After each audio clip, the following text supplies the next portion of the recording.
Oh, hello. Oh, hello.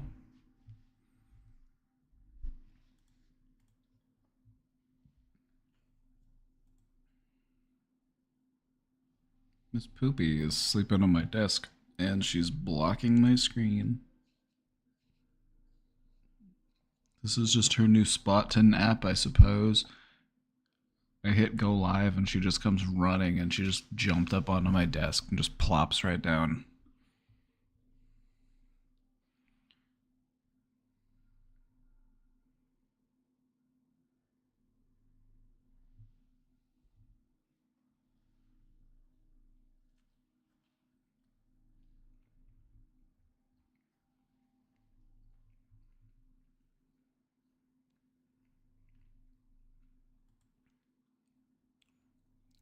Guess what? Guess what? I voted. I got my sticker. I dressed up. I dressed up for election day today. I was like, I need to get my election day drip. I need to get my patriotic outfit. We got some background music going. She's like, okay, Miss Poopy's like on my desk, right? She's just on my desk, but her little head, she blocks, and I can't see behind her, and I need to like, I need to be able to like, I can't see my icons, Miss Poopy. Your head's in the way. I need to click on. There we go. I need to. Okay. There we go.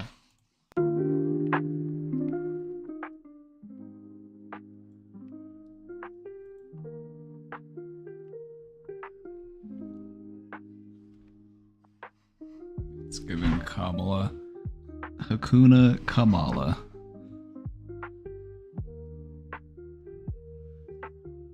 It means some worries. Just some worries.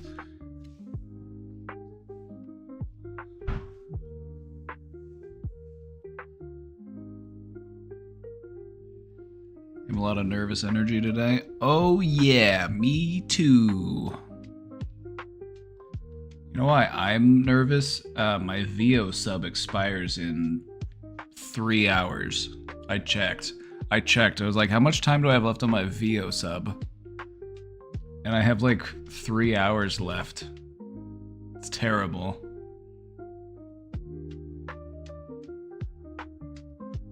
I don't know what I'm gonna do.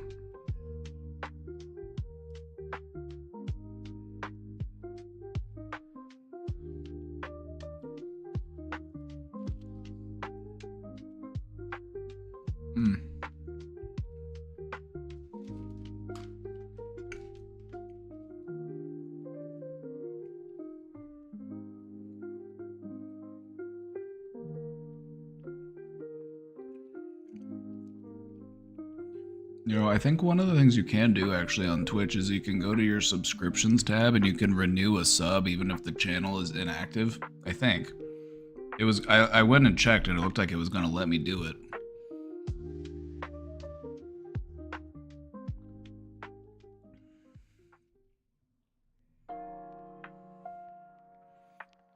Chat, let me show you.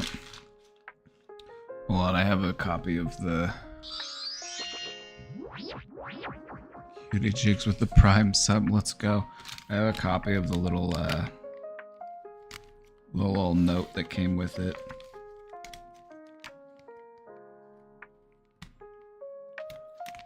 Someone sent me some gummies. Remember the other day on stream we were talking about different candy? We were talking about gummies. Somebody sent me 3 boxes of gummies.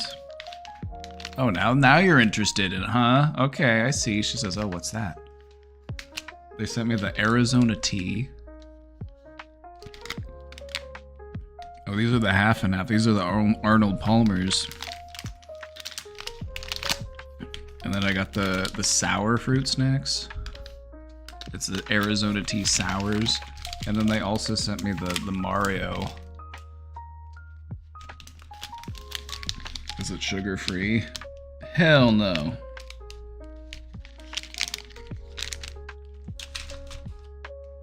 Oh no, they sent me a little note. It said, golf, a splendid way to turn a walk into a competitive sport. I don't know if they wrote that, but that's just what it says.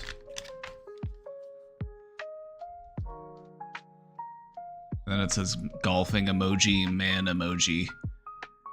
I don't know if you can read it. But it says it's from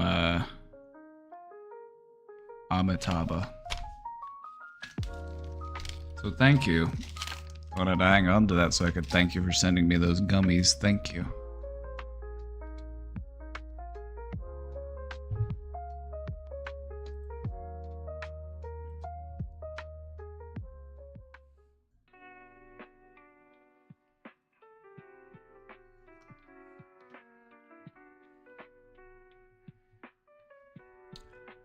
Well, it's election day. How are we feeling on election day? Let me see if there's anything up here that accurately describes how I feel today. Terror? Helpless.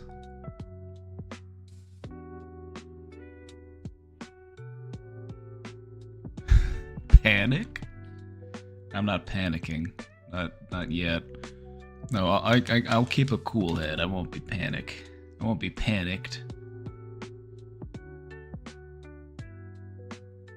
We'll keep a cool head.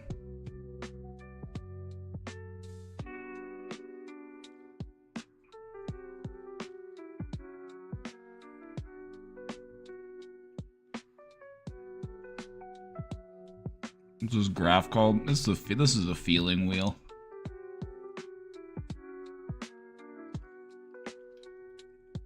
If you go on Google, there's tons of different wheels that look kind of like this one.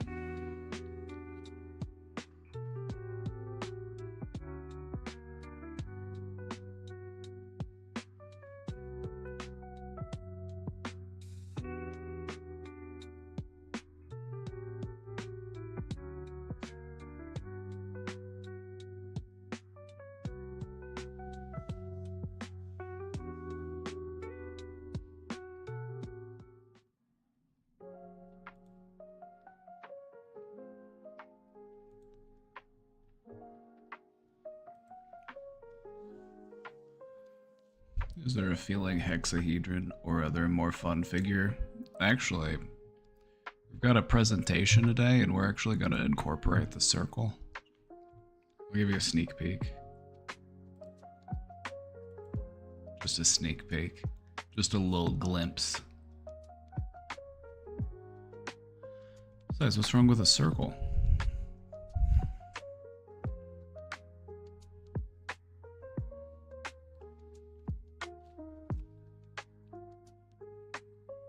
Does this wheel spin?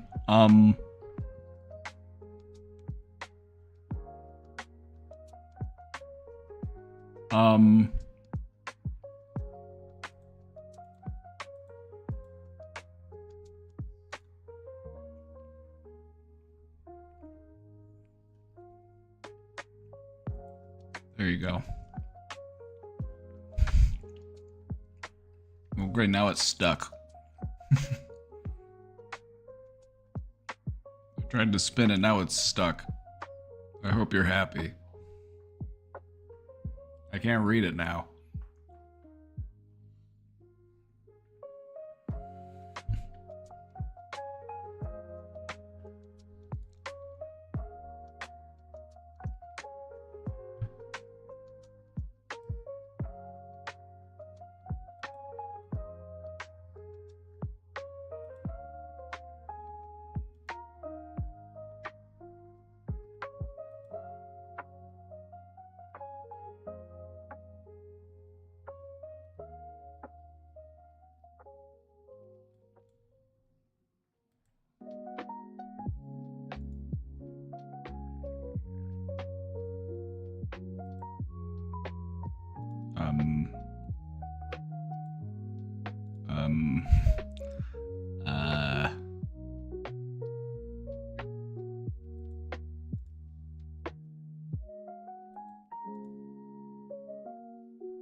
We did it.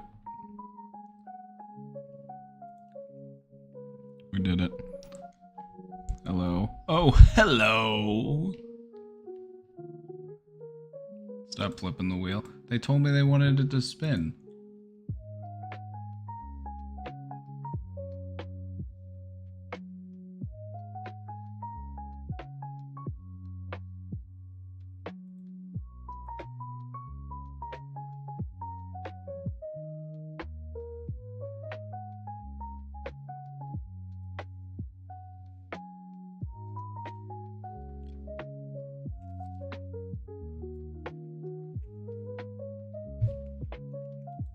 Content and tired.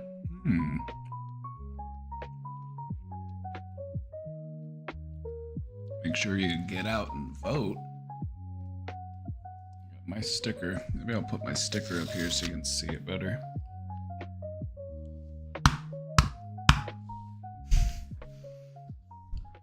Oh, I voted.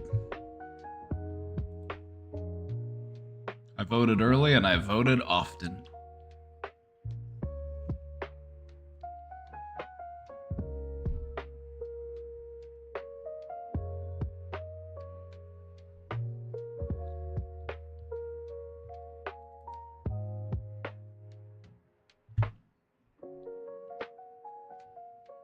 Does it say who I voted for?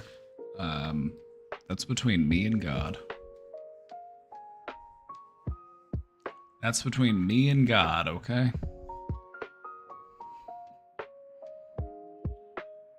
Ladies, you don't have to tell your husband who you voted for.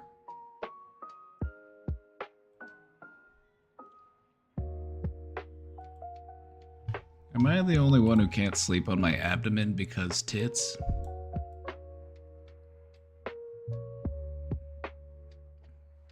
You know, as a stomach sleeper myself,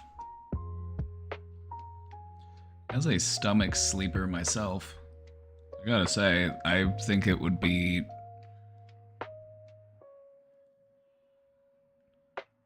difficult, to say the least.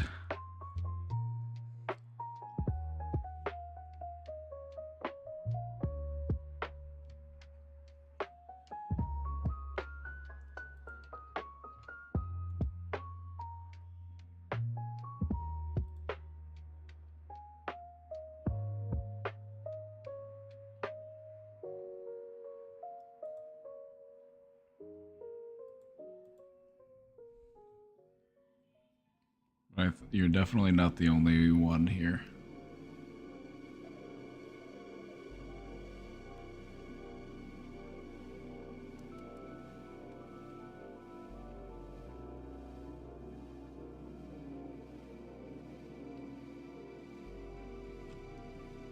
The way I sleep is every position cycled every few hours.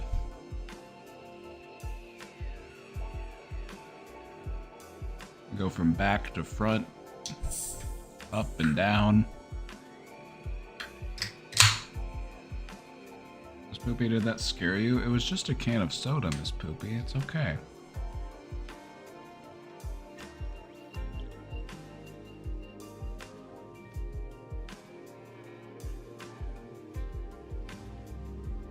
Cup.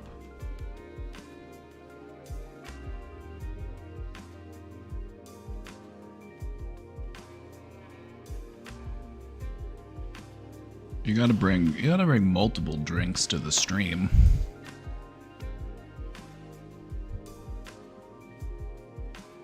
I have one for digestion, one for nutrition, and one for hydration. Is the German way.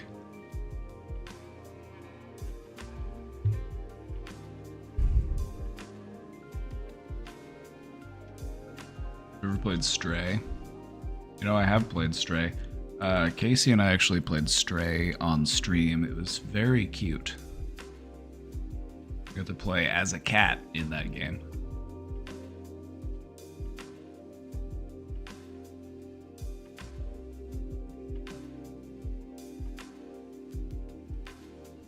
Oh, you want to leave, Miss Pooh?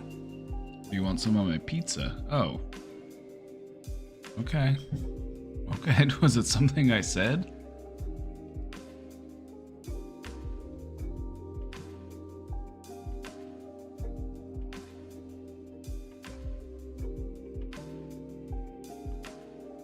Sleeping on my left side makes the stomach acid gas come up more easily.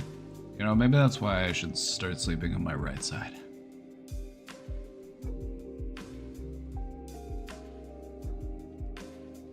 Ever, like, flat on your back it's hard for me to fall asleep that way.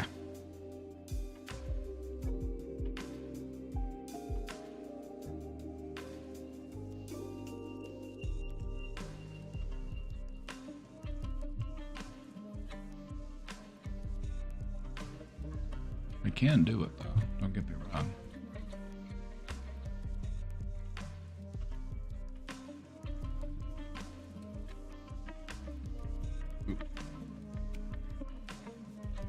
Poopy, do you want out? I think she wants to leave. She changed her mind. She doesn't want to stream with me today. Okay, Miss Poopy, hold on.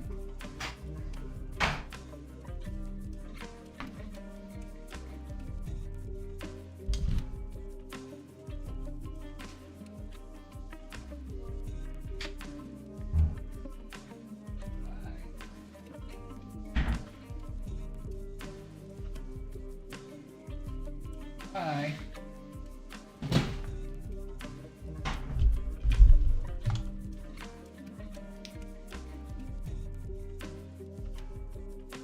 Goodbye, Miss Pooh.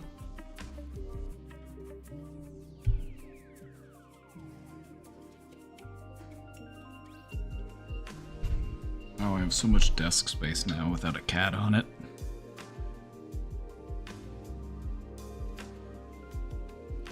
So much more desk space now without a cat on the place.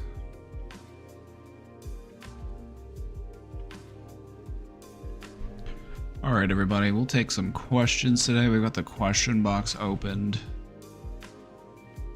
Right now we're just vibing. Processing.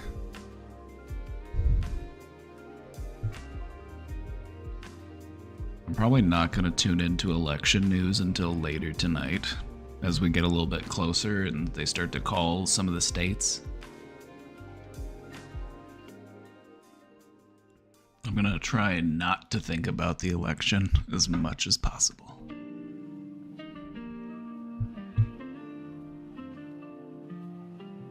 Now the question box is open. We also have a presentation we want to do today, but I'll probably get to that in a little bit.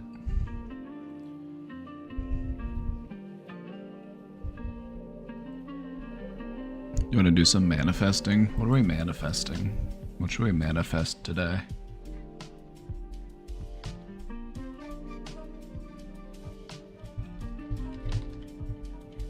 Peace. That's exactly... you typed it the same time I typed it. That's a sign. You typed it in the same time that I typed it.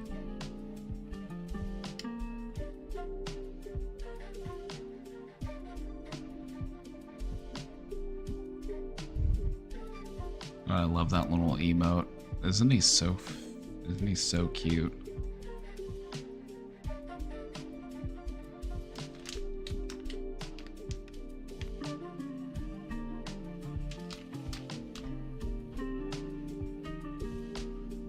A hot date for Sabi.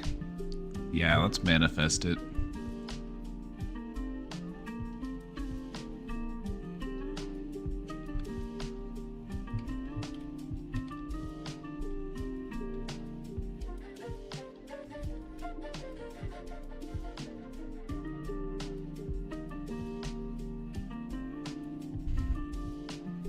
We love a little community manifesting.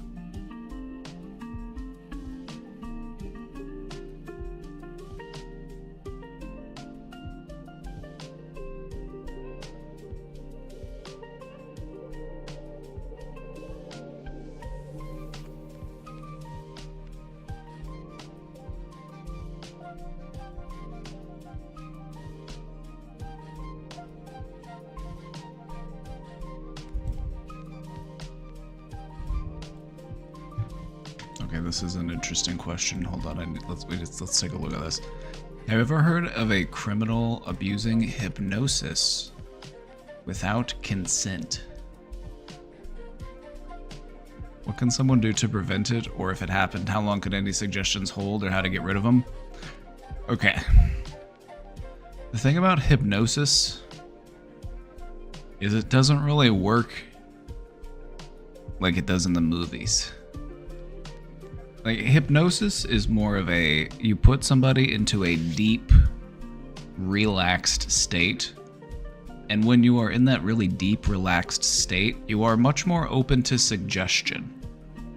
And so this is why stuff like hypnosis therapy can be effective, because you can put somebody into a very deep, relaxed state, and then you can start to talk about things and process things, and then you can kind of like put some ideas in there and kind of maybe like, you know what I mean? So hypnotherapy actually can be quite effective for certain things. Now, you might have been to a show where they do hypnosis up on stage and they'll get people to like quack like a duck or like dance around like a chicken or do all sorts of silly stuff.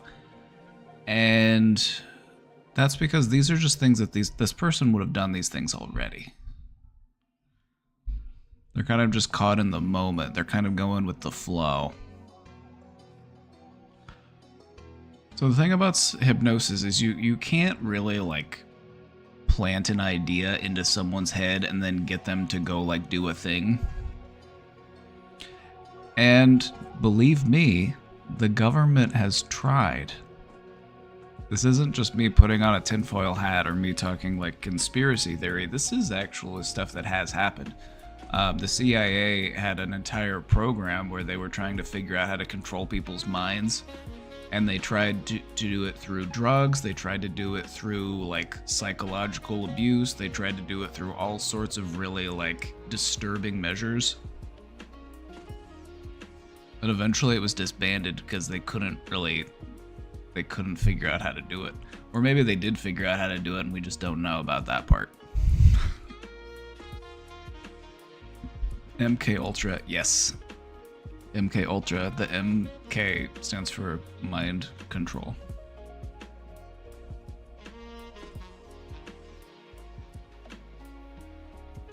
Isn't Men Who Stared at Goats based on that?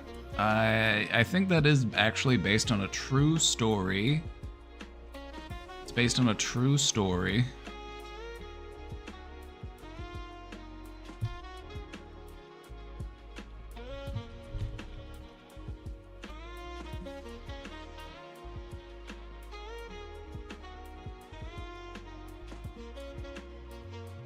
Is it based on a true story? Hold on. Yeah, it was a non-fiction book.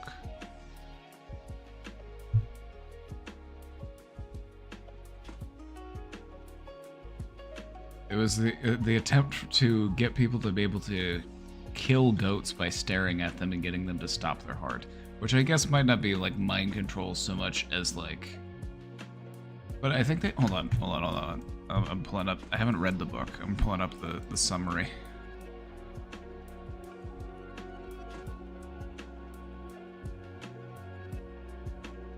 Just, this is a glimpse into some of the really weird stuff that the army and the intelligence agencies will experiment on. A nonfiction book by John Ronson. His name was John Ronson?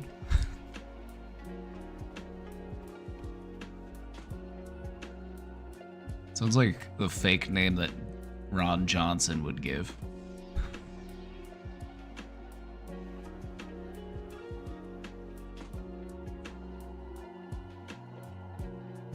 The title refers to attempts to kill goats by staring at them and stopping their hearts.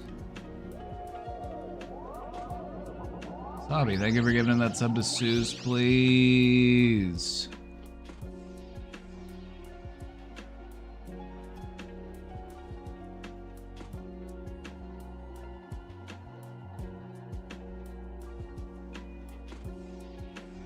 Now this is a rabbit hole. To be fair, I don't think they actually were able to kill any goats by staring at them.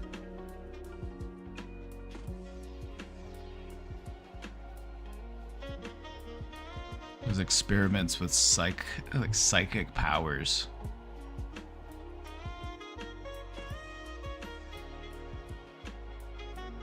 But it does connect it to MK Ultra. Here, no, let me show you about MK Ultra.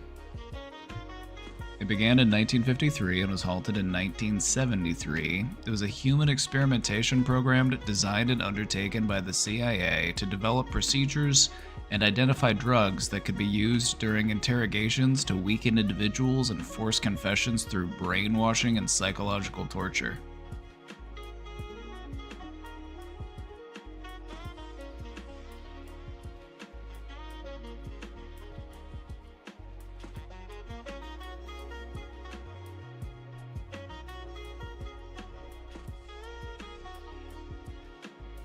It was based on research that started in World War II with Nazi scientists, and then the United States brought Nazi scientists over to the United States in Operation Paperclip.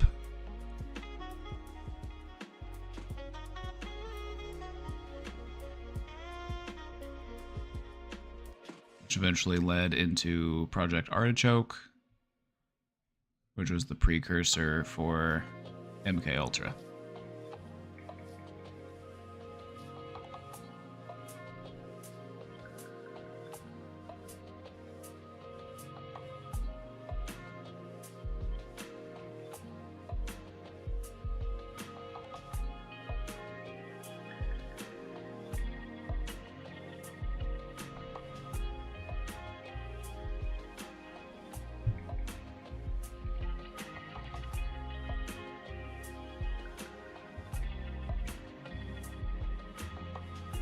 So yeah, you can't really hypnotize somebody to do something that they wouldn't want to do already.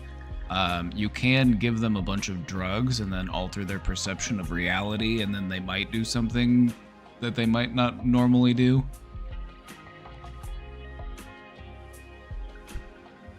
But no, thankfully this type of brainwashing and hypnosis doesn't actually exist, and that's a huge relief. Yeah. It's not quite like it is in the movies. All of this is so evil. Oh yeah, absolutely. Very evil. Very evil. Well, it's like, you have to understand that the CIA was founded around the end of World War II to perpetuate American dominance and to promote American interests worldwide. And the things that the CIA has done in order to promote American interests should be very alarming to you. Just destabilizing governments, assassinating political leaders,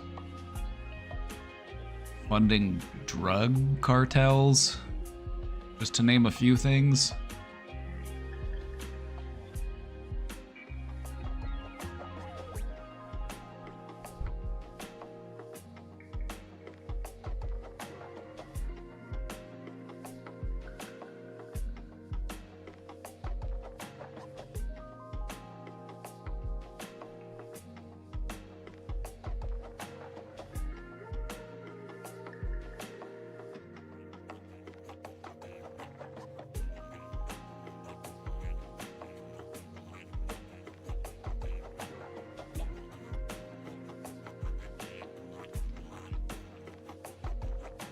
there healthy ways to manage feelings of being on hold or like an option, especially when my partner is dealing with his own struggles?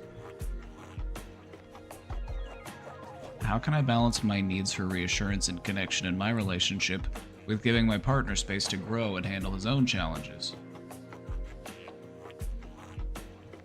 I know relationships are constantly evolving with their ups and downs, and things can change over time. My boyfriend and I are both committed to working things out and staying dedicated to this relationship. Do you have any advice? Thank you, and I hope you're doing amazing. Doing as well as I can on election day. It's election day, and it's always a nerve-wracking day in America. So we're trying to manage these feelings of being on hold. You're both committed to the relationship, though, and you're both committed to working on things. And so, I guess what I would look into, or what I would try to do, is just, like, if that is your goal, if that's what you want to work on, and you both have open and honest, healthy communication about that, then focus on that.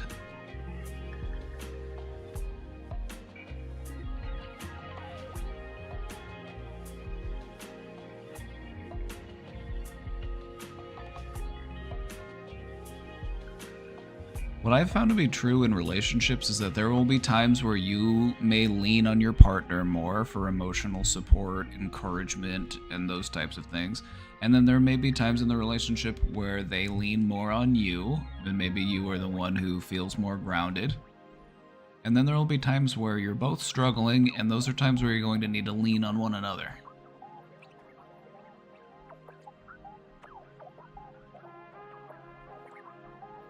So I would just say, just try to stay positive and just try to focus on the ways in which you can become a better partner, the ways in which you can become more emotionally aware. Just view this as an opportunity for growth. And growth is good. We're fans of growth here. We love some good growth.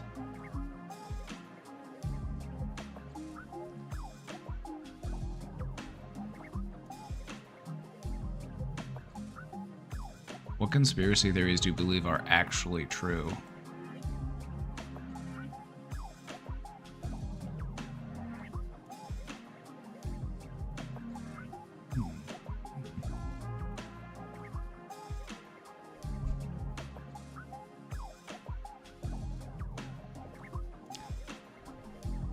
Where do I start? Well, I believe we did land on the moon. I'll say that. I believe we did land on the moon because multiple space agencies from different countries have all taken pictures of the lunar landing site on the moon. And so unless they're all in on it, and I would be like, why? Like, why would they all be in on it? And like, the thing is like, even like at the time that we landed on the moon, the USSR acknowledged that we did land on the moon, and like they had nothing to gain by acknowledging that we landed on the moon. Like we were in a Cold War, we were in a space race, but they gave us the W. They didn't try to deny it or debunk it. Like they accepted that it happened. So I do believe we landed on the moon. But I also believe that the United States government did kill Martin Luther King.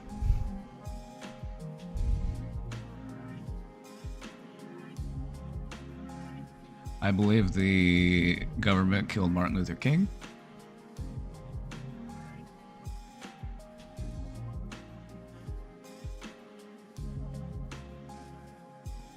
Let's see, what else?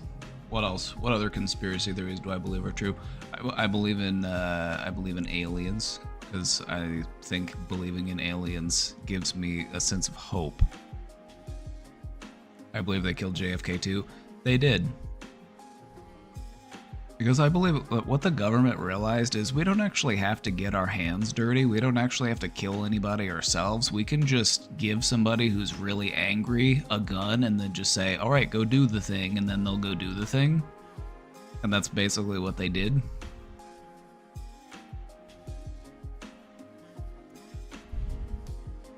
Thoughts on Mount Shasta?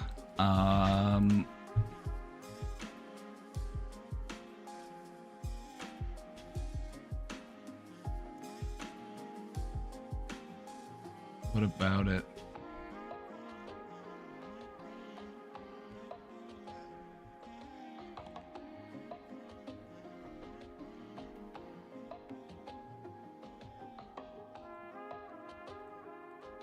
My thing about conspiracy theories is as long as they're not occupying too much of your time, there's no harm in believing in them. I know that there's a lot of people who will really get really down deep into these rabbit holes of conspiracy theories, and they're occupying like hours out of every day just like researching and talking to people about the like, you know, like the earth is flat and that kind of stuff. And I'm just like, okay, that's actually harmful. I would say that's actually harmful to your life. You're taking way too much time just chasing a problem that you just can't find the answer to.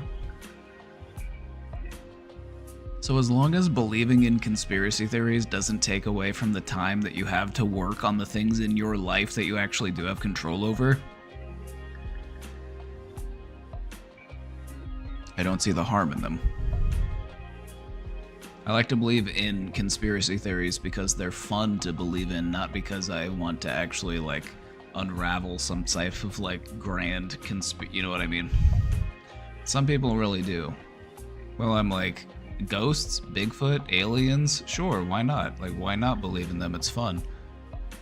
But I'm not gonna be like on the Bigfoot boards. I'm not gonna be out there in the woods like knocking on trees like, where is he? Where's he at?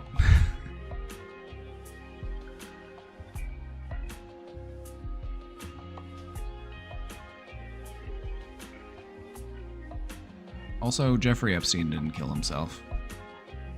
Jeffrey Epstein did not kill himself. That is absolutely true.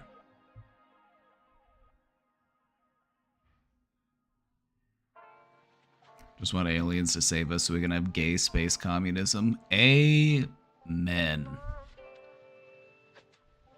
Amen.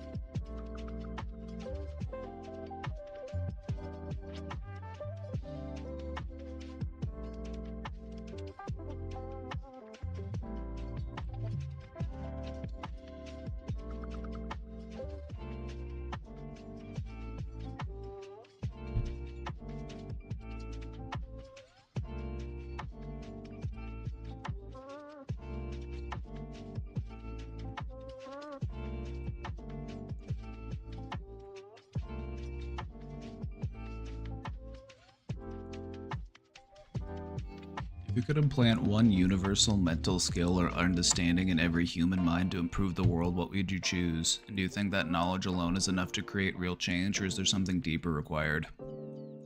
Empathy. Empathy is my pick.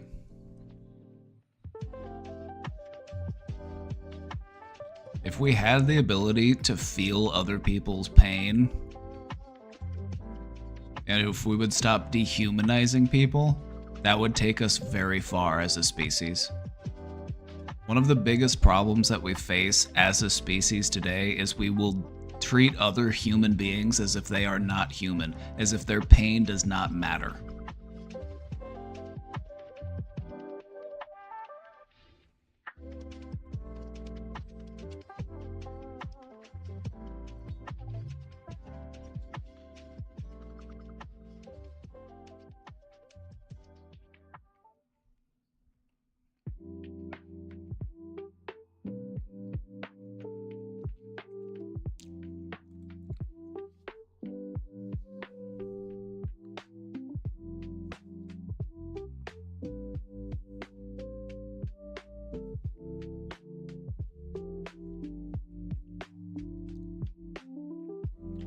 And I feel like that would get us started on where we need to go. Just to be able to be like, you know what? If I, like, because here's the thing. Here's the thing. The country you are born in is irrelevant. These are arbitrary lines that were drawn on the world for what purpose? So the idea that like your country is better than someone else's country is just completely ridiculous. Like this is just it's foolish. Like we are all one people and we need to view other people as people and stop viewing them as less than people. And I feel like empathy is what would allow that to happen. So if I could implant one skill into everyone, it would be empathy. Because I feel like that's what we're lacking.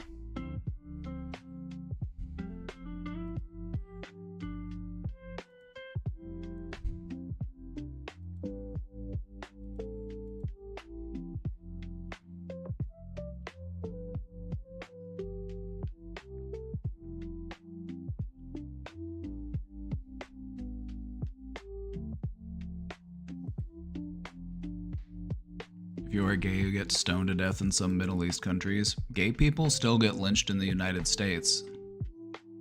This isn't something that just happens in the Middle East. This happens in other countries too.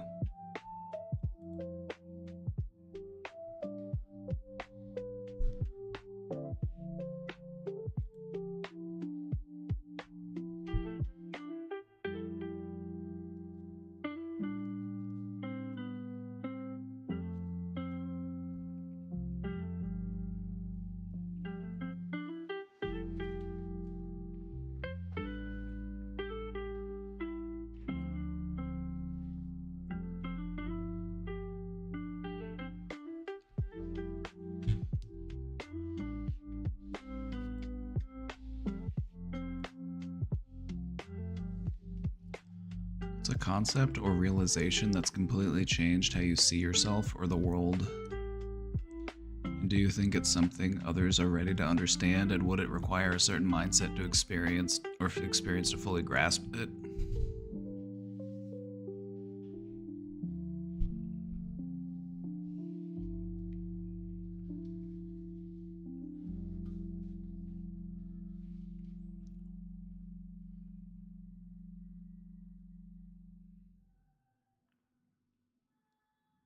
Let me think about it.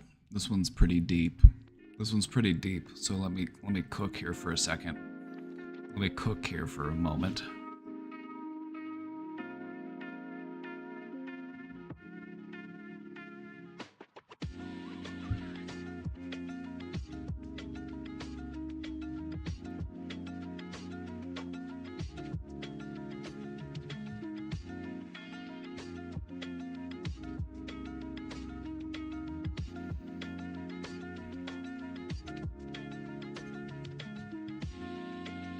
I think one thing that really sticks with me is that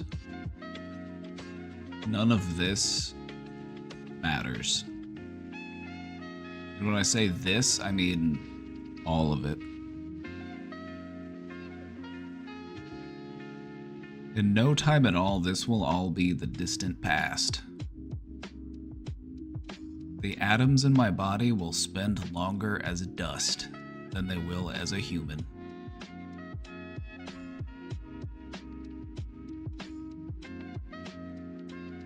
So what do I do with that? What do I do with that feeling? Do I lament it? Do I dwell on it?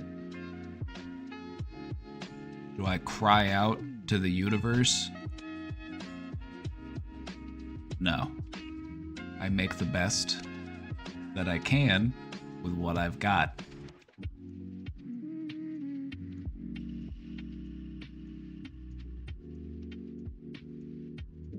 It's about recognizing that none of this matters, but still showing up and still giving it your best.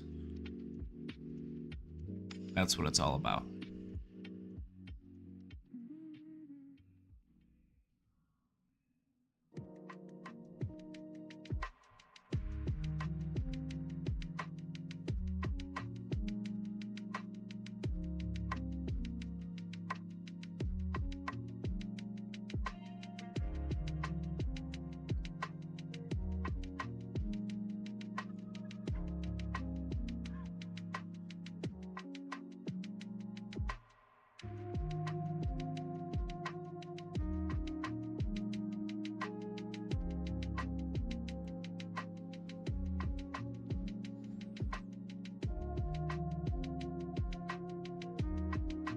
And I feel like some of these ideas are difficult for people because it's like we want our life to have meaning. We want there to be purpose. But the fact of the matter is that it is up to you to figure out what is that meaning? What is that purpose?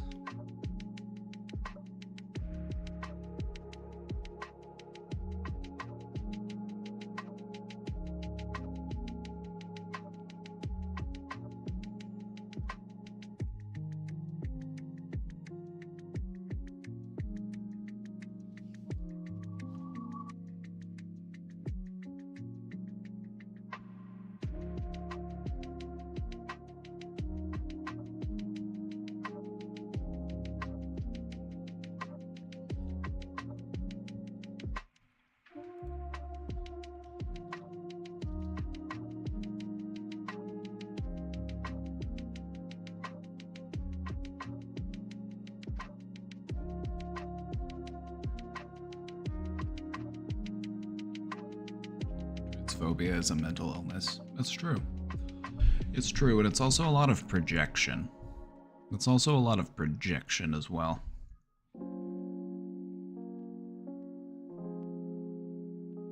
It's like these are just people who want to live a peaceful, happy life. That's it. They're not trying to brainwash your children. They're not trying to do anything like that. It's just somebody trying to live their life in a comfortable and peaceful way. So why do we need to hate them for that?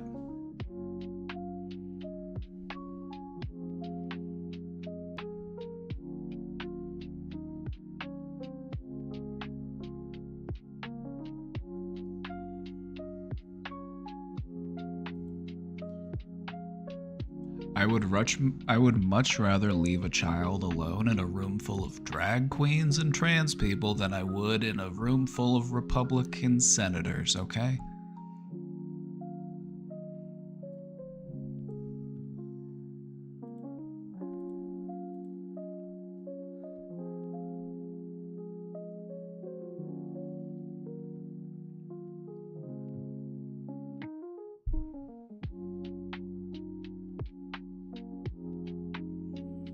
Very suspicious of declarations about these people or those people.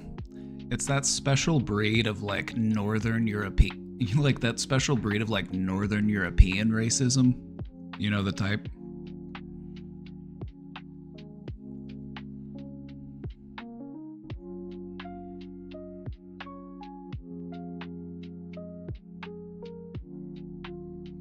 All too well, right? Like you know what I'm talking about. Like it's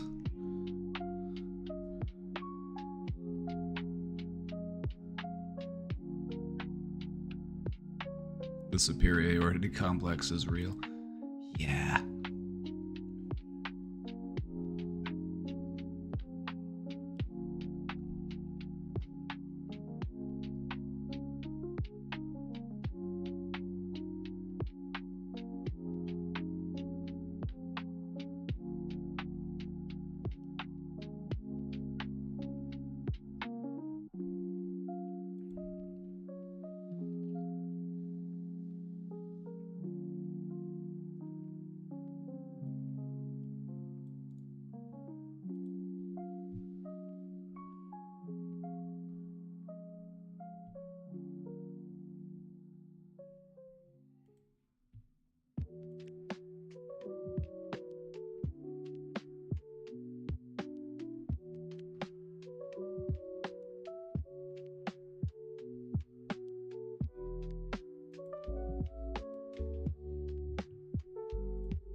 I really like this question, and it's got me thinking about a lot of things.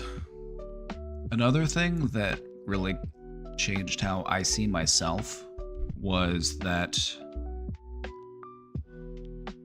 when I was depressed, I was contributing to my own misery. And I feel like that's something that I really needed to realize when I was depressed, because just like being depressed and then just waiting for it to be over just isn't really the way that you deal with it. Like you actually have to like take a long, hard look at yourself and to recognize the ways that you are actively contributing to your own suffering.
Chat is in shambles. Must be election day.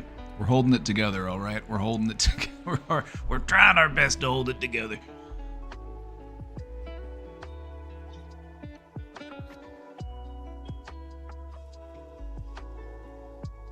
Trying our best to hang in there.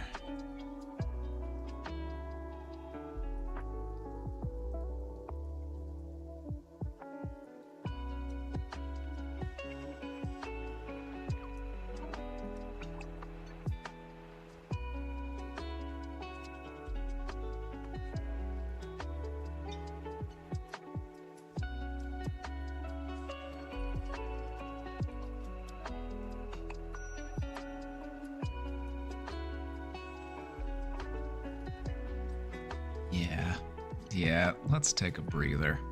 Let's take a breather.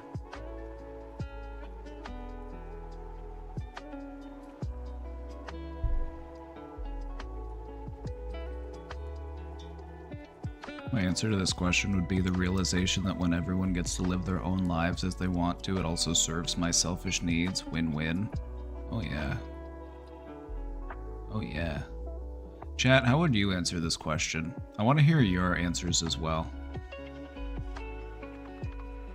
What's a concept or realization that you had that completely changed how you see yourself? Another one I can think of is, my biggest enemy is me. I can't control other people. I can only control how I respond to other people. I can control my actions, I can control my reactions. Those things I can control, but I cannot control other people. You can do everything right for somebody. You can be kind, patient, compassionate, empathetic, caring, and they could still hate you for it.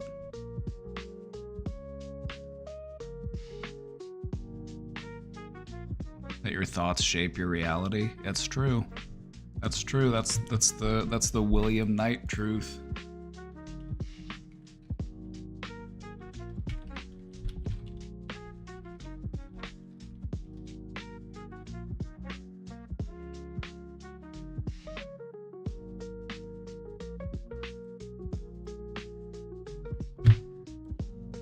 No such thing as a coincidence. The fact that you're watching this video means you are energetically aligned with me and this message. Your thoughts create your reality.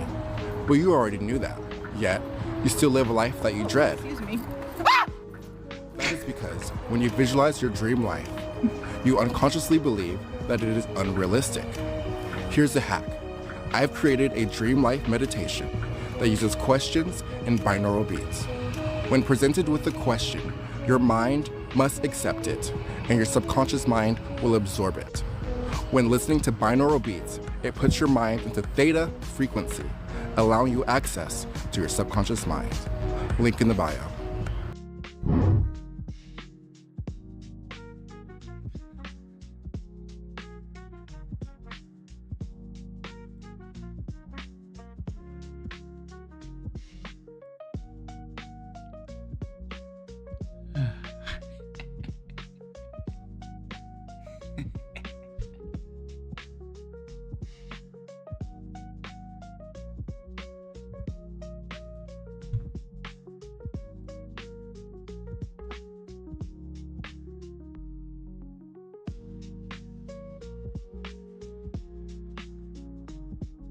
Realization you had was that we are all connected with all life forms at the deepest levels. It's true.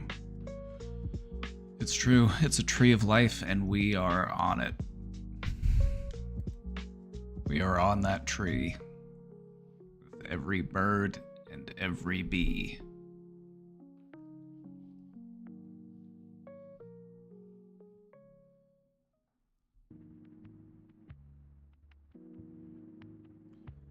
Realization you had is that a lot of the mean things I think about myself are not my original thoughts. I just internalized the abuse of my dad. I don't know if I worded that correctly. You worded it perfectly, for the record. Worded it perfectly. And that makes a lot of sense, and that is what is happening. Those aren't your thoughts. You're just repeating someone else's thoughts.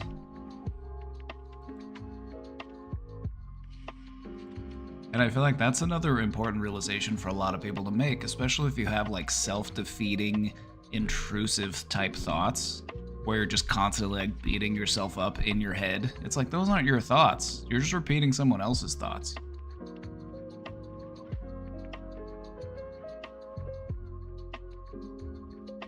Oh, Junkie, for the record, because I've seen two people's chat messages get caught by the auto mod, I added the words kill and die to the auto mod filter, so just so you know, that's why your message got held.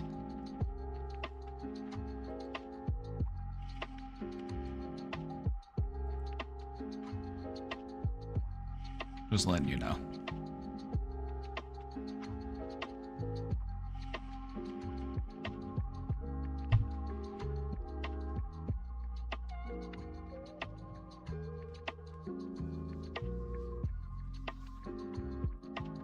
And I did that because I didn't want people to get, like, auto-banned for, like, talking about that kind of stuff. You know what I mean? Because Twitch was just, like, auto-banning people.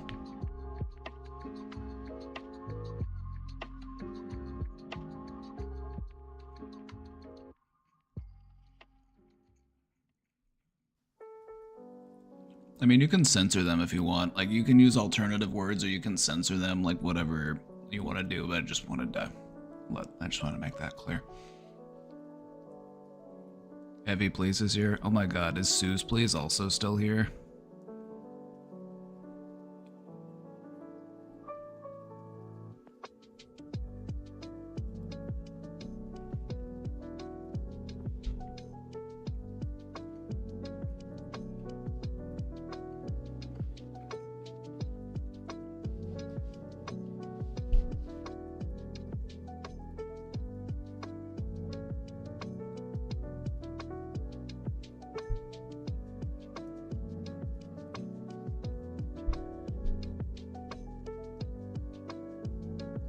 Experiencing a close family member die when I was completely young completely changed how I see myself and the world.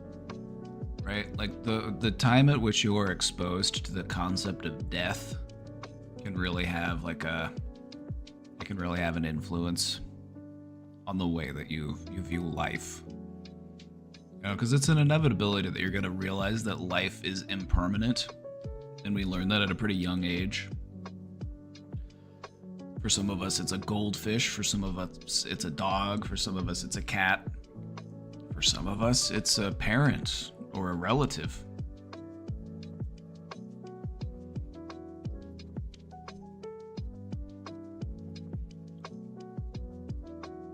But I think that the fact that life is impermanent and life is fragile means that it should be cherished.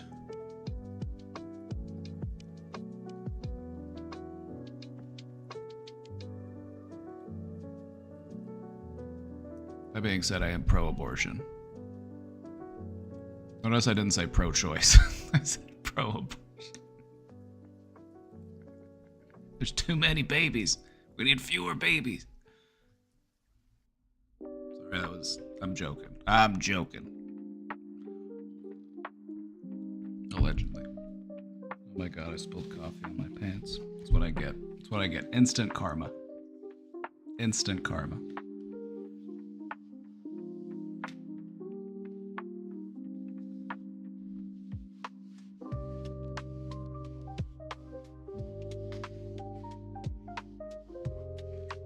I always liked wolves. I saw one on the wild ones. It is too scary. Oh my god. Yeah, and wolves are so much bigger than you'd think they'd be. They are so much bigger than you would imagine. Like, you would think like, oh, it's a big dog. I'm like, no. It's bigger than that.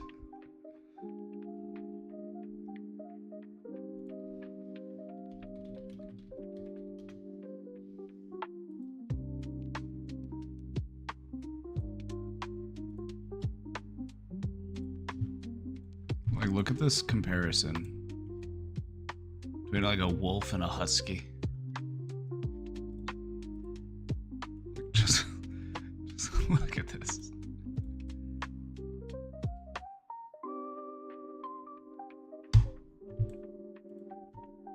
A whole other league. If not friend, why friend shaped? That's what I'm saying. Like, what? Like bears? Like bears, you know? Like, come on.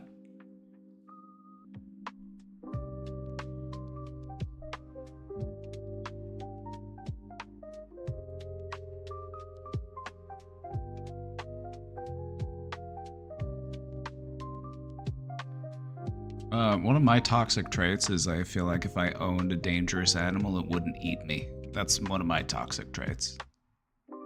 Like a bear or like a lion or some shit. Like, it wouldn't eat me.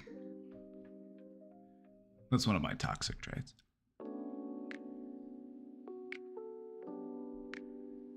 The moose will fuck you up. Moose will fuck you up. I've seen, like, a moose can get hit by a car and, like, total the car and then just, like, shrug it off and walk away.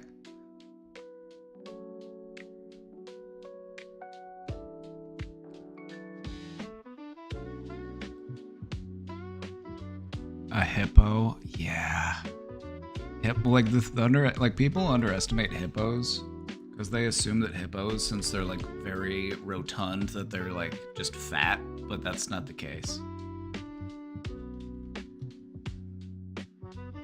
What people underestimate about the hippo is that it's actually a being of, like, pure muscle. Like, look at this.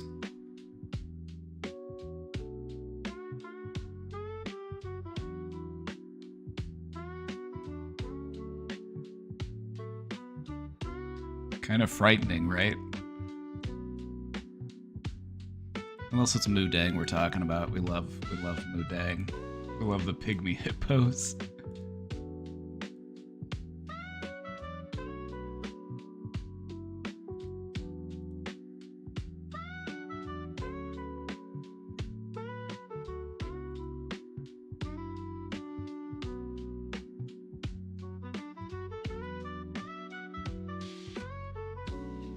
Oh, Suze Please is here? Okay. Suze Please and Evie Please. I've always wanted to see you two in the same chat because I was like... I just wondered if you were friends. Your names are just so similar.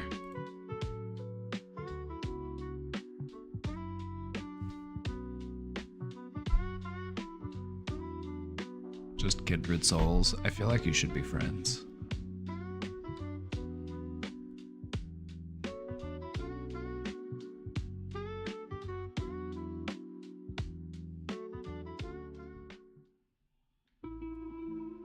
Not Mudang cancellation. Mudang being canceled by McSqueezy. We're not letting that happen.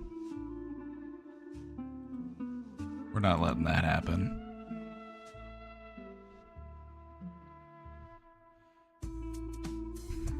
Wudang recently canceled after they were some of their deleted tweets were uncovered.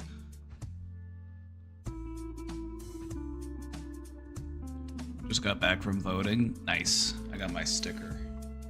Make sure you vote today, Americanos. Make sure you vote today. Skeeter, since you're here, I wanted to ask you, because before I move on to the next question, I was kind of asking chat this question as well. What's a concept or realization that completely changed how you see yourself or the world? I'll give one more answer to this. What other people think of you really doesn't matter. We spend so much time and effort and energy trying to, like, win other people's favor. And to an extent it is important, but I feel like we overthink it and we put too much stress into trying to win people over that just simply don't like us for whatever reasons they might have.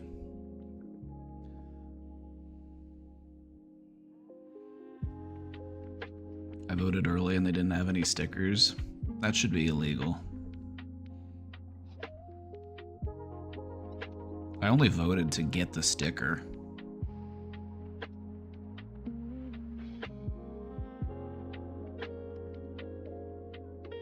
Kentucky had an issue where it literally said that these people should be prevented from voting, idiots and insane people.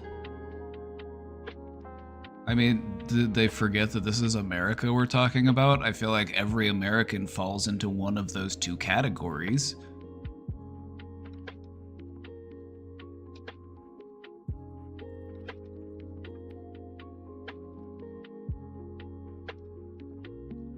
Queer Phenomenology by Sarah Ahmed changed my perspective on everything.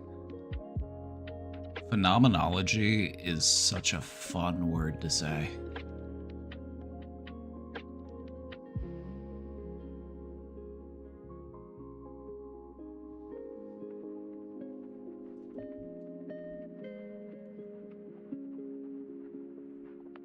It's awful to spell, but fun to say.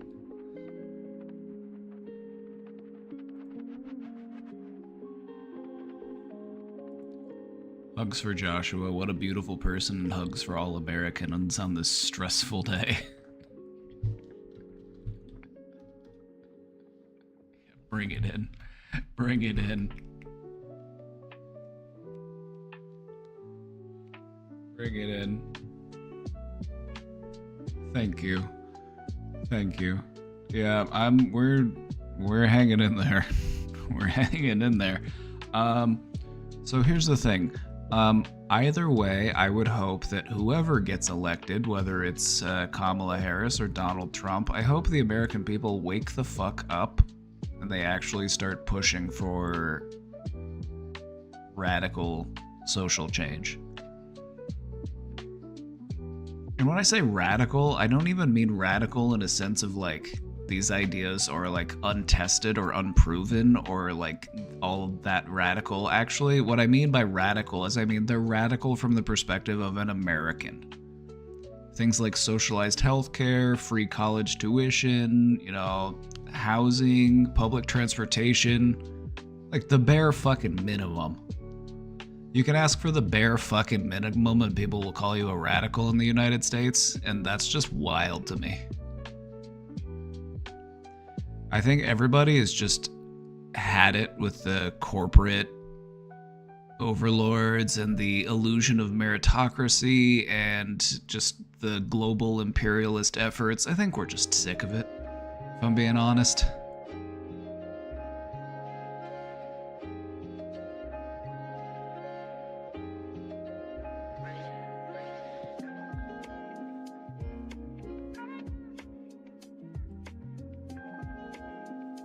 I love that the captions censor you. I could turn that off, actually. I could turn it off so that the captions would say shit, fuck, piss, dick, ass, balls. Okay, it didn't censor like any of those.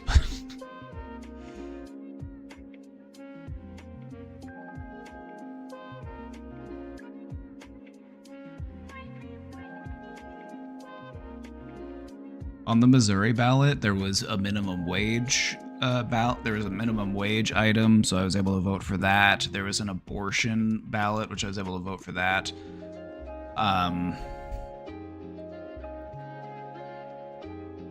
Also, they always have you like vote to renew the judges. They always have you vote in Missouri to like renew the judges. And I always just say no. I'm just like, mix it up a little bit. Let's get some new judges in there. And like, I don't have the fucking time to go through and learn what 15 judges are doing.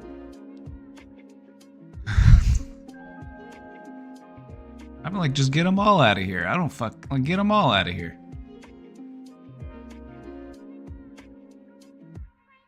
Shake it up a little bit. I looked all of ours up, all Republican appointed. I guarantee that all of the ones here were also Republican appointed. So I'm okay with getting all of them out. There was also a question for ranked choice voting on the Missouri ballot, but I don't think that that one's gonna pass because the first line of that, like, I read the ballot measure and it was honestly so misleading because the first measure was like, should it be illegal so that only US citizens can vote? And then the second line was like, should there be a ranked choice system? I'm like, oh my god. They put in that first line just to make people like, if you vote for this, you're gonna let illegals vote. And that's honestly what it felt like with how they worded this fucking ballot measure. It was so fucking infuriating.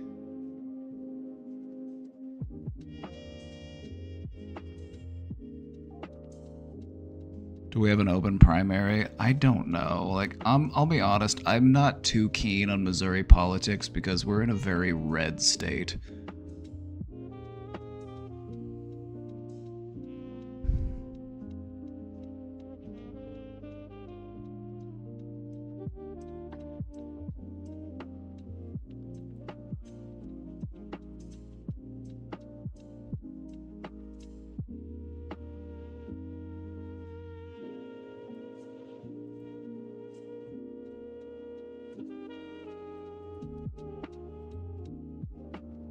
The Quokka is a small...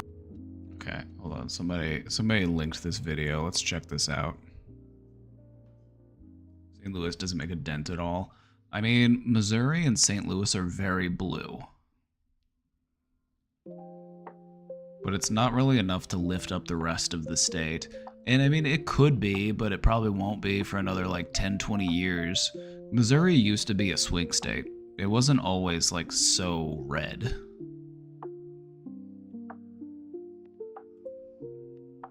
The quokka is a small marsupial, native to Western Australia. The biggest population is off the coast on Rottnest Island. It is often referred to as the happiest animal in the world, due to its cute and seemingly smiling face. Quokkas are about the size of a domestic cat. They have round, compact bodies, short legs, and a small head. Their main food source is leaves. They are listed as a vulnerable species, due to habitat loss and predation by introduced species such as foxes and feral cats. Efforts are being made to protect their habitat and manage threats to their population. The quokka is a small marsupial, native to Western Australia. Well, and I found all of these quokka emotes. I'm like,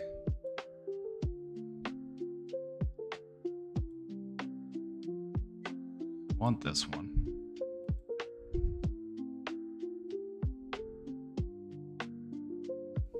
I want this one.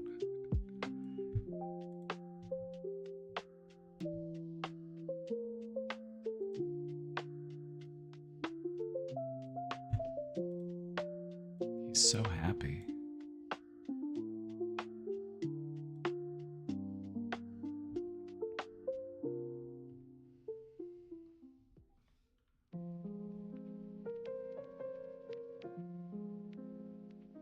I read an article today that says they're so happy because they don't have real predators and they just get to live life. You love to see it. You love to see it. So don't forget, love is real. Spread kindness like confetti. There's one word I always think of when people get into political debates: redundancy. So much emotion and passion goes into fighting for an ideologue of a politician, and then most of those things the politician promised don't even go through, and just, yeah. Just the amount of time that goes by with absolutely nothing happening is very frustrating, and it just makes people feel very politically, like, apathetic. Just like, why bother? It's like, do I vote for the Pepsi candidate or do I vote for the Coke candidate?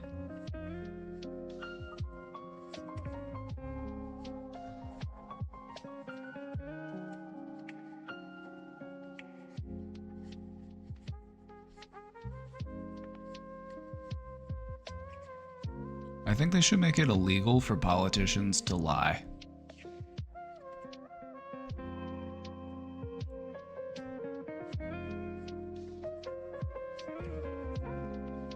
If a politician lies, they have to go to prison.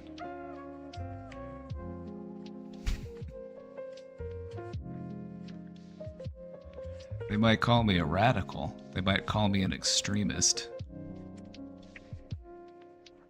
These are the types of radical, extreme positions I like to take. See, now here's the thing. We could circumvent this. Like, it wouldn't necessarily have to be a guaranteed prison sentence for everything, because, you know, sometimes you promise one thing, but it's just not possible. But it's like, okay, but you have to own it. You have to say, you know what? We tried. We weren't able to make it happen. We didn't have the support.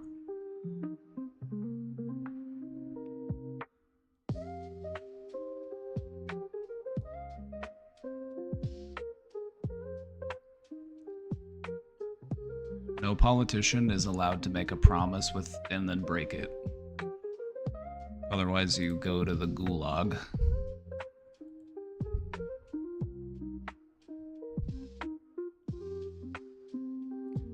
You almost always wearing sunglasses now is giving me real Kit Boga vibes. You know? Kit Boga's a cool guy. I just like wearing sunglasses because it's, well, first off, they make me look cool.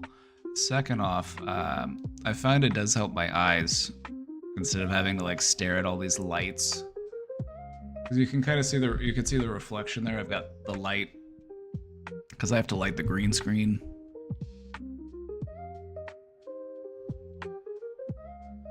So I find it's helpful if I'm gonna sit here 6 days a week looking at the computer. It's nice to have some eye protection.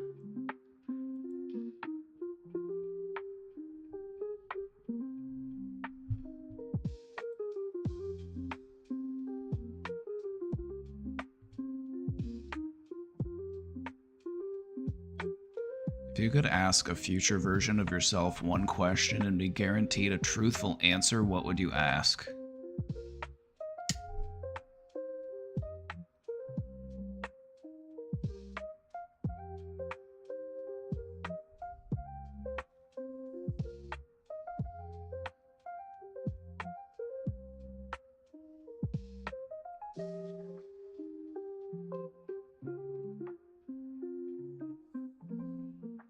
I would probably ask, what stocks do I invest in, or what lottery numbers do I pick?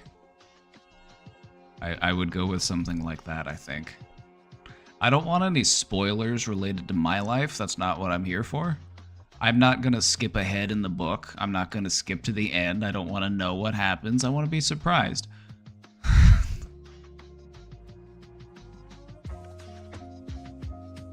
It's not very socialist. Just think of all the socialism I could do if I had more money.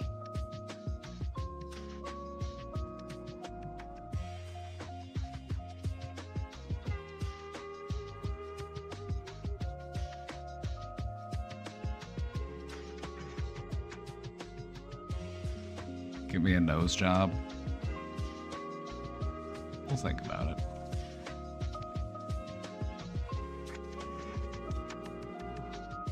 If I could ask a future version of myself one question, it would be, you want to make out?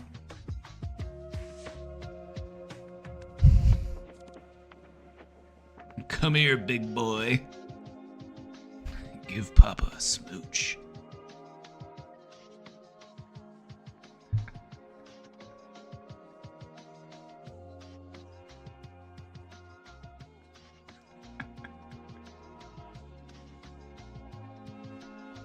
I'm joking. I'm joking.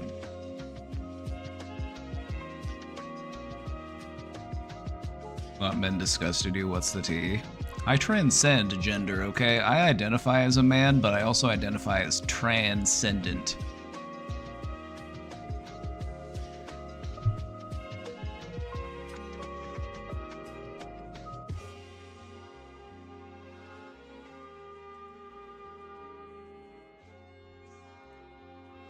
What's your opinion on the YouTube versions of To Catch a Predator? The people of those channels give me weird vibes. Oh yeah, absolutely.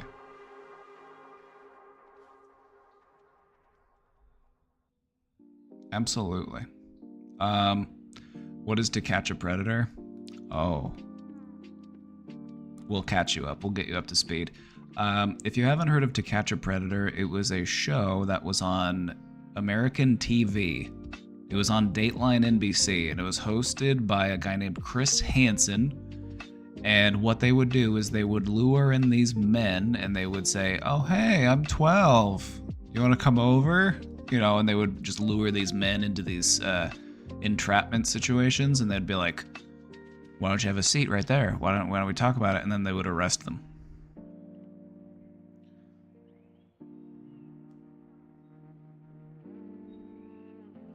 And so they would basically catfish predators.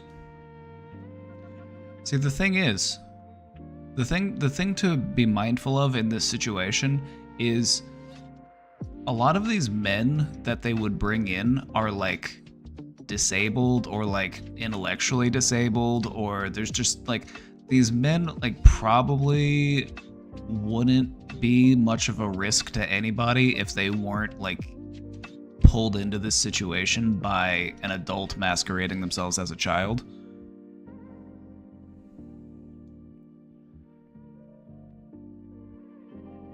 And so, like, a lot of these circumstances just don't even really hold up legally because it is a form of entrapment. I mean, don't get me wrong, I fucking hate pedophiles, but the pedophiles that we actually need to worry about are the ones that are, like, running the corporations, they're the ones that are, like, in the media, they're the ones who are in politics, the ones who actually have, like, wealth and power. Those are the pedophiles you should be focused on. Not some guy with, like, 60 IQ who never leaves his house. The, like, actual sex traffickers of the world. You know, the Epsteins. Those types of people. Those are the people you should really focus your efforts on.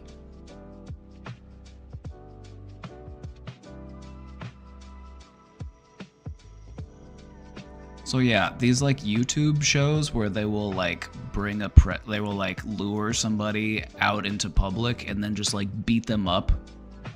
That's basically what they do, is they basically just pretend to be a kid, get this person to come out and meet them, and then beat them up and humiliate them, and then record it for content.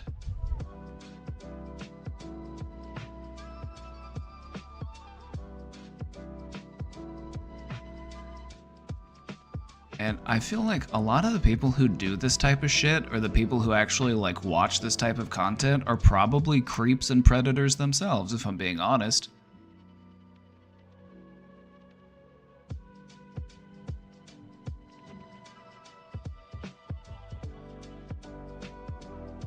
Just think about it. One of the executive producers on that that movie, The Sound. What was that movie? The Sound of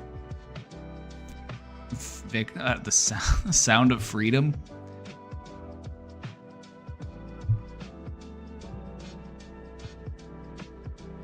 One of the executive producers on the film The Sound of Freedom, which was about like some like anti-pedophile police group. I don't fucking know what, but one of the people who actually helped to make that movie was a pedophile. So the thing is that a lot of people who are like really involved in like this type of content, it's like you should be sus of them. You should be sus of them. Because a lot of people will masquerade as like some hero against like being a predator as a way of like disguising themselves and like hiding in plain sight when they are actually a predator. I'm not saying all of them are, but it's definitely something that happens.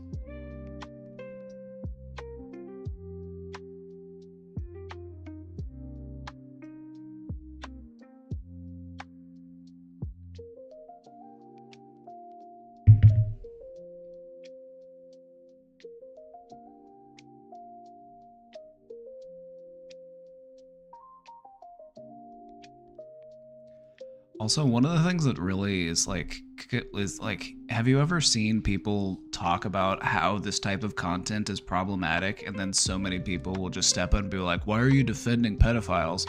It's like, no one's defending pedophiles. We're anti-vigilante. There's a difference. Like, there's a reason why there's due process in this country.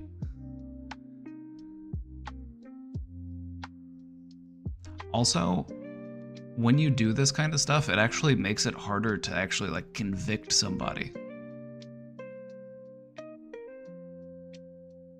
You might actually be interfering with actual criminal investigations by doing this type of stuff. You might actually be doing more harm than good by doing this type of stuff.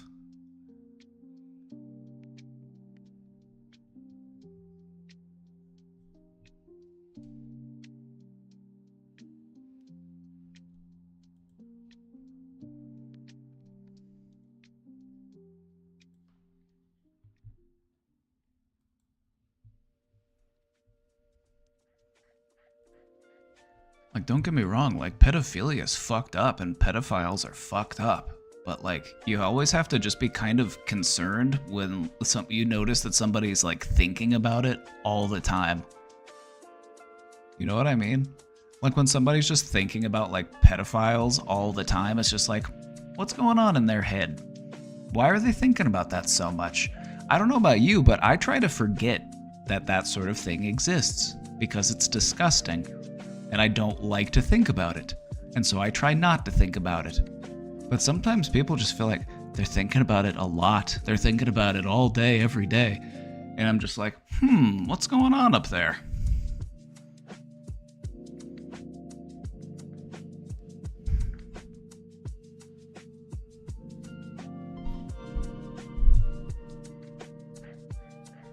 Republicans. Yeah, it's a very Republican way of acting. Like how Republicans will be like very vocally anti-gay, but then they're also the ones who are having, you know, hookups in the airport bathrooms. Thinking about UFO. Like, that's what I'm thinking about. Like, I'm thinking about aliens, man. I'm not thinking about fucking sex pests and perverts.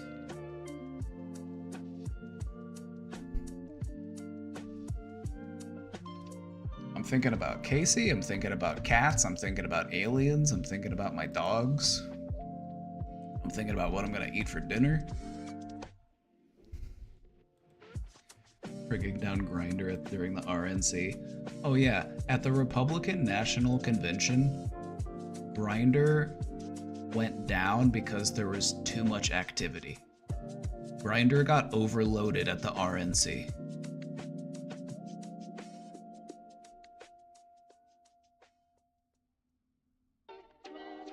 This is true, this did happen.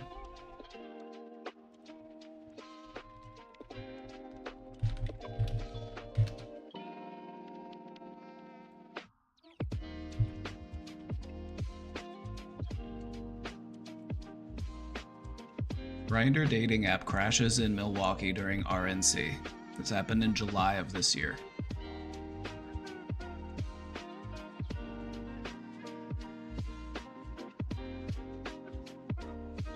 A spike of users on the gay dating app was reported in the Milwaukee area this week while the RNC was in town.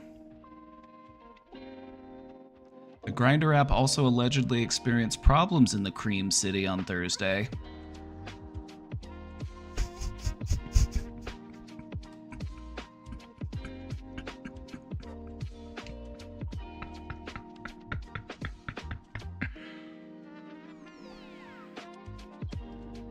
The person who wrote this article. All right, Aaron Keller. All right, you're fucking hilarious. This is a good one. This is.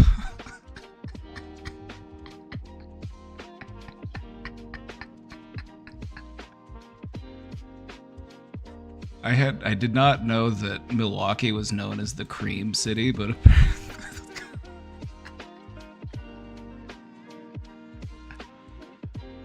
but now I know. I know. Award Aaron Zeller the Pulitzer Prize. This is.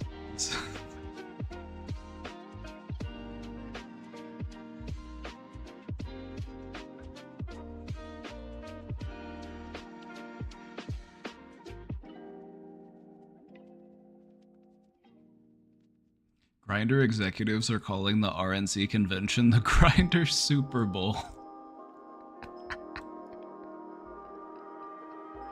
Not that there's anything wrong with being gay. You know, like, we support the gays. But just own it and stop infringing on other people's rights. Stop passing anti-gay legislation. These self-hating Republican gays were just we're over it.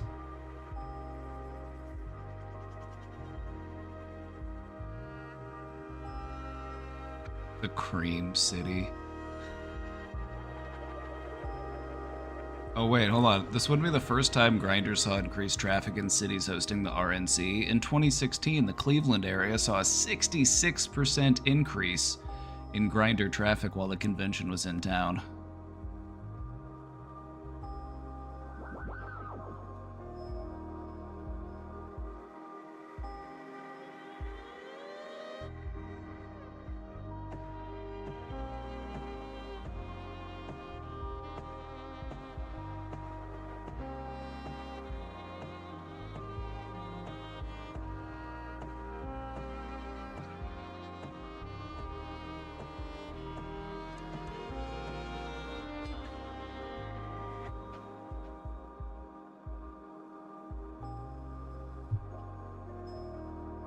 Did you vote?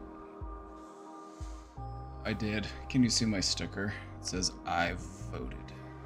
I did vote today. We went this morning. We went this morning, and then we went and got brunch.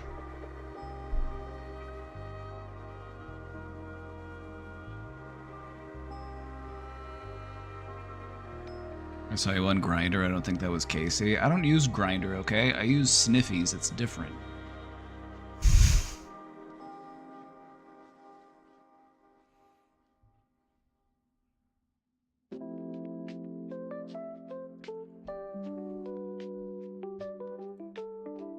I did vote. Chat, did you vote today? Sniffies? Oh no. Chat, do I have to explain to a beloved 65-year-old viewer of this stream what Sniffies is? Alright, first off, I just want to make it clear, I'm joking when I say this. Sniffies is a cruising app, and it's made for like people who want to like go out and have sex in public places.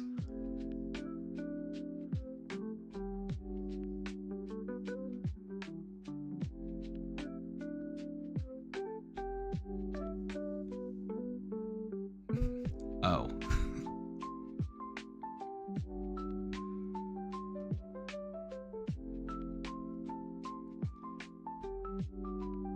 Shout out to Sean for taking us on his Sniffies runs. Sean is a legend for that. I don't know how he can do that with a straight face. Sean went out in public and like met some old guy on Sniffies and then like brought him into his car, and then Sean just started reciting lines from the movie Longlegs.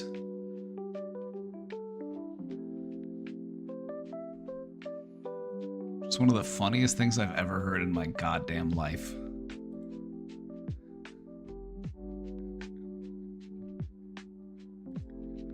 Yeah, Sean met up with some old guy under the pretense of like cruising, but then he just started like doing his Longlegs impressions.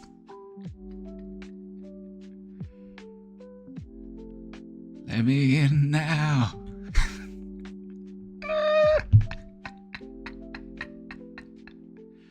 Sean's a fucking legend. I love Sean so much. Oh my god. Oh my god.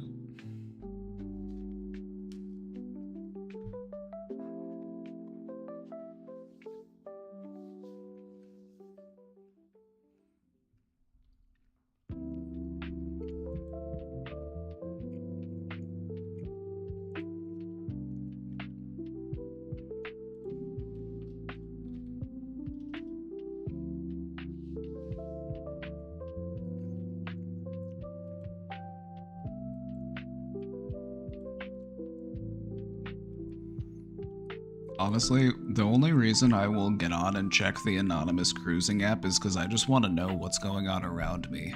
And one of the things you'll realize is that there are people all around you that are cruising that you would have no idea. Like when I was at the Mall of America, I was like, I want to see, I'm just curious. I'm like, oh my god, there's like 8 people here right now who are looking for anonymous, like, I'm like, oh my god, they're everywhere.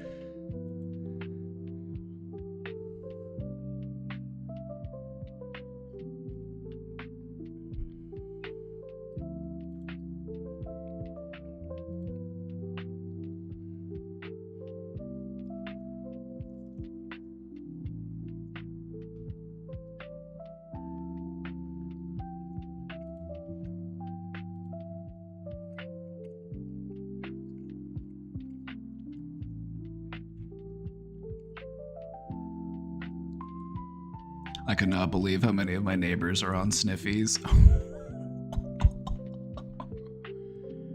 You know, honestly, it is kind of funny to just check like your local area because I can guarantee if you're in like a relatively like suburban or like city, there will be people on that app in your area and you will be like, huh, I had no idea.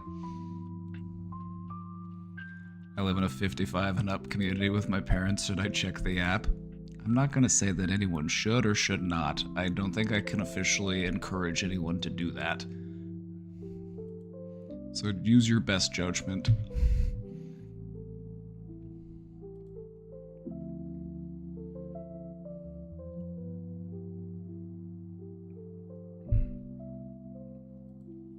Just wait until you find out how many people are meeting up at your local park or your Target bathroom.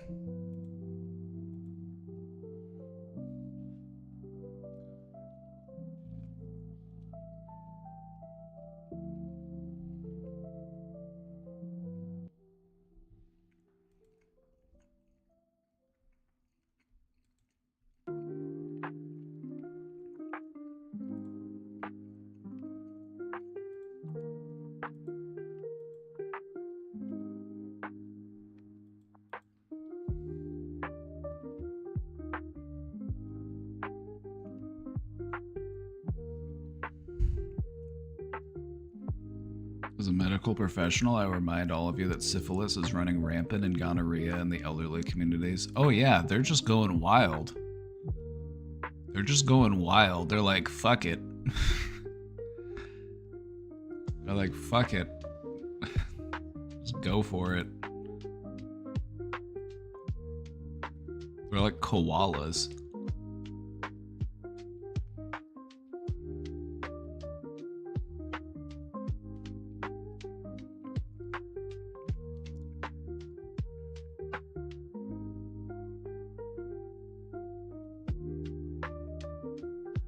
Like, people at nursing homes and in retirement communities, like, they'll be getting busy.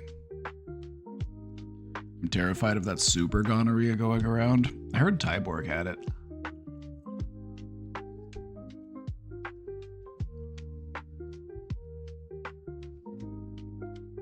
Allegedly.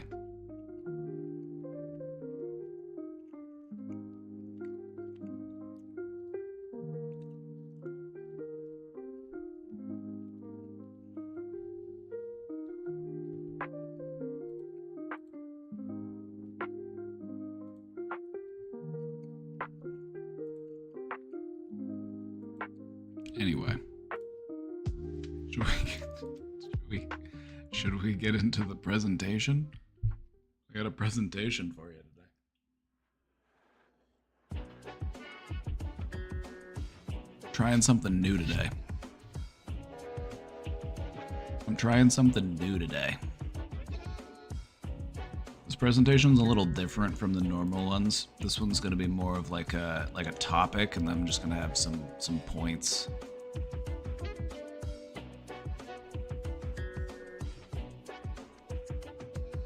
So this one's more of a group discussion.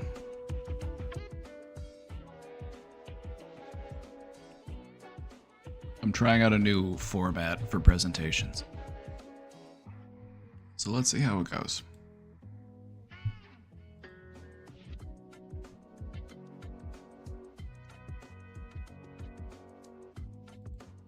So for this presentation, I've incorporated something that you might be familiar with, something I'm sure we all know and love, the feeling wheel.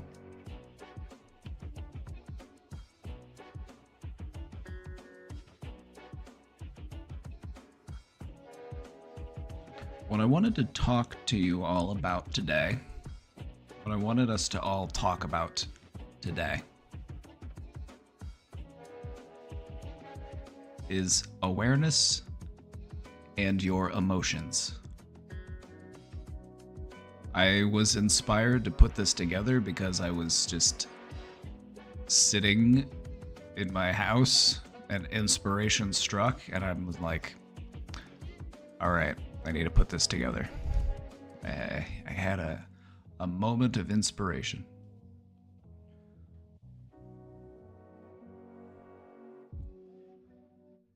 The reason why I wanted to put this together is because I was thinking about awareness. And what I came to realize was that as your awareness increases, the potential depth of all of your emotions will also increase. So it is through your awareness that you are able to increase the depth and complexity of your emotional experiences.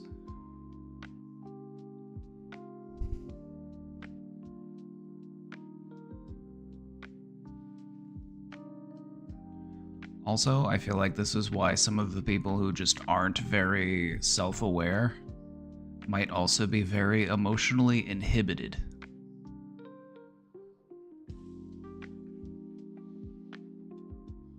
So what we're gonna do is we're gonna talk about this topic, and I want you to let me know what you think about it. I want to hear what you have to say.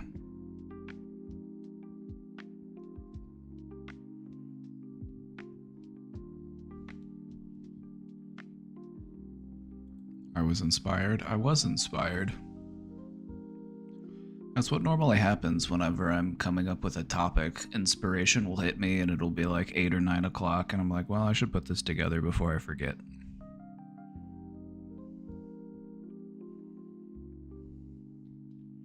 Yeah, I made this in Photoshop, thank you. Alright, let's take a look. Let's take a look.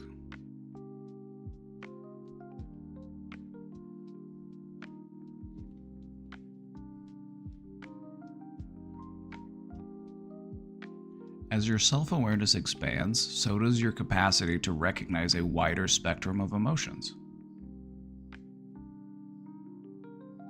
Just think about moments in your life when you were paying attention to yourself, or you were exploring your emotions, or you were processing some deep emotions. You were engaged in an awareness exercise.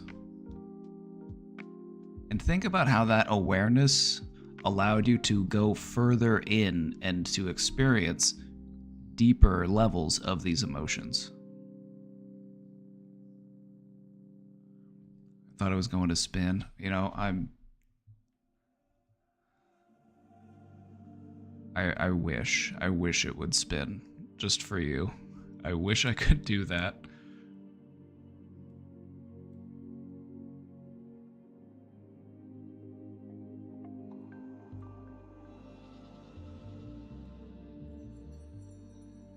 Hold on, what about,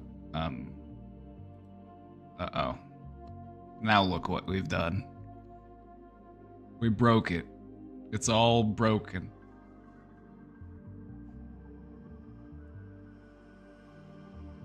We tried to spin it, and look what happened.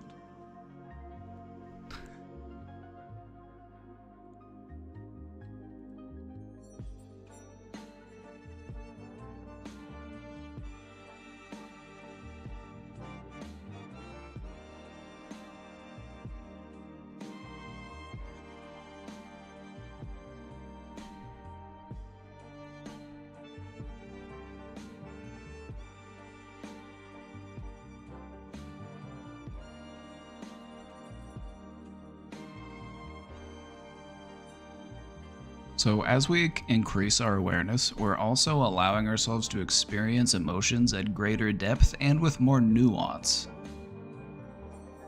You know, whenever we're kids, whenever we're young, our emotions are pretty linear. You know, we know the basics.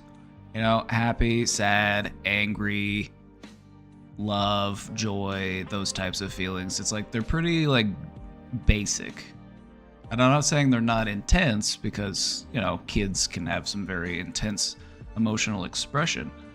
But there's not really that depth and that nuance that you would see in somebody who's more grown.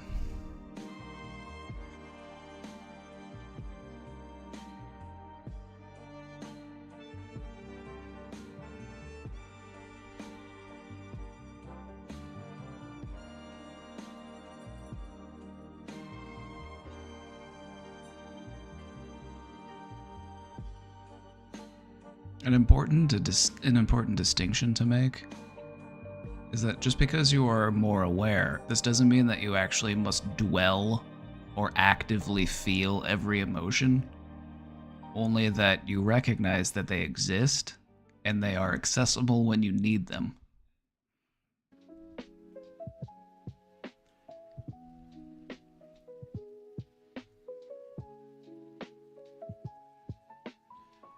When you're able to acknowledge your emotions without being consumed by them, you're able to maintain emotional balance and resilience.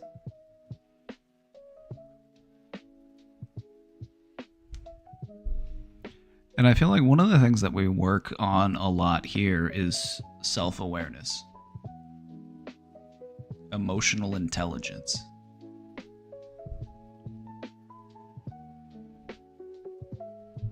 Would you agree?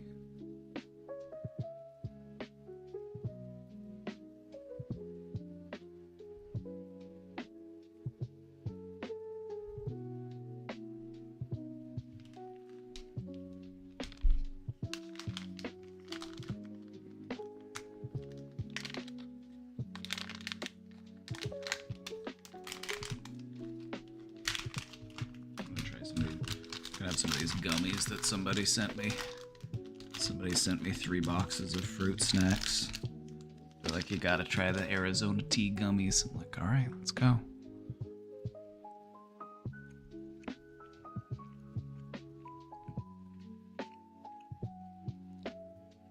You know, these are pretty good.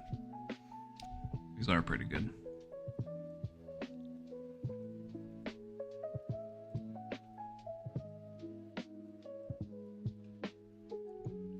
I want to talk about emotional inhibition. You, in the span of your life, might have found yourself restricting your emotions, or maybe you find yourself saying, you know what, this is too painful. I don't want to think about that. I don't want to feel that. I don't want to process this.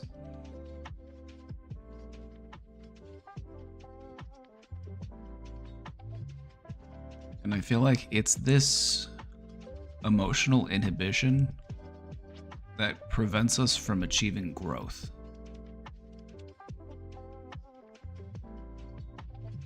Just think about some of the people in your life, maybe yourself, or maybe, you know, just other people that you've encountered on your journey. People who were emotionally inhibited.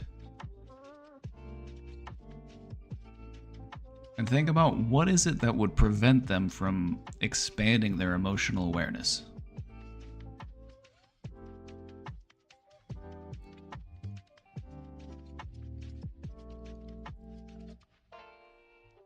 It was always other people who tried to restrict me.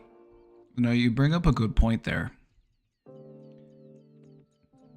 Emotionally inhibited people will try to keep you emotionally inhibited as well. They will label you as being emotional, or they will say that you're, you know, they will make you seem like you're doing something wrong by becoming more self-aware. Just as a way of, you know, justifying their own emotional insecurities.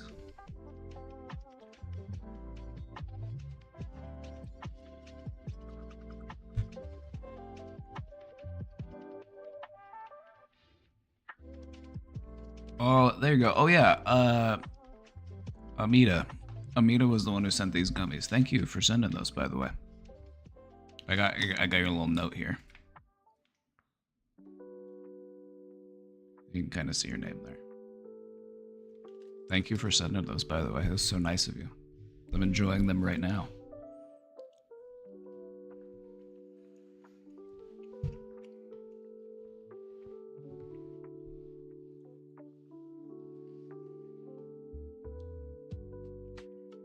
I don't know what goes on in the mind of those incels that review bomb things for being woke. A lot of people like to feel like they are a victim. Because a lot of people will adopt this role of being a victim as a way of avoiding accountability for the place that they are in their life.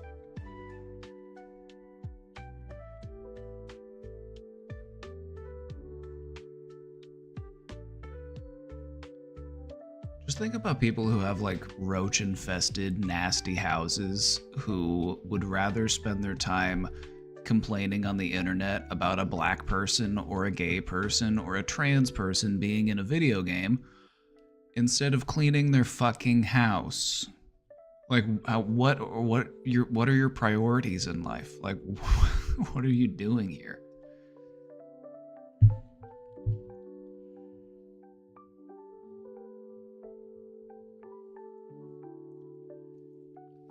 But I feel like what often stops people from achieving emotional awareness and emotional growth is that they're afraid of that pain. They're afraid of going deeper into those emotions because they're scared of that pain.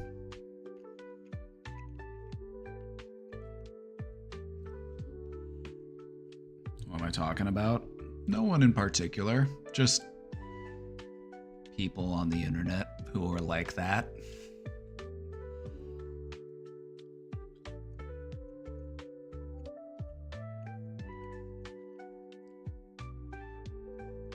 Did I say a bad word? I didn't see one.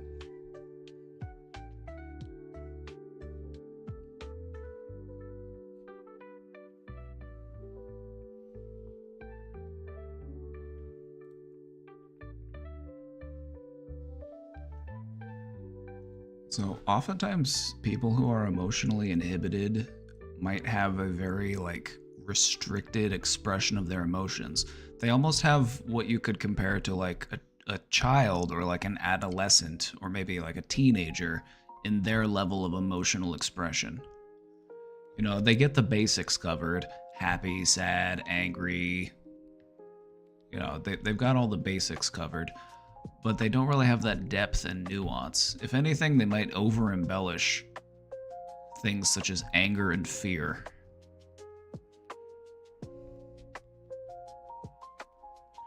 When we suppress our emotions, we limit personal growth and self-understanding.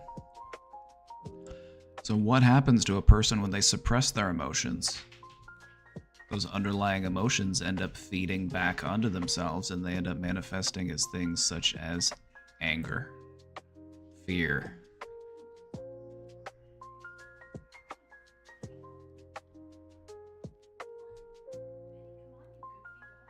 Penny, there's no place for you to lay in here. You should probably... We moved the dog's beds. We moved them out to the living room, and Penny keeps coming in here like, where's my bed?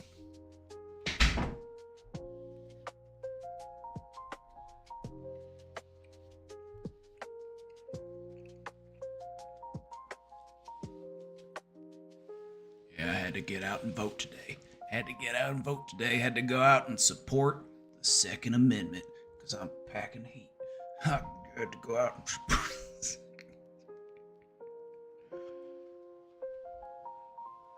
Had to go support my right to carry these guns.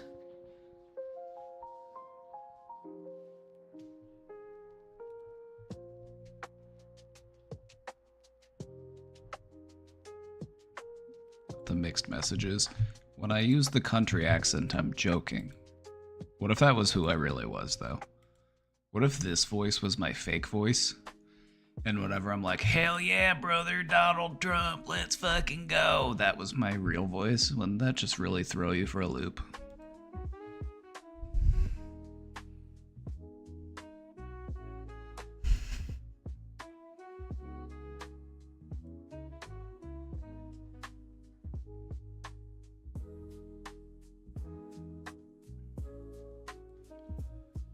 So, what do I mean when I say emotional inhibition?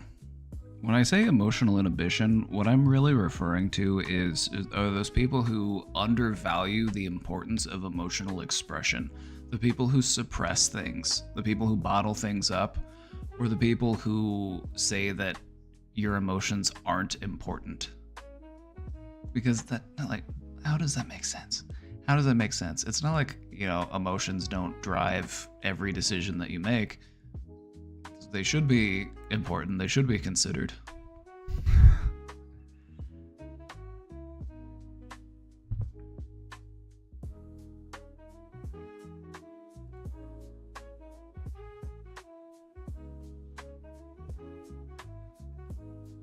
Oh, the red shirt. The red shirt. It's got my eagle on it. United States of America. I told you I'm dripped out. I'm dripped out for the election today. I'm wearing my American colors.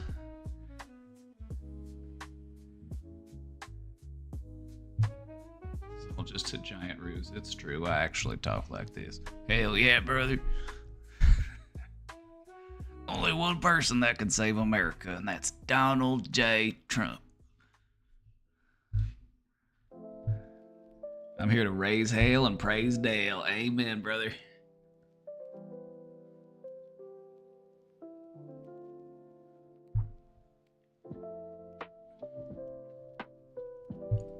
Roll Tide.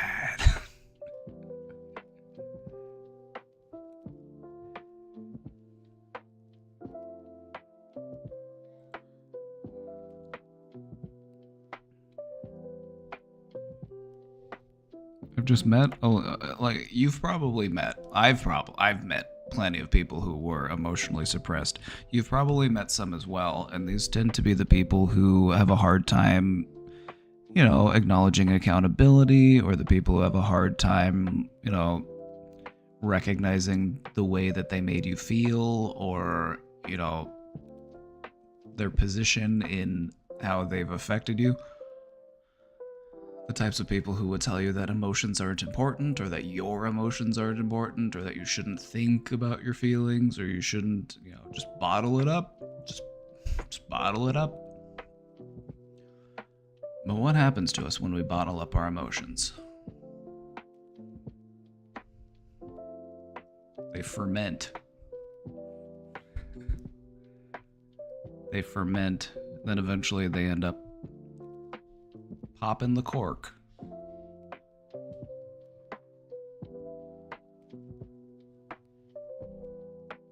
So, not being aware of your emotions does nothing to help you with your emotions. It's only through increased awareness of your emotions that you're actually able to regulate your emotions better. Because when you work through these emotional inhibitions, you can achieve a healthier relationship with your full range of emotions.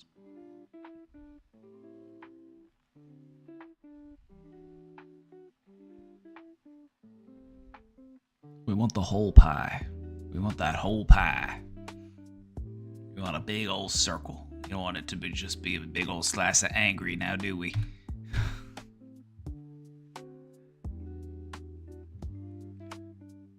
In order to achieve a balanced emotional growth, we have to embrace and understand all of our feelings, even the difficult ones. Because if we just want to try to pick and choose which emotions we experience, which emotions we explore, we're inhibiting our growth.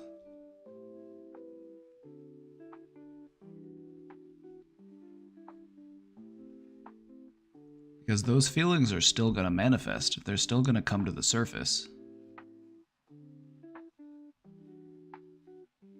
They're still there. They're still floating around in your brain. You got to process them. You got to allow yourself to feel them.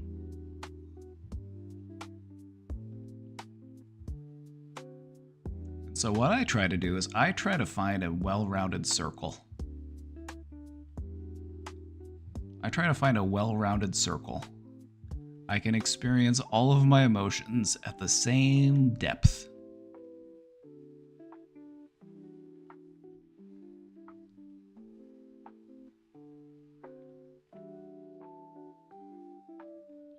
Because I believe that this is what can help you to foster a more resilient and stable emotional life.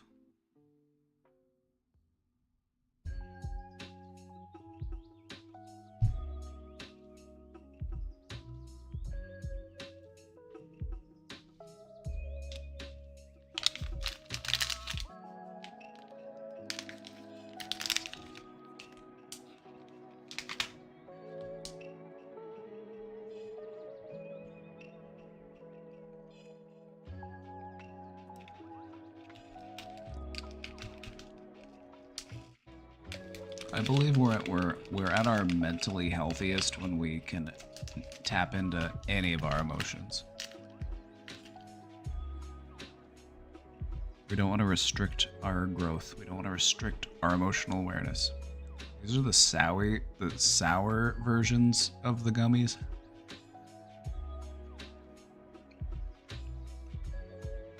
These are fucking good.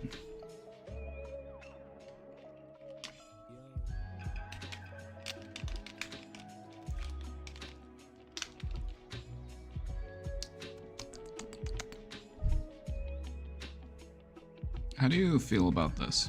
Do we have any questions, or is there anything that's coming to mind as we're talking about this? Am I just crazy? Am I insane? Well, yes, but what do we think about this topic?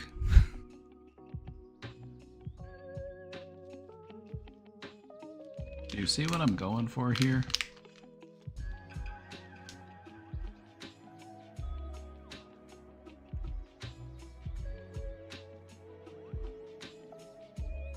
Like, just because you understand the depth and complexity of things such as your anger or your fear or your sadness, it doesn't mean that you have to be actively feeling those things. It just means that you allow yourself to feel those things should the need arise. And in doing so, you achieve a more balanced state, and you're actually able to experience your more positive emotions on a deeper and more profound level as well.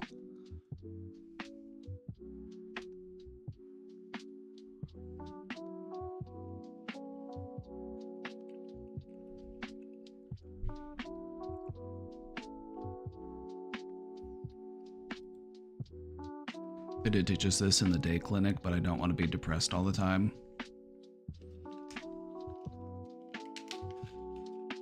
Then don't. Thanks, I'm cured. Thank you, that'll be $500.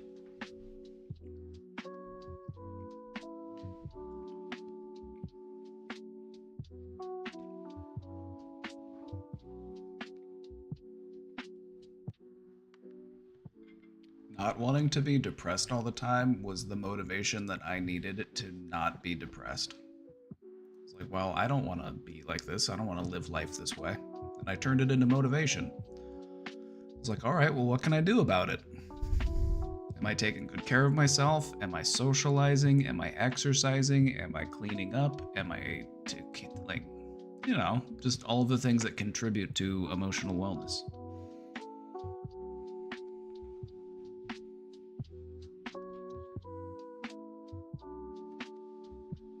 There's always going to be stuff out there that could make you sad. And sometimes, in spite of all those things, you have to choose happiness.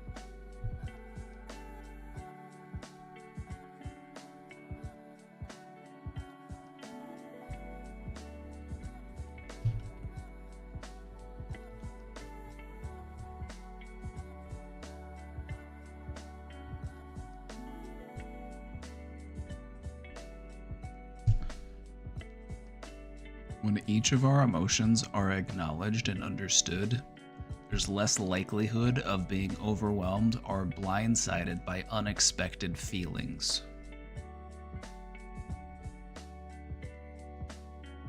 It is through this increased level of emotional awareness that we actually gain more control over our emotions.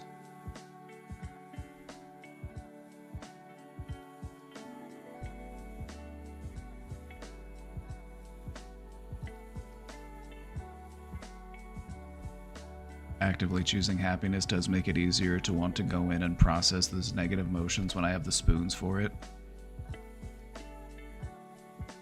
Absolutely.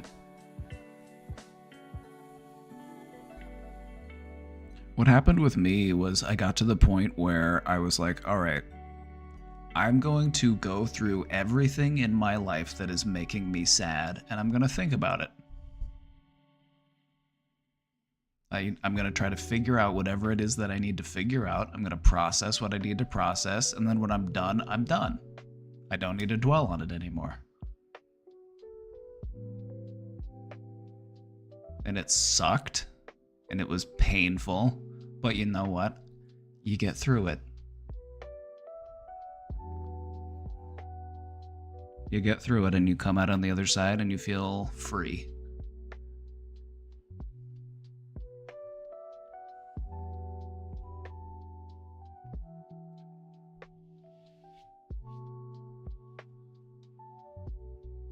You gotta Marie Kondo your mind. This sparks joy. This does not spark joy.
All right, let's get a little neurological.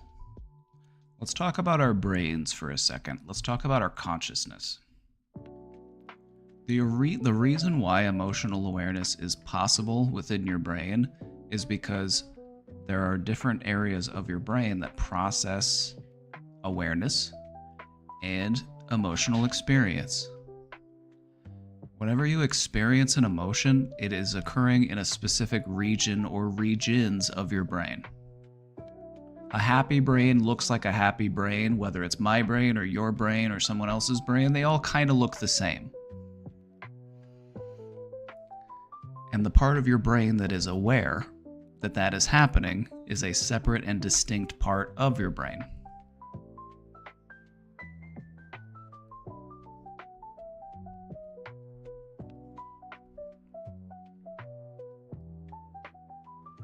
And this is one of the things that you can learn through meditation, is you can learn to lean into the part of you that is aware.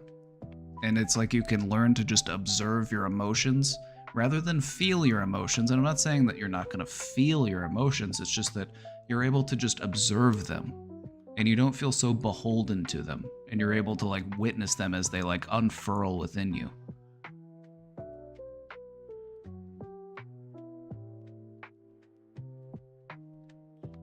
Is there a point where you can be too aware of your emotions?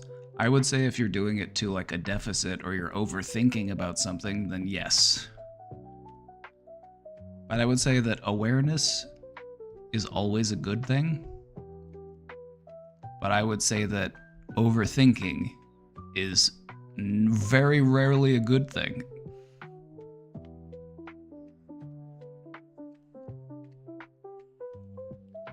Wait, so are feelings in different parts like different feelings?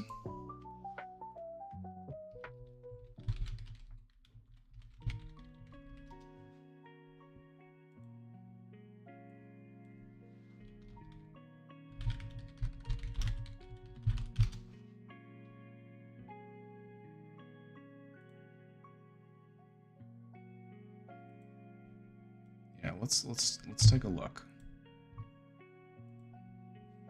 Different emotional states correspond to different regions within your brain. So the first one here, we have contentment.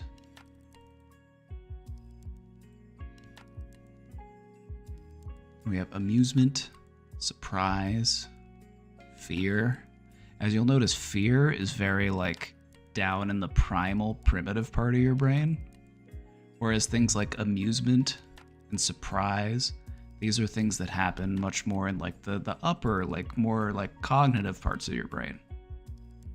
Just as a general rule, like the lower and more towards the middle of your brain, the more like primitive and primal of a response it is.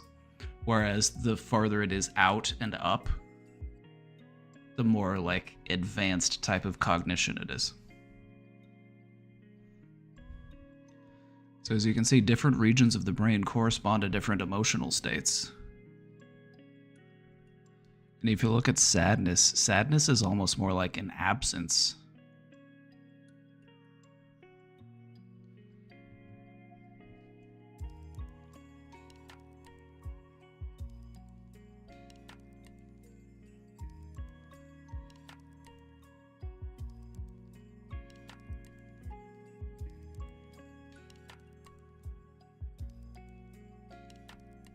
No, outside of like the emotionality of your brain, there's also parts of your brain that are online that are just a part of your awareness.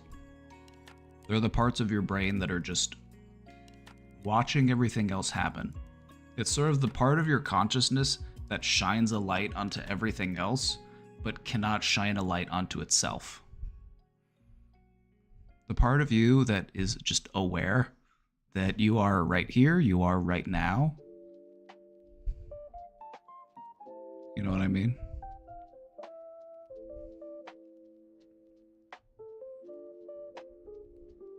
But it's a separate and distinct part of you from the one that actually produces the emotion.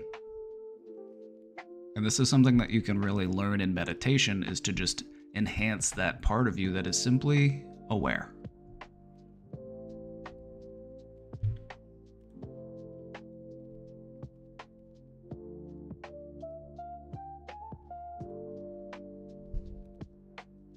What would it be like to feel everything at once? Synesthesia. It would be like you're on a powerful psychedelic. I would say that when you're on like a powerful psychedelic, that sort of thing is possible because you're... Hold on. Let me show you something.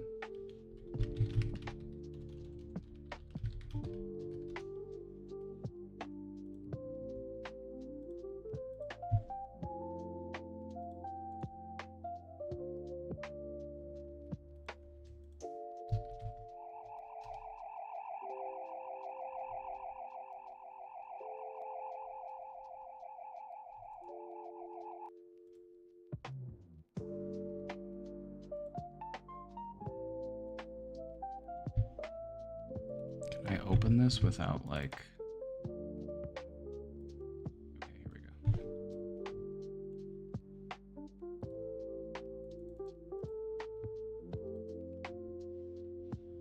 When your brain is just normal, sober, you have a certain level of connectivity that happens within your brain.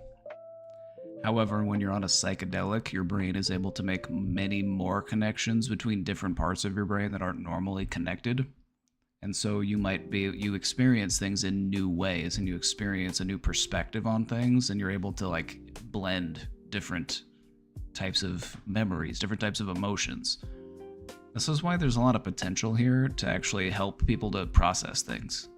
Now, this should also be treated with a high amount of respect, because this could also be something that can be very frightening, terrifying for somebody. Also, Goobarts, thank you for the 3 months. Thanks for the Prime sub.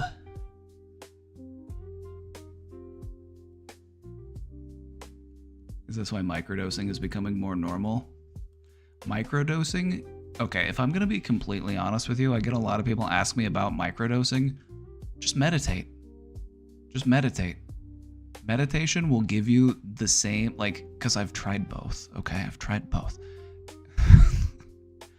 And it basically just makes you feel the same way that you do after you meditate.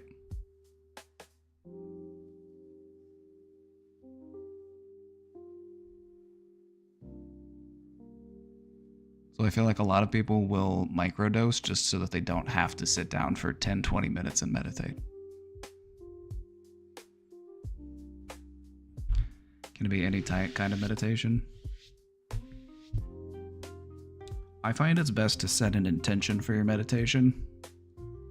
You know, if you're meditating for clarity, if you're meditating for insight, if you're meditating for creativity, if you're meditating for peace, if you're meditating for love, whatever it is, just set a goal, orient yourself on it, and go after it.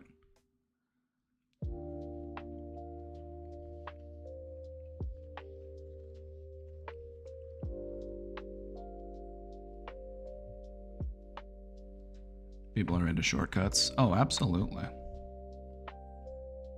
Oh, absolutely. We love a good shortcut.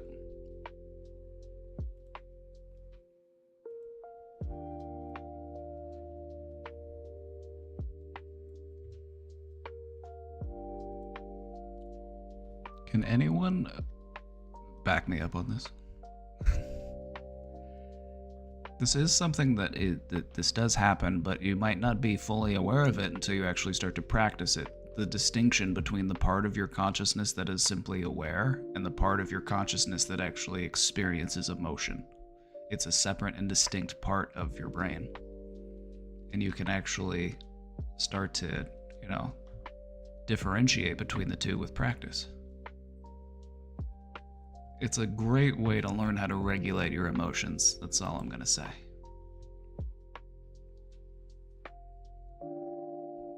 The brain's awareness center observes and acknowledges the emotions without necessarily triggering the emotional response itself. This is why whenever you meditate and people are just like, just sit there and just watch your thoughts as they go by. Like they're passing by on like cars on the road, or like containers on a train, or like, leaves floating by on the river. Just lean into that part of you that is just watching that happen.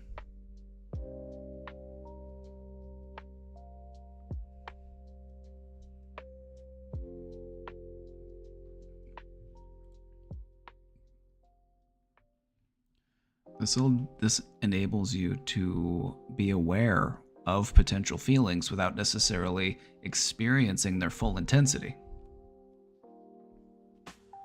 So for example, let's say you practice meditation, and let's say you practice just observing your emotions and watching them as they build up within you, but not embellishing those emotions, not,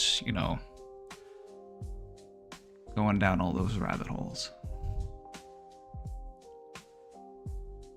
What I've found within me, because I can only speak to this from my experience, is if something happens that would upset me, I can notice this is making me upset before I actually respond in an upset way.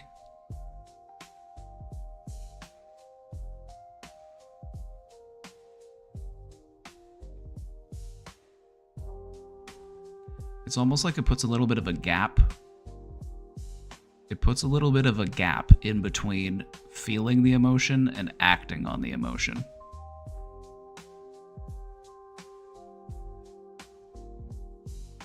It's like you notice the emotion building within you and you're like, all right, what do I want to do with this? Rather than just it showing up and you're just like, well, guess I'm angry now.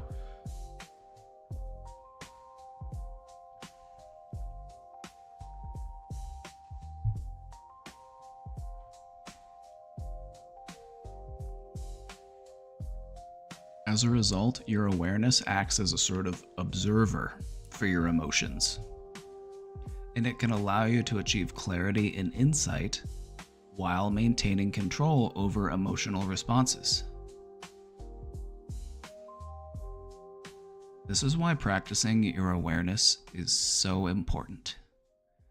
And one of the best ways to increase your awareness is through meditation.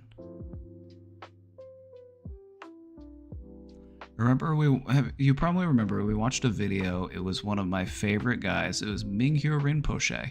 He is a Tibetan monk. And he's like an Olympic level meditator. And he said meditation is simply awareness.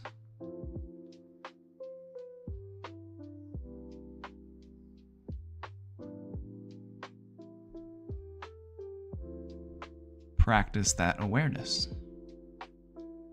Just try to be more aware. And what you realize is that you can be more aware.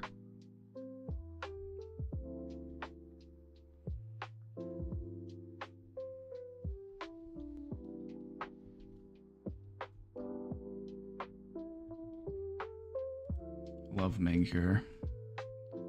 He's such a cool dude. Hold on, I'm gonna find that video again because it's a short video.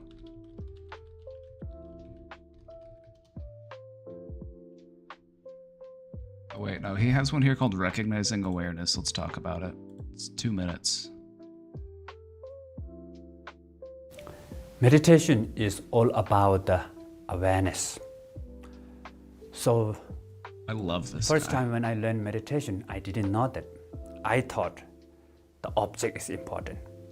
So I was struggle and kind of like really my mind fixed with the breath, fixed with the sound. But later my father said, the object, whatever, the physical sensation, sound, breath, whatever, is just support for the awareness. So essence of meditation is awareness. So I was feeling relief. Awareness meaning the knowing. Our mind has special quality, which is the knowingness, the knows what you're thinking, feeling.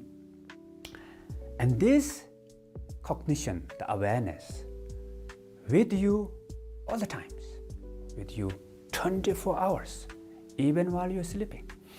So sometimes what we call unconscious moments, which is... This is a really good point. This part of you that is aware is always, except for when you're maybe in like such deep sleep that you just kind of are offline. But think about when you're dreaming even, and you're able to like observe and witness your dreams. That's that part of you. Sleep without dream, drink too much alcohol and drunk, or moment of dying or faint, but still there is awareness. You have awareness, but if you're not recognize your own awareness, then that is not become meditation. Then the quality of awareness cannot manifest for you, cannot experience. Although awareness is free, pure, present, genuine, peaceful, all these good qualities, but if you not recognize awareness, we are stuck with the thought, emotion, perception. So, for example, do you know what is this? This is a watch. What is the quality of watch? Tells time, right? If you have watch, if you are not recognize your own watch, even though watch has the quality to tell you time, but if you not recognize your own watch, no benefit. Watch cannot tell you time. So even the awareness is really perfect, but if you're not connected with awareness, if you not recognize awareness, then quality, then no benefit.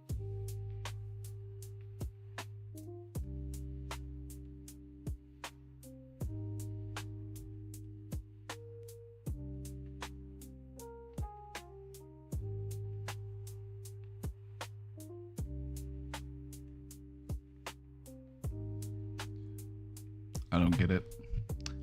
Awareness. The fact that you are aware that you don't get it. Not the part of you that feels some type of way about not getting it, just the part of you that is aware that I don't get it.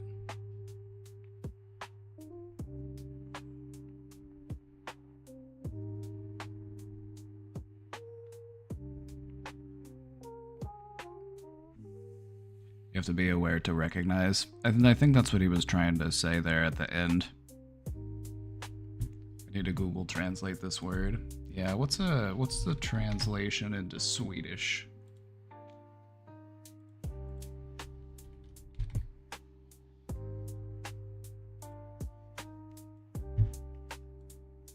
Medvetenhet.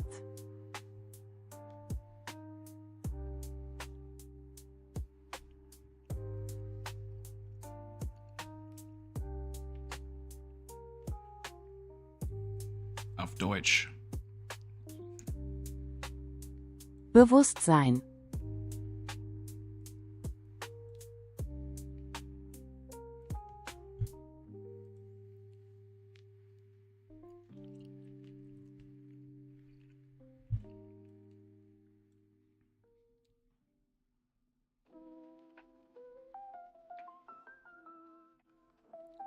So just to think about it for a moment, there is the part of you, the part of your consciousness that is simply aware that everything else is happening to you. You know, maybe you're sitting in your room, or you're sitting in your kitchen, or you're at work, or wherever you might be. There's a part of you that is aware that that is what it is. And it's a separate part of you, the part that has emotions about those things.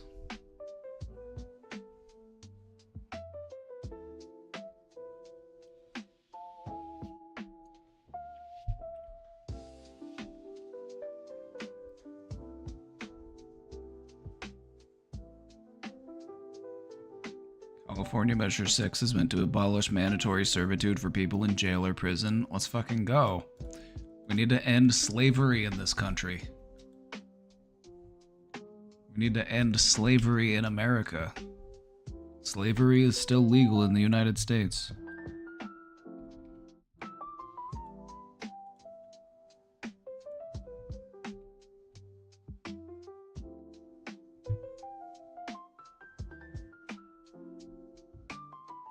Tietoisuus. Needed to see how you pronounce this.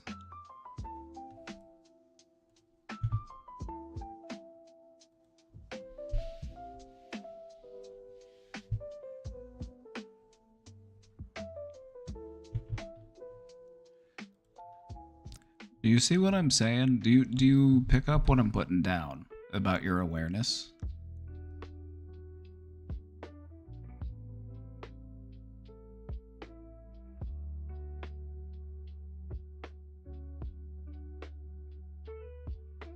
Do you feel me?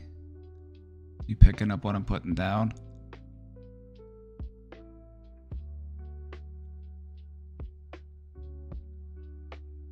Alright, Quark Charm gets me. Quark Charm, you get the gold star of the day.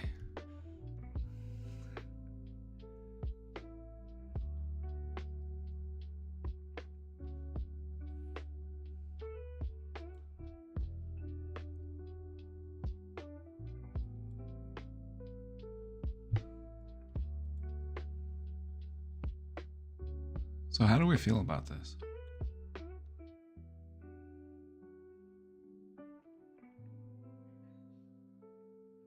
I would say our awareness is a gift. Just think about it. Our awareness is what differentiates us from every other creature that has walked this planet.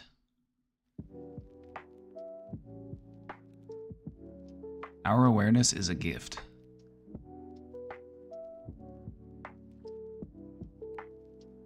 And I feel like a lot of times we just like to not pay attention to it or not, encourage it.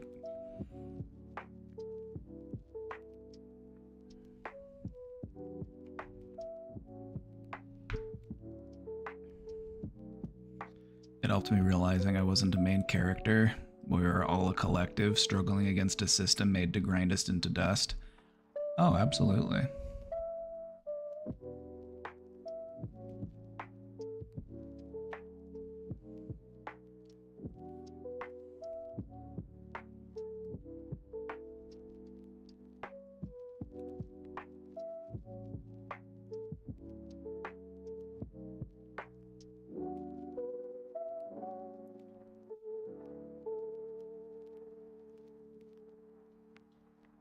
It's something I do every day. Like my dog will ring the bell to go out when I'm working, and I feel annoyed at first, and then I focus my awareness on that feeling and watch it until it dissipates. That's a great example. That's a great example. Just watching your emotions before you act on your emotions. That's a great way to enhance your awareness.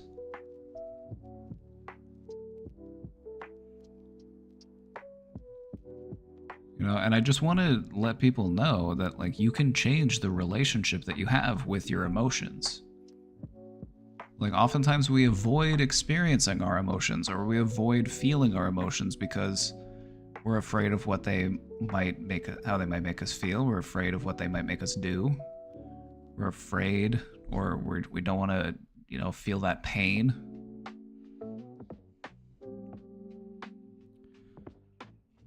You gotta feel it to heal it. You gotta feel it to heal it.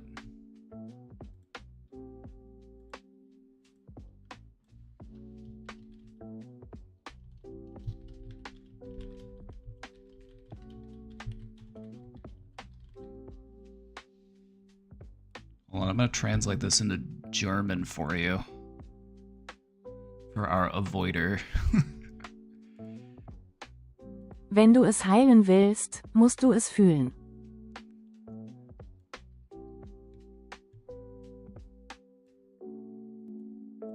Doesn't really roll off the tongue, like you gotta heal it to feel it.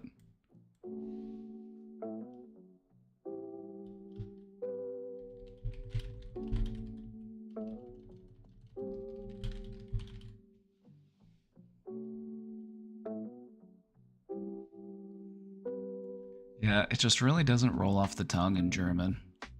Man muss es fühlen, es zu heilen. Just doesn't. I'm sorry. How about in what if we did it in Finnish? Sinun täytyy tuntea se parantaaksesi sen. What? About Swedish? Du måste känna det för att läka det.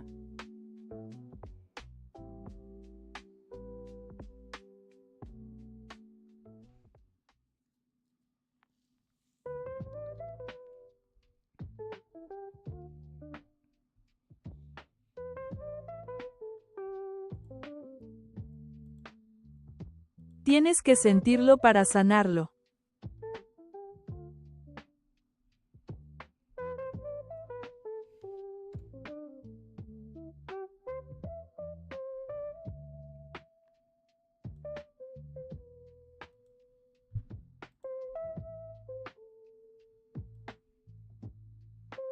Yeah, all that avoiding does is just tires you out. It just wears you out.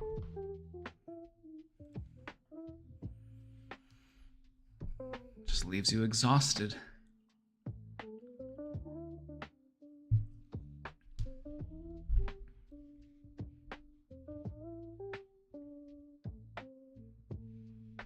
All right.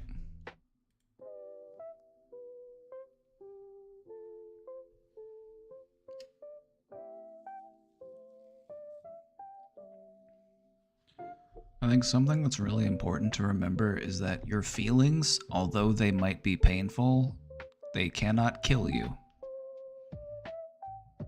I remember times in my life where I felt like I cannot allow myself to think about something or feel something because it felt like I would die. And what you will realize is that they cannot kill you. Your feelings, as painful as they may be, they cannot kill you. If you want to heal it, you gotta feel it.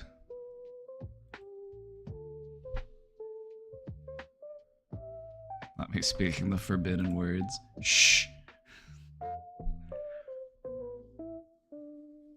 Only I get to use those words.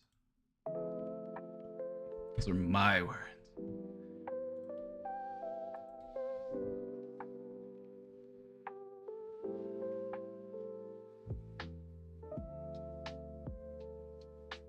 Avada, come on.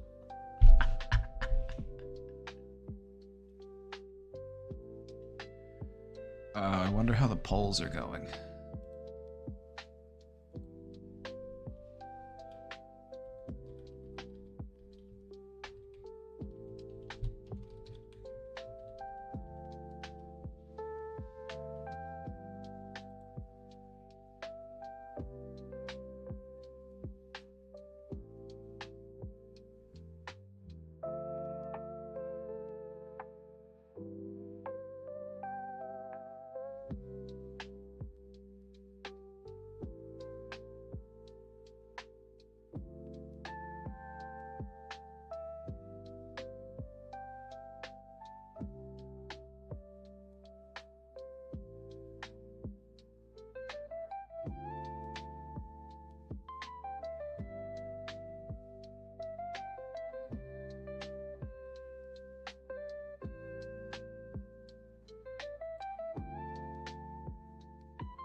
How's it going? Oh, it's going.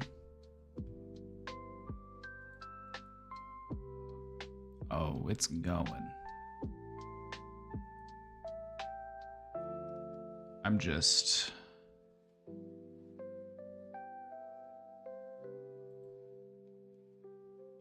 waiting for this day to be over. I'm waiting for this day to be over.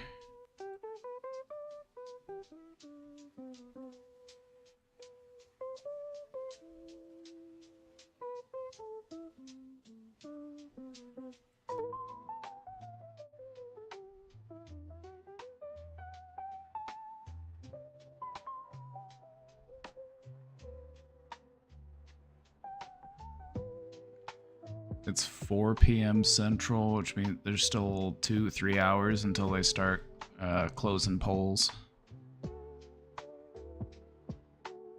Can't wait. Can't wait. Cannot wait.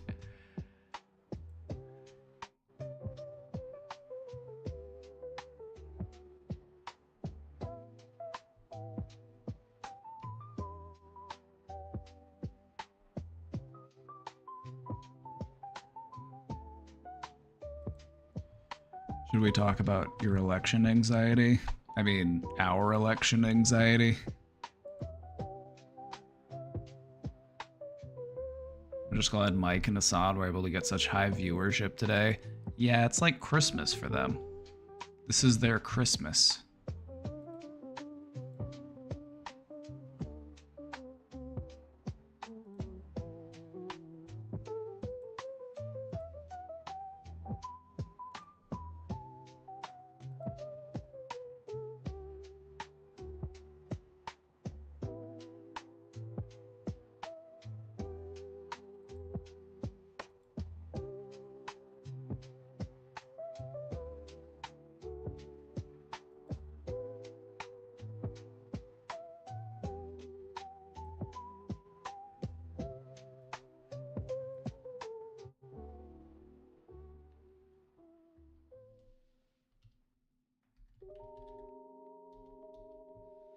So how are we feeling today?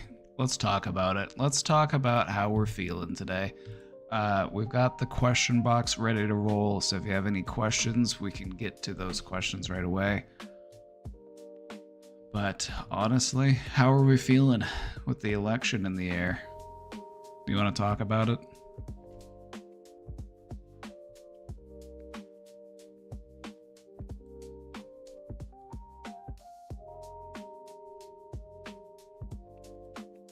Great presentation, by the way. Well, thank you. Thank you. That one was a little less regimented. That one was more like... It was an idea I had. I wanted to switch up my presentation style a little bit and just have it kind of be like something we talk about. Like we talk about this topic together. And then I have some points, you know, that we can kind of... You can look at and we can review and kind of like... You know.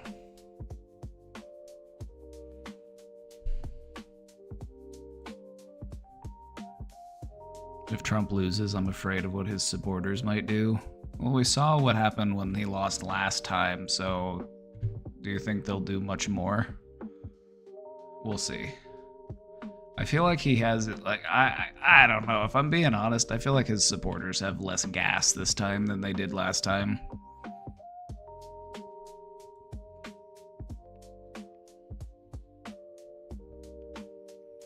Will I post it somewhere? Yeah, I can post it to the Discord for you.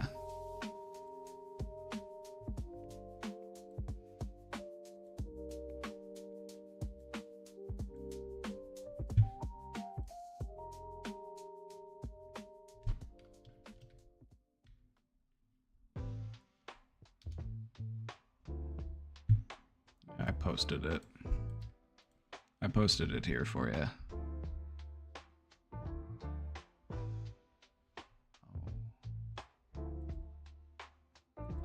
Hello.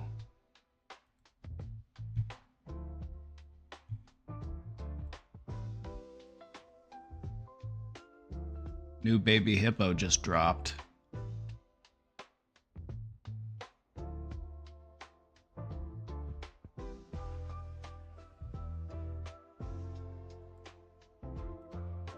New baby hippo just dropped. It's not Mudang. No, this is haggis at the Edinburgh Zoo.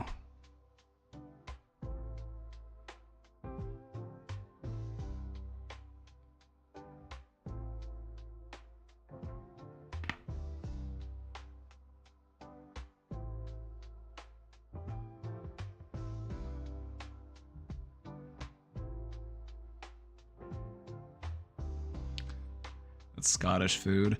So here's the thing. Mudang actually is the name of a pork dish in Thailand.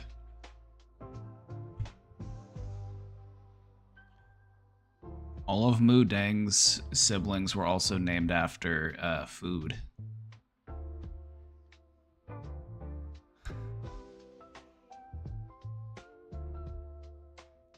Why food names? Good question. Good question. Alright, so we're caught up on the question box. We got the question box open, so if you got any questions, you know, fire away. Fire away. Haggis is a gross food. It is a gross food. It's also kind of a gross name, if I'm being honest.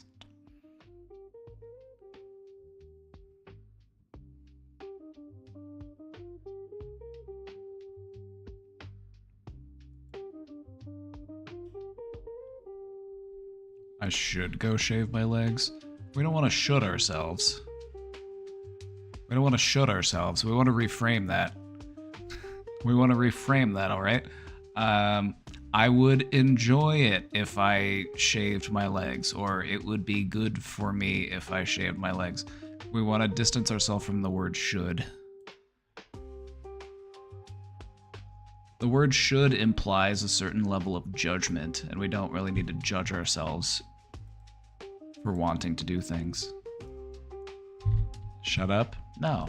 No, I'm not. I won't. I won't actually. I won't actually. It's leg hair, no exceptions.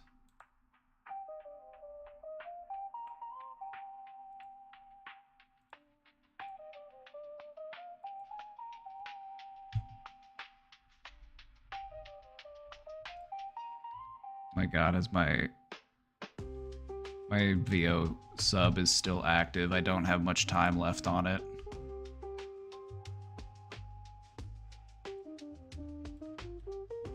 How much time do I have?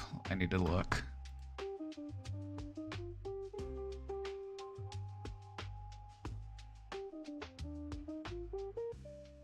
Oh no.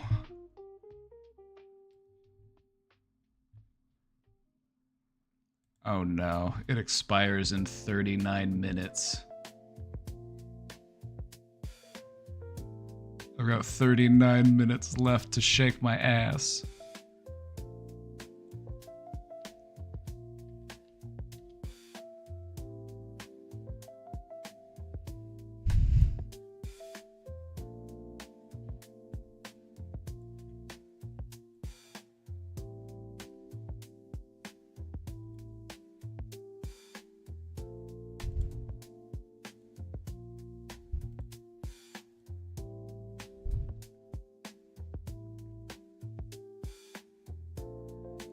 Hi everyone, I'm in need of a little bit of some moral support. I've grounded myself and did some breathing and feel much calmer, but the narc parents strike hard again. I know I will find a way out soon, but the back of my mind is feeling more defeated and broken, but I am excited to get better and through this soon. Well, you know what might help? You know what might help?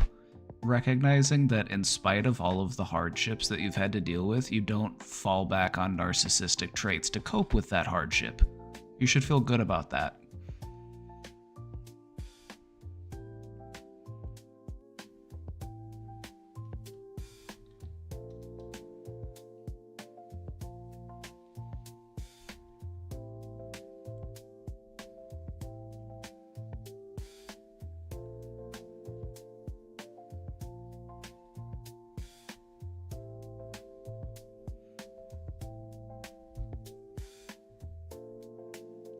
There's no winning when it comes to dealing with narcissists. There's no winning. The only way to win is to not play.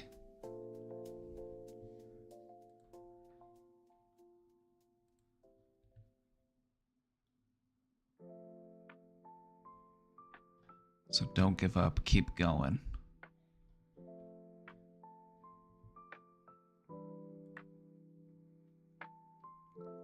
Should I try to fight being weird in social situations, or should I just accept that I might come across as off-putting? By off-putting, I mean body language and eye contact and facial expressions being unusual. What do we mean by unusual? I need to know what you mean by unusual before I really... So, okay, here's the thing. Body language, the easiest way to succeed in the body language category of communication is to just mirror what the other person is doing. And I don't mean you have to be an exact mirror, okay? Just like generally. Like if they're standing there and they're just like this, just stand there like this.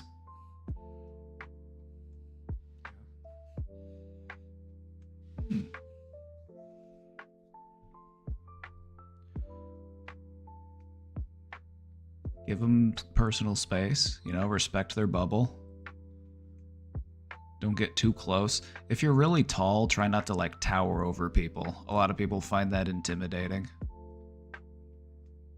So what I find is since I'm tall, I try to give people a little bit of extra space because I don't want to be like I'm looming over you, you know what I mean?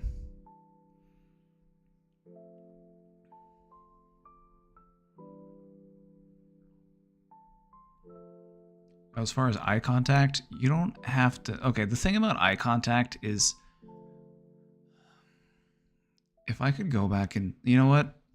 Somebody asked a question earlier. If you could put an idea into everybody's head, one of the... Like, maybe I should change my answer. Maybe I should say that I wish that everybody realized that direct eye contact is overrated. Because it's culturally subjective. In some cultures, direct, maintained eye contact is insulting, or it's challenging, or it's aggressive. And so if you feel uncomfortable maintaining prolonged eye contact, know that there are billions of other people who agree with you.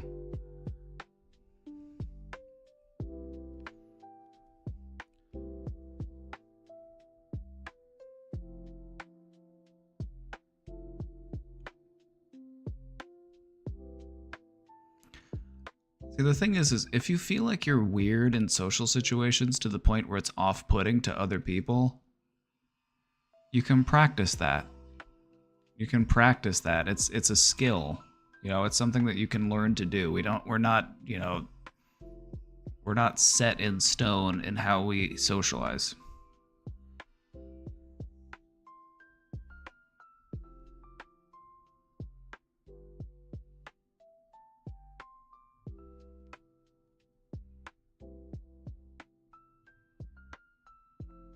So the thing about eye contact is, you know, make eye contact and then look away and just...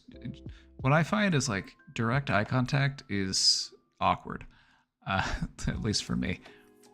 So sometimes what I like to do is I will turn my ear towards the person and I will still like orient my body towards them because that has more to do with it, I would say, than just like, am I staring at them? If your body is oriented towards them, rather than like turned away like I'm trying to leave, you know, that will let them know that I am paying attention to you. I am oriented towards you. You know, and if you don't like looking at their eyes, but the other person does value eye contact, then look at their nose, look at their eyebrows, look at their lips. You know, you don't have to stare them in the eye.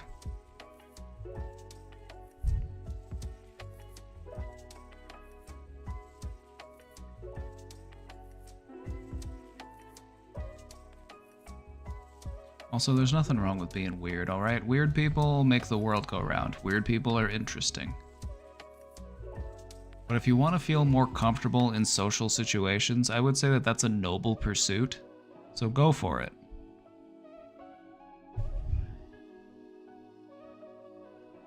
Being a human ain't easy, alright? And you're still out here trying your best, and I commend you for that.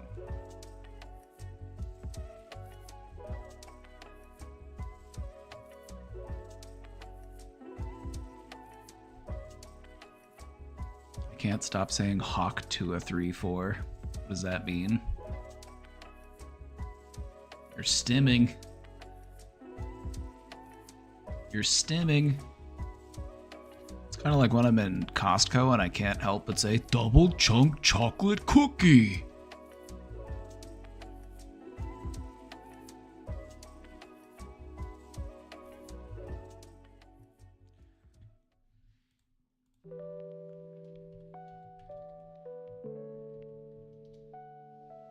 How do you feel about EMDR? EMDR therapy. I just started with a therapist that specializes in it. EMDR is really good at working with trauma. It's actually really interesting science. The way that it works is that, and it's similar to what your brain does when you're asleep and you're like dreaming and you're reprocessing or you're like relocating information within your brain. The eye contact with like the blinking light and the eye movement while you're talking about like traumas and other things can actually help to move it from that like active short-term memory part of your brain and actually help it to relocate to like the long-term storage part of your brain. Because part of the reason why PTSD is so stressful and why they experience like flashbacks and why they relive is because that trauma is essentially stuck in the short-term, like short memory processing part of your brain, that active memory. But EMDR, a combination of like eye movement while talking about the trauma, actually helps it to move to a different location in your brain, and that's so fucking sick.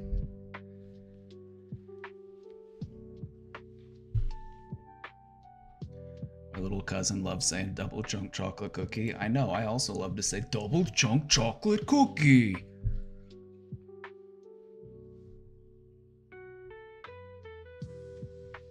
EMDR is eye movement desensitization and reprocessing. And it's a structured form of therapy that's used to help patients with PTSD resolve upsetting memories.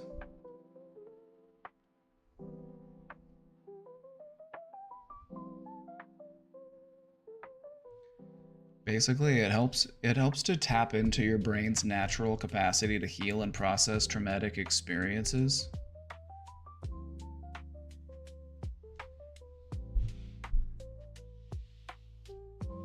So let me give you here, let's go on YouTube real quick. Because they actually have these on YouTube. They have like EMDR light bars.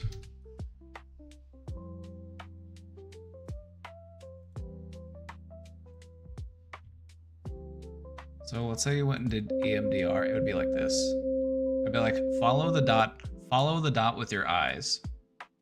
And then while you're following the dot, I'm like, so tell me about what happened on that day. You'd be like, well, I was in a small village in Afghanistan. My squad mate, we were on patrol and he stepped on an IED and he blew up right in front of me. You're talking about that like while you're watching this light. And it helps the memory to move to a different part of your brain.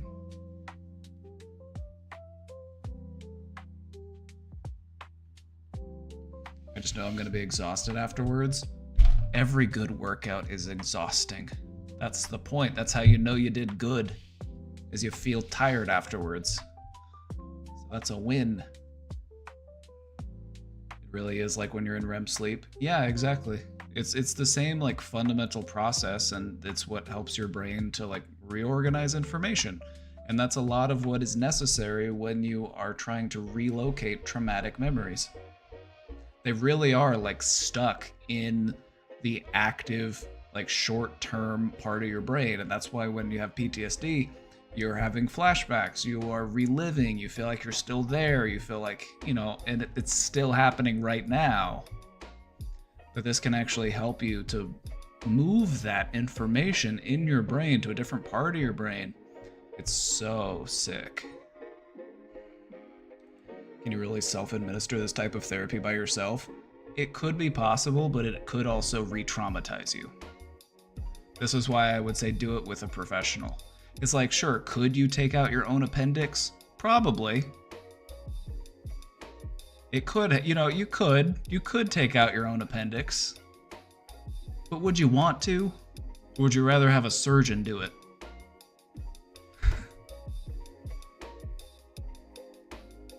What I would say is if you do EMDR with an actual therapist and you find it to be helpful and you actually get some practice in it and you actually get more comfortable with it, then maybe doing it on your own at home later wouldn't be so bad. But I wouldn't just like go and do it yourself if instead of like doing it with a professional. I would not recommend that at all.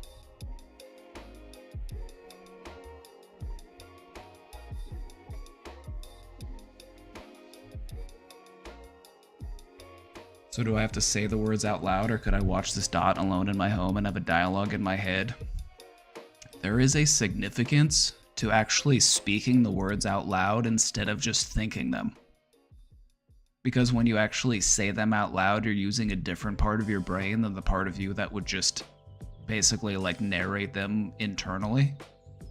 And so that's another part of it, is actually saying it and speaking it helps you to process it. Because you're using a different part of your brain to communicate it. God, I love the brain. That's why we're in the brain domain.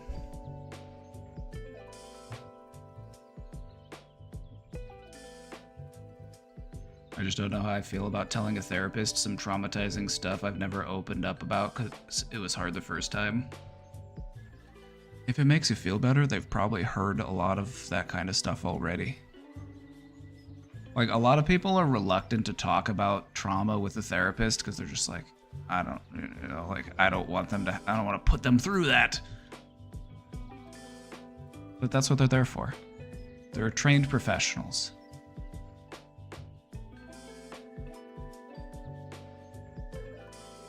But sometimes it's hard for yourself, when it's the first time you've started to talk about these things and you've started to process these things.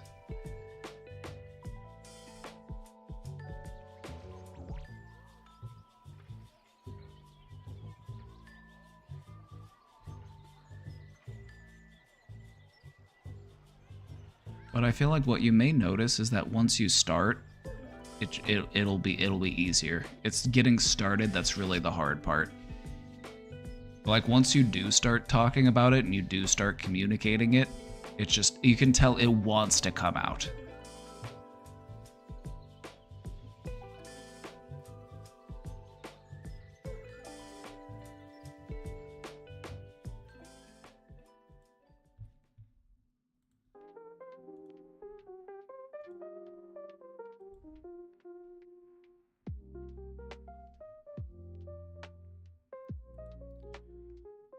I've been living it with it for so long, and I've gone back and thought about it and realized, holy shit, that's fucking terrible, and I see it all the time, but I don't associate myself as being like a victim in a sense. I don't know how to explain. You're a survivor. You're a survivor. That's what you are. We don't like to identify as a victim because when we identify as a victim, there's a certain powerlessness that we associate with being a victim, right? Like when we're a victim, it's just like something happened to us and we had no control over it. But when we're a survivor, we recognize that that thing happened, but I kept going. I kept living in spite of that thing.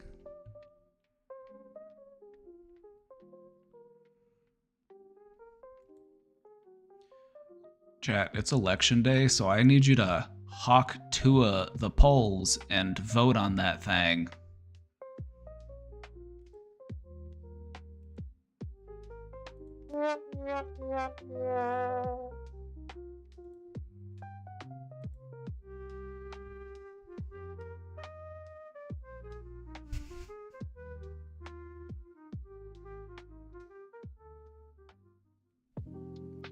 just honestly need to go see an actual therapist and not be afraid to talk about it. To be afraid to talk about it is to be afraid to be healed, my friend. Just think about how good it'll be once you finally get all that off your chest.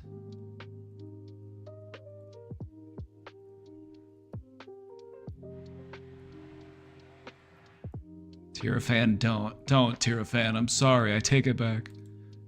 What's your favorite thing to do? Help people.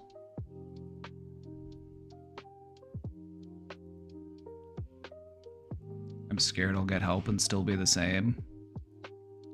Goobarts, you aren't the same person you were yesterday, and you're gonna be a new person tomorrow. We're always changing, we're never the same. If you believe that you can heal, you will heal.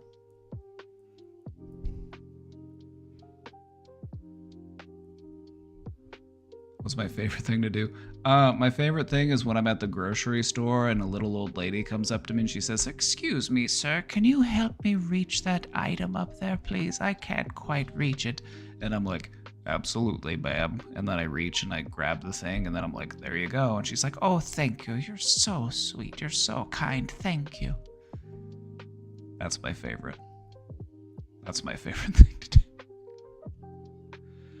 No, my favorite thing to do is to tell Casey that I love her, and I do it 100 times a day.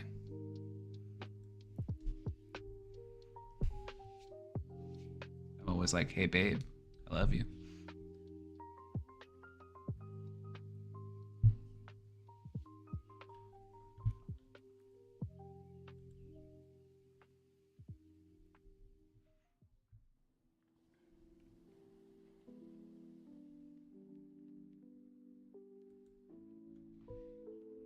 Why do people consider K-pop cringe?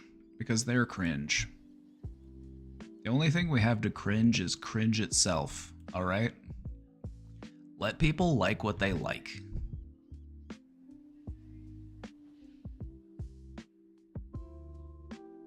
Let people like what they like.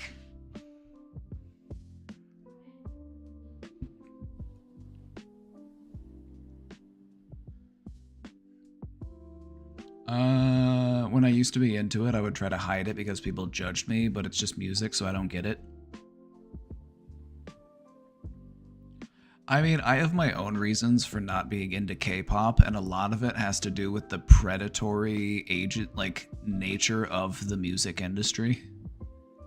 I've just heard that a lot of the artists who work in that industry are working under, horrible working conditions.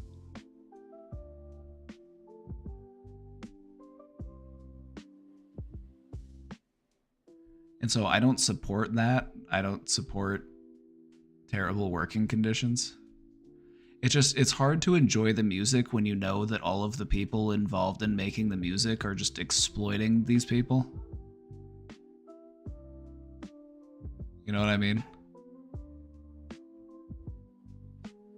Like pop music, the pop music industry is honestly just so predatory and so exploitive.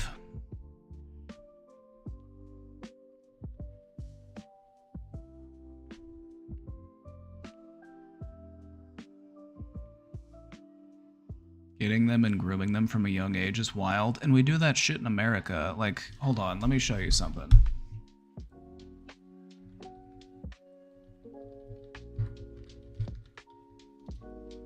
We do that shit in America too.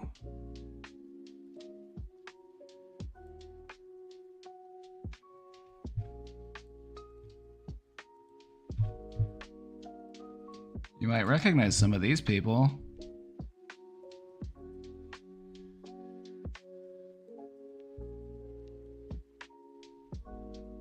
Do you recognize a few of these people? Oh look, it's Britney Spears. Oh look, it's Ryan Gosling. Oh look, it's Justin Timberlake.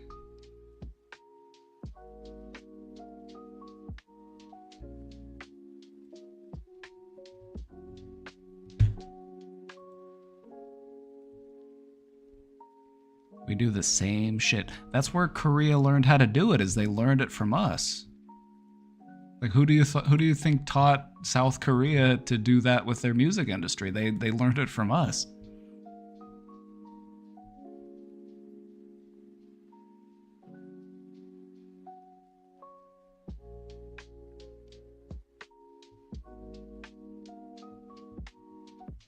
So I don't know. If you like the music, that's fine. Like the music. Like what you like. If it brings you joy, that's fine. Like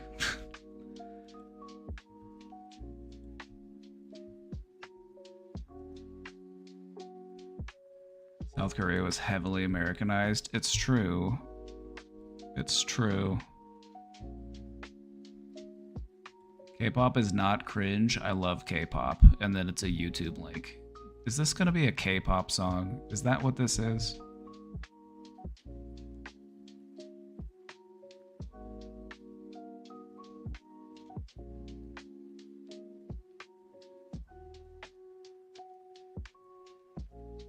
Okay, so I don't think K-pop is cringe, but like linking me to a K-pop song, that might be cringe.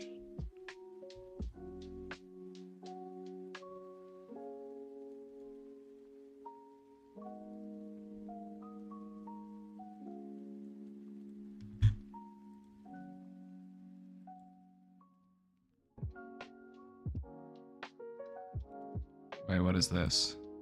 This isn't a K-pop video. 여보세요?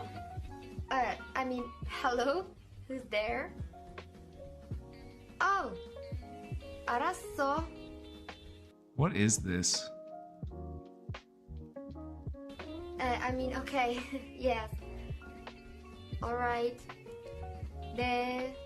I mean, yes. 진짜요? I mean, really? 아, 진짜. 어떡하죠? 아, 미안해요. I'm sorry. I mean, what do we do? 알았어. I mean, okay. Alright. See you. 안녕. I mean, bye.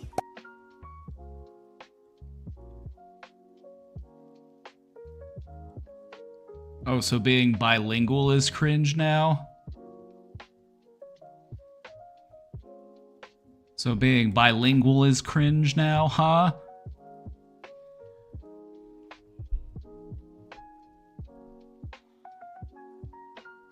Cringe? Like, honestly, if I'm being honest, like, the whole, like, cringe movement online is just, like, low effort bullying.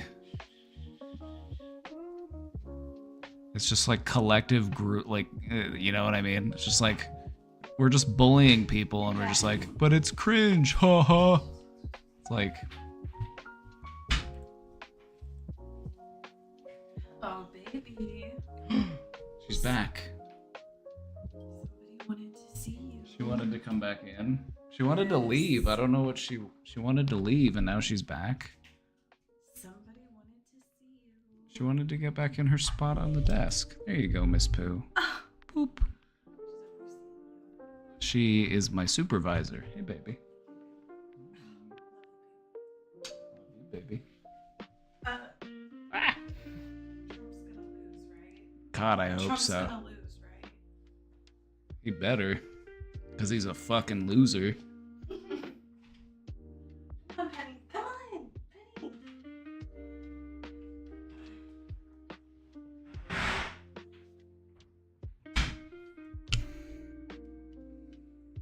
You know what this reminds me of? I wrote a presentation once. I put together a presentation once on the psychology of cringe.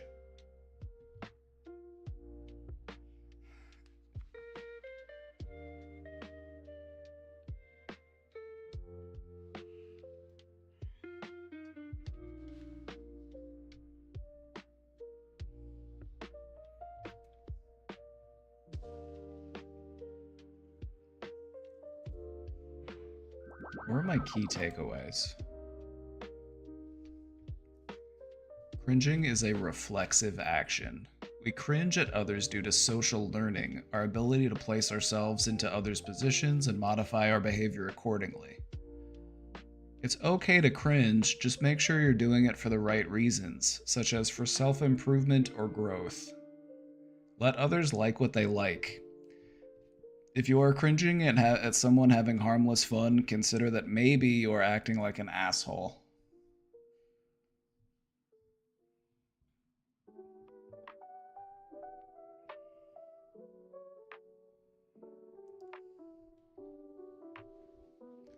I'm so annoyed. I found out my state, PA, has the highest percentage of counties that have election officials who are election deniers. And why be an election official if you're just gonna deny? I cringe at your cringing. Yep. The only thing we have to cringe is cringe itself.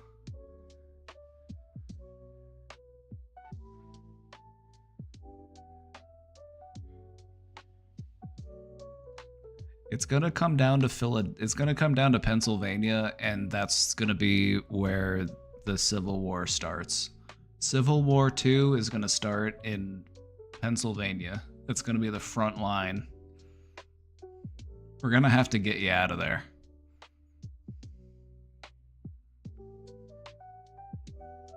The election's gonna come down to Pennsylvania, and it's gonna be a toss-up, and there's gonna be deniers, and Civil War II is gonna break out, and we're gonna have to get you out of there. But this is worst case scenario.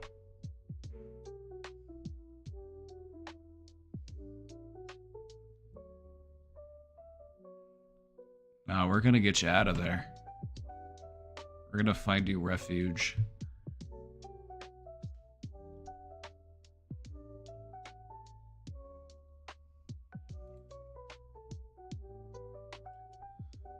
This was actually a good, like, I look back at some of my old presentations and okay, coincidentally, I look back at some of my old presentations and I kind of cringe because I was like, what was I thinking when I wrote this?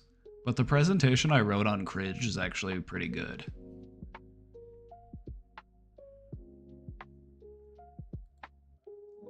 Like the different flavors of cringe.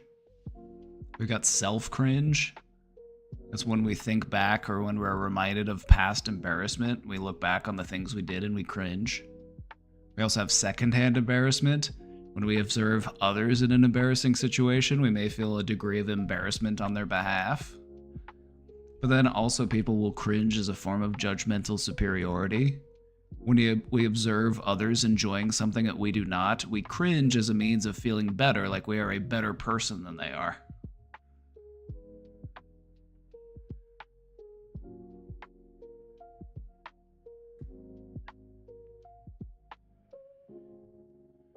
Josh, I'm gonna need you to strap the fuck up and spearhead the Brain Domain Mental Health Awareness Militia.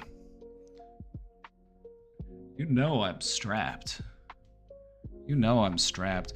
We want to get an, like, I have a shotgun and a handgun. I want to get a long gun. I want to get an AR. You know, just in case. You know, you gotta worry about wild hogs. When you live out in the country, you have to worry about wild hogs.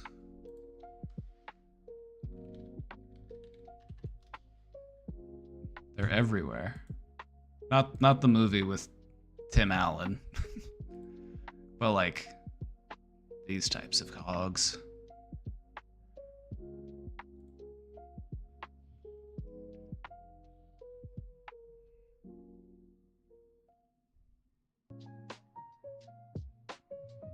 You gotta arm up to protect yourself from wild hogs.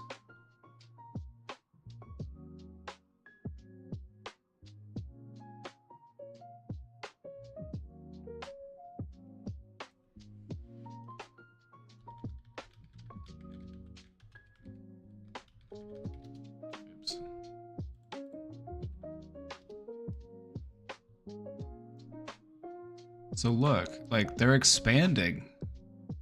They're expanding. Look, they're all throughout Texas and the South. But like they're coming into Missouri too. You gotta protect yourself from the feral hogs. They're no joke. That type of hog? I mean...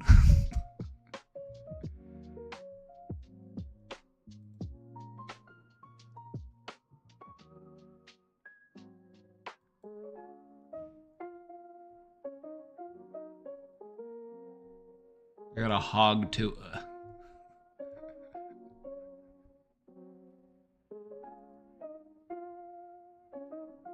I always thought that word meant something different. I mean... Coincidentally, the word hog is used as a term to refer to MAGA voters.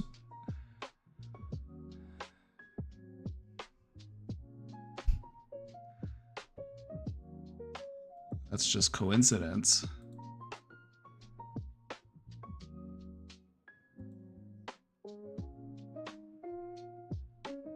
You gotta protect yourself from the feral hogs, okay? That's all I'm gonna say.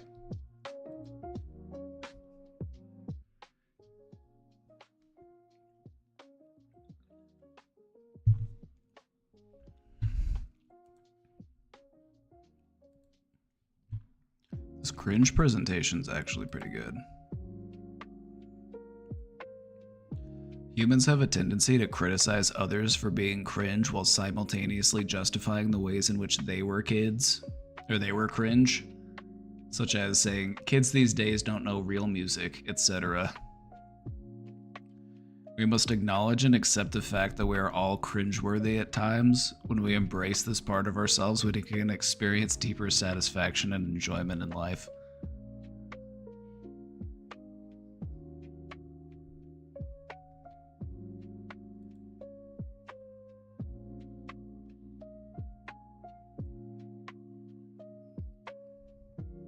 So in a general sense, if you're cringing at yourself for past bad choices, that is good. Because it helps you to reinforce socially acceptable behaviors and it helps you to establish empathy and emotional awareness. But if you're cringing at other people for having harmless fun, that's a bad thing. That's just bullying, is all that is.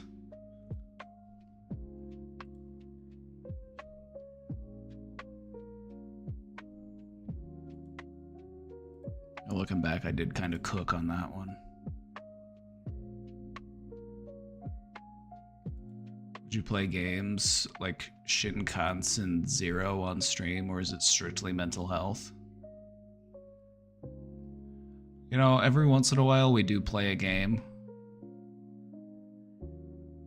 But that's more of like a sub-goal type thing. That's more of like a special occasion type thing. As much as I would love for people to just sit here and watch me play video games, I don't really care to, if I'm being honest. What is this game?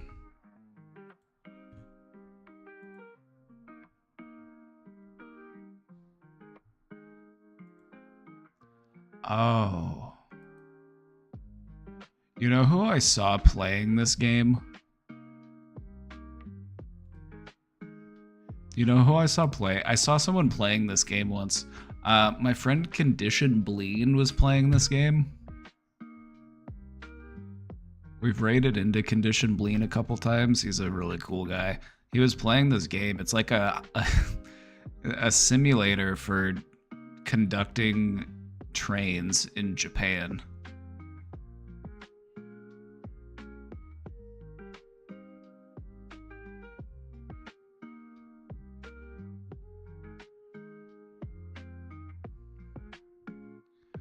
The game I like to play on stream is Project Zomboid.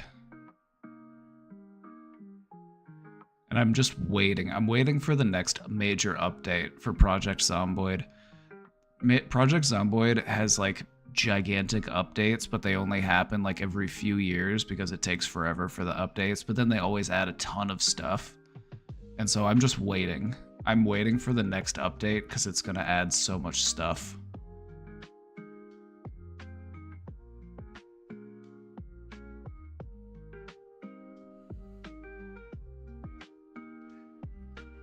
I tried once, it's so hard. It is hard. Honestly, you know what would be fun?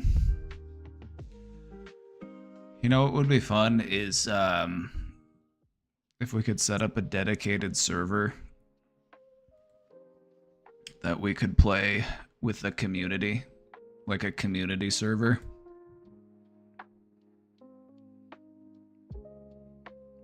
If anybody knows how to set something like that up and would want to help with that, I would love that.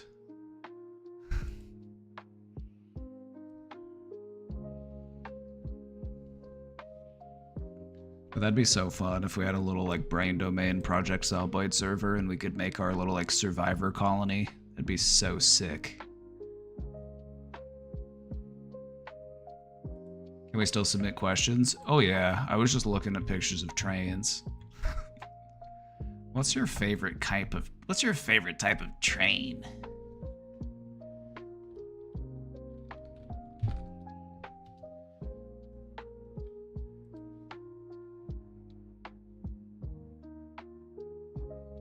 I like this style of train. I like those old-fashioned like steam engine types of trains. I think they're sick. Like, look at this train. That's a good train. Link isn't posted, by the way. It should be. It's posted on my end. I see it right here.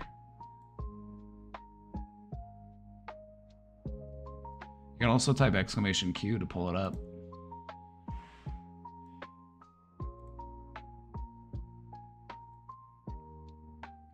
Government subsidized high-speed rail. I want it. I want to be able to, okay, I live in the middle of the country.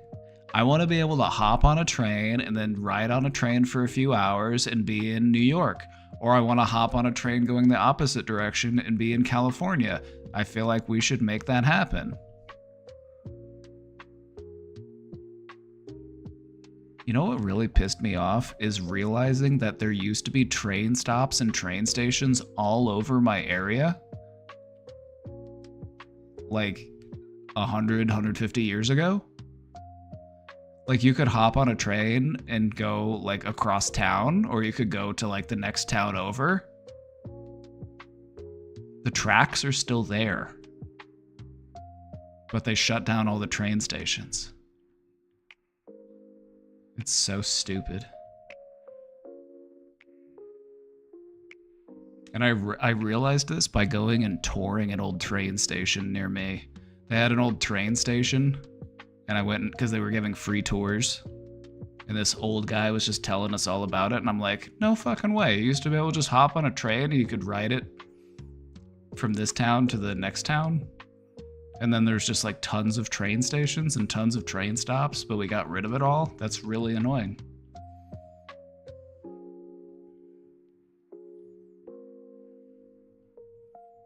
I was like, I want that back.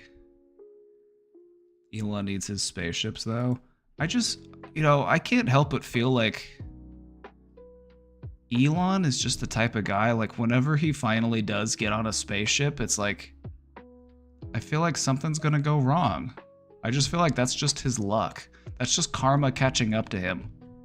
He finally gets on the spaceship. He's like, all right, we're heading to Mars. And then it's just boop. Oops.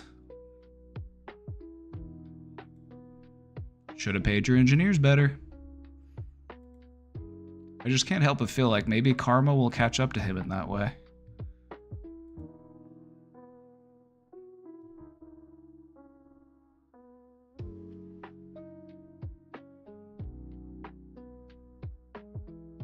Trains are sick.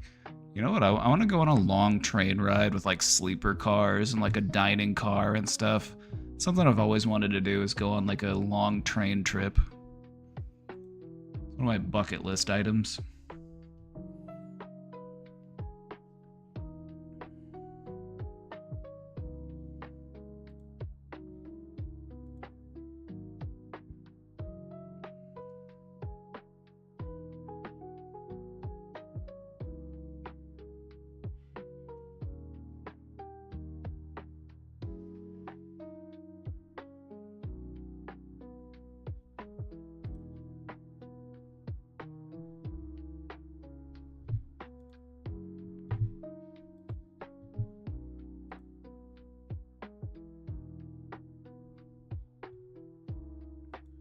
Oh, it's a game set in Japan where players are tasked with finding anomalies on the train. It's a psychological horror.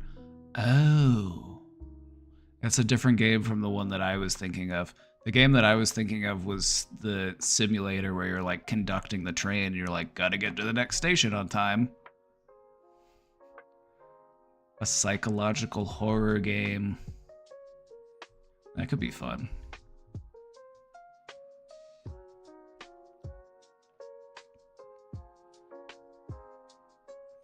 If I ever do play games on the stream, it's gonna be in the future. Like, I'm trying to grow the stream right now, and I feel like the way that I'm gonna be able to do that is just by really grinding the mental health content.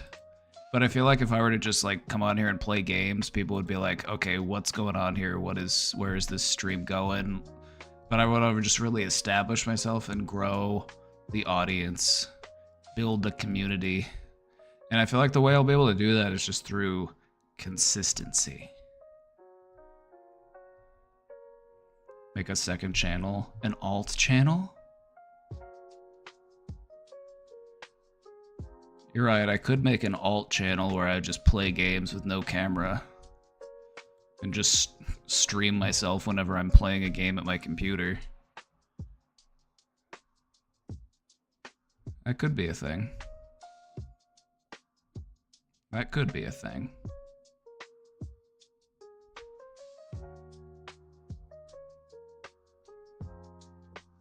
You could use Green Groves, I guess. That's true. That could be a Green Groves thing. Because we do have an alt channel just for that.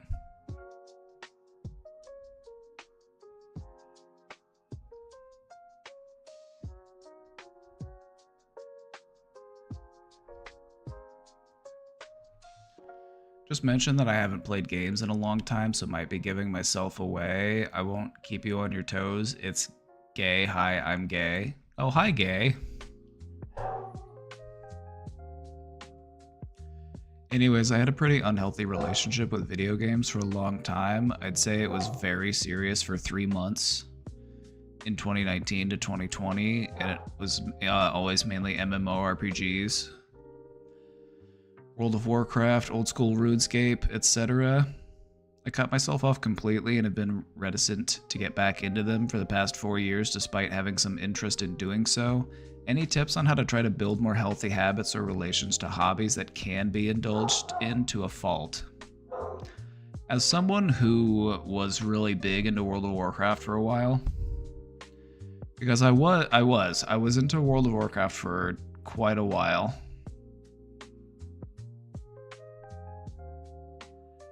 And what I realized was it got to a point where it felt like work.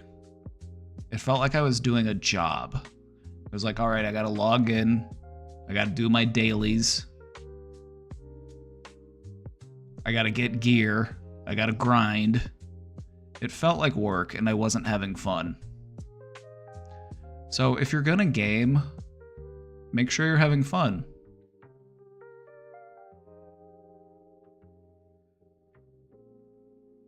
Just make sure you're having fun.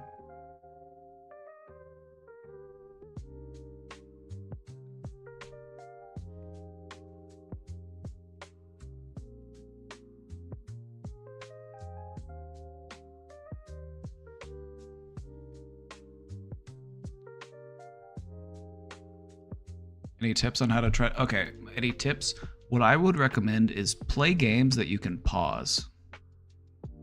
I find that, like, for my gaming needs, I meet them by playing, like, roguelike games or, like, single-player RPG games. Like, I started playing Cyberpunk.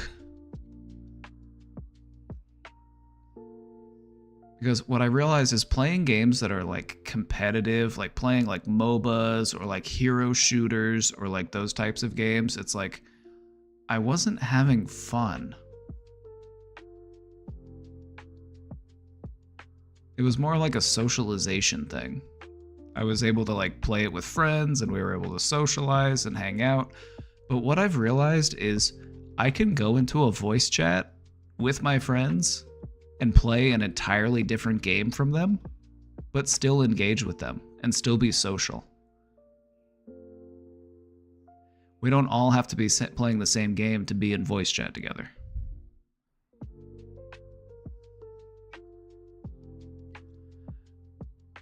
So what I would recommend is, you know, look at games as like a hobby. Look at it as a way to like decompress and de-stress. Just make sure it's enjoyable. If you're feeling obligated to do it, if you're feeling like you have to do it, maybe dial it back a bit. It should be enjoyable. It should be fun. It should be a reward. If you have other stuff that you should be doing, but you're neglecting those things in order to play games, I would say that's a problem.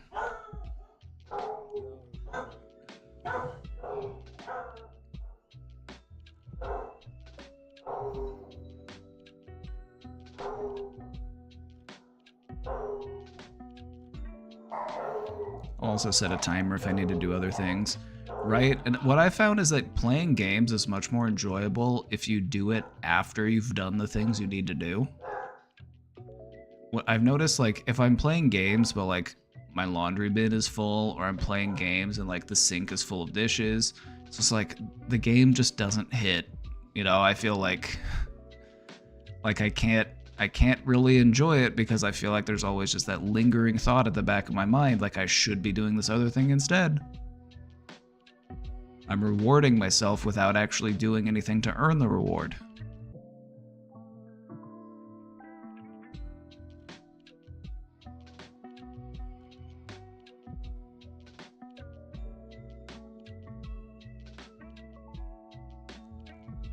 Oh, I'm alright, Rorschach. Good looking out, though. Did you vote today, Rorschach? Do you think Texas is gonna go blue, Rorschach? Do you Did you get out? Did you have a chance to get out and vote today?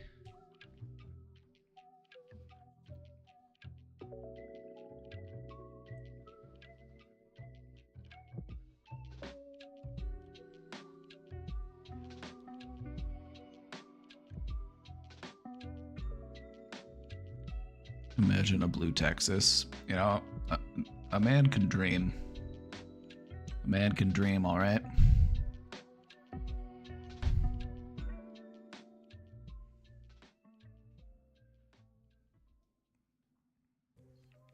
You just voted with your mom? Nice. Where are my voters at?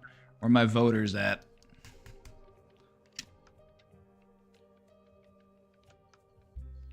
I think that was a huge part of it. Games became a way to replace parts of everyday life that were harder to get or that you have to put in effort to achieve, like genuine IRL friendships or friendly social competition, etc. Exactly. Exactly. I would just say, while you're gaming, just be very mindful of how you feel while you're doing it. Gaming should be done when it's fun, when it's guilt-free, when you're not neglecting other responsibilities in order to do it. It should be a reward.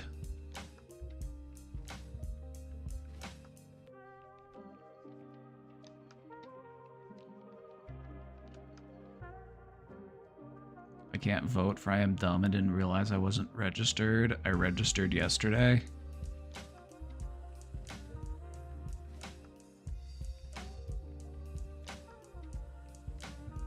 That should count. That should count. I did it yesterday. That should count.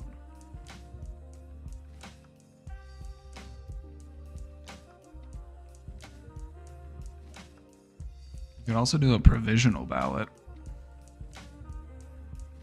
That's also a thing.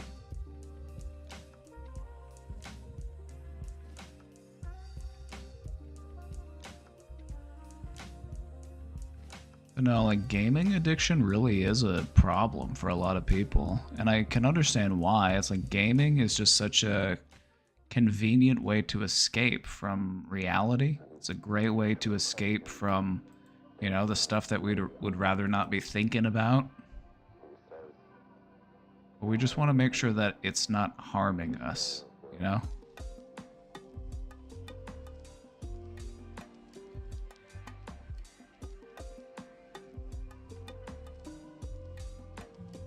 I feel like it really can be. Especially if you get to the point where you feel obligated to do it, or you feel like I have to do it. Because that's kind of what addiction feels like. If you feel like I'm obligated to do it, I feel like I have to do it. That's kind of what addiction feels like. Gaming should be something that you want to do. It should be something that you enjoy.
My older brother got me into COD at a young age, and I ended up playing for like 14 hours a day and nearly didn't sleep. I started letting anger get to me, still do sorta, and I'd throw my controller, punch walls, etc. I let go of it for a couple years, and I can say I am now at a healthier spot, so sometimes the addiction to gaming needs to be worked on. Right? Like, you gotta think about it. It's like, if I am getting so angry at a video game, you know what I mean? Like a video game, you gotta think like, you know, this is actually a good idea for a future presentation. I should talk about video game addiction. I'm on twitch.television. I should talk about video game addiction. It's a good idea. It's a good idea. I should do that. I should do that this week. I should talk about video game addiction.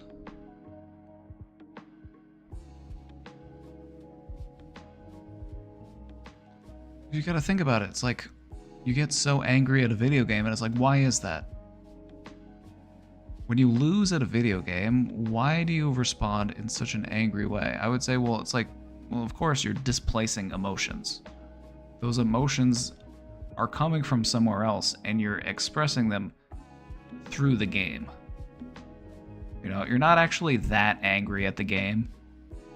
You're that angry because if I lose the game, I feel like a failure, and I feel like a failure because my dad always tells me I'm a failure. Or I feel like a failure because I don't have friends, or I feel like a failure because I get made fun of at school, or I get, you know what I mean? Like, it's displacement of emotions.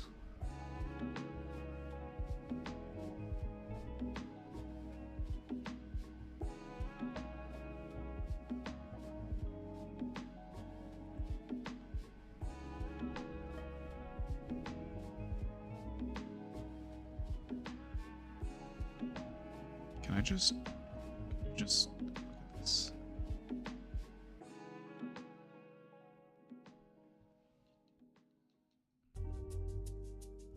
She's so cute.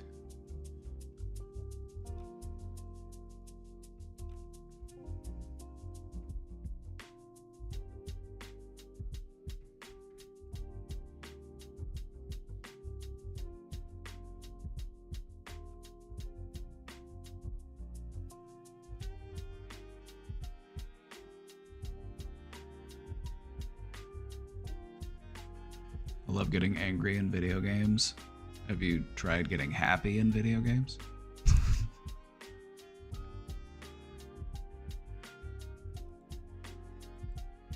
Where do you think that anger's coming from? Can you track it back down to its source?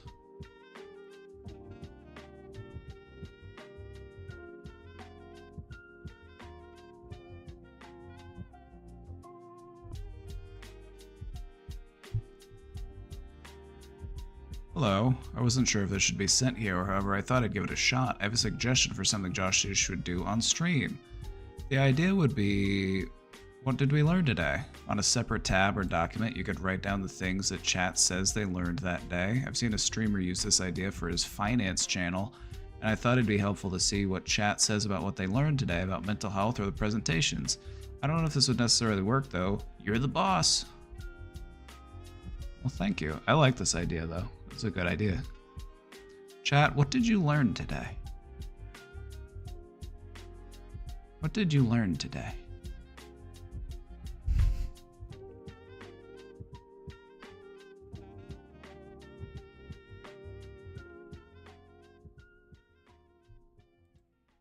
What did we learn today?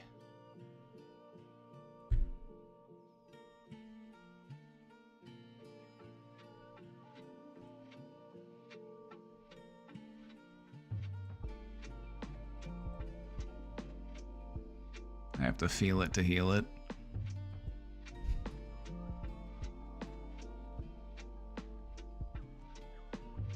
Yes, this is true.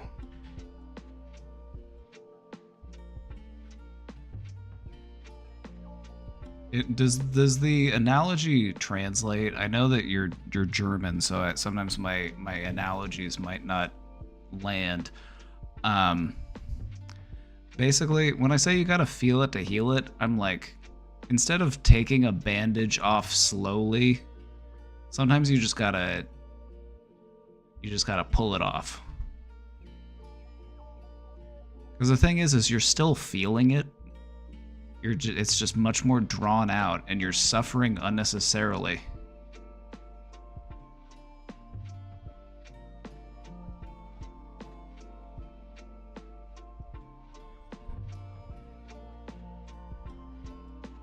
You don't like it? Well, that's because you don't like feeling sad. You don't like feeling depressed. You don't like feeling angry.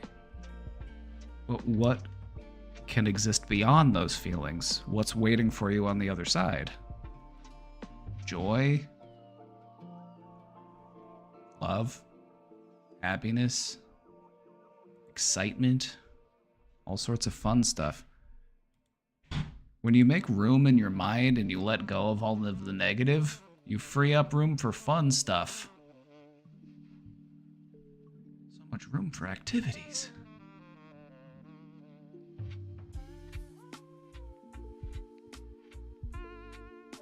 Rather that you don't need to microdose and that meditating is just as good. It might take a little while to get to that level. Like Miss Poopy, what did you, oh my god, she has her paw on the escape button. I was like, why is my mouse not working? Why is everything just locked in place? She just had her paw on the escape button. She was just holding it down like girl, don't.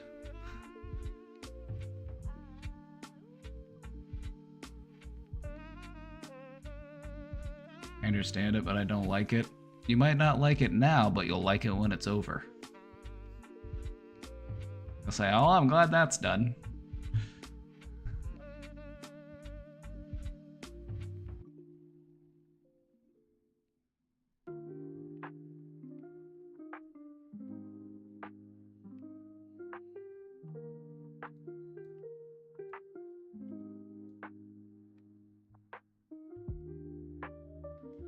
Oh, this okay, hold on. There's a submission in the question box. This looks kind of okay. Hold on. Let's see what's going on here.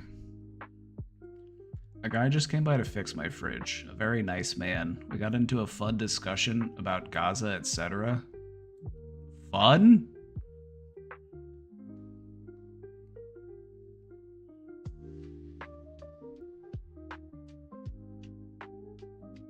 Just a little bit of small talk about genocide. Turns out he's Israeli. Before I knew that, I very clearly said how Jewish people were being scapegoated by the Nazis, so I'm fairly certain he knows I'm in no way anti-Semitic when we were discussing it all. He seemed to accept me as a woman, but then he made an argument that if they saw me the way I was dressed in Gaza, literally wearing a jacket and scrubs because I came home from work covered from the neck down, he said they would throw me off of a roof. I'm so fucking over that argument and that sentiment that people will make. It was like, oh, you're gay? Try that in Gaza. It's like, so you're telling me that the people who are actively being genocided right now and who are living under an imperialistic regime have not had the time to have a social revolution? Who knew? Also, you know what happens? There's actually a video of a trans person who went to Gaza to volunteer and to offer aid, and you know what happened? They were very kind to them. It's not like they're gonna be like, oh, everybody, stop surviving the genocide, everybody, stop digging in the rubble, stop it, hold on, there's a gay person there, we have to go kill him. Like, really? Like, you think that they're doing that? Absolutely not. That's just such a stupid fucking argument. It's a stupid fucking argument. I'm just so sick of hearing it. Like, here's the thing. We can support people who are being murdered, even though they don't support us. That's a thing that you can do. You can be anti-murder even though they are anti-gay. Like, just because they're anti-gay doesn't mean I support them being murdered, alright? Whenever people make that argument, I'm just like, it's so fucking brain dead. It just shows that you've sat down and you've thought about this for all of 5 seconds.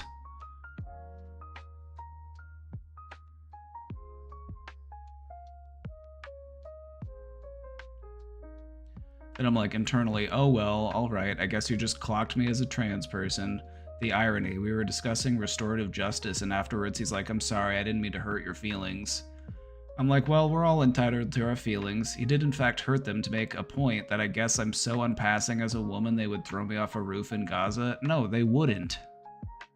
They wouldn't. If you were to go to Gaza right now, they wouldn't give a shit because they've got a million other things to think about. Also, there's literally areas in the United States that you cannot be openly trans, so what the fuck is he talking about? Like, don't even fucking worry about how they treat trans people 2,000 miles from here. Worry about how they treat trans people right fucking here.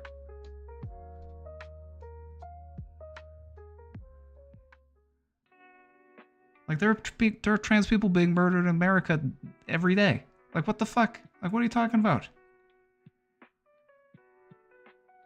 Like, that's a problem we have here.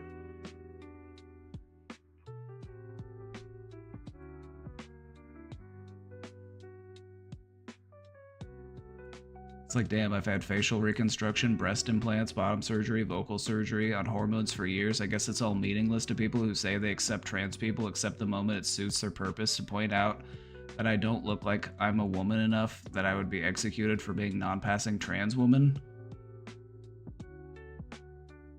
Alright, first off, fuck this person. This person, as nice as they may have been, they had a dog shit take and they said something that was just absolutely unacceptable. So just honestly fuck this person.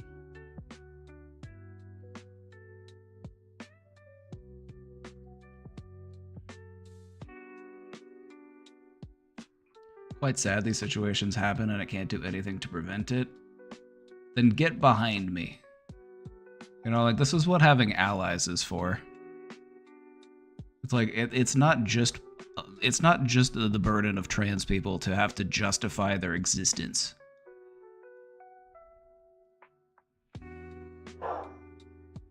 This is what allies are for.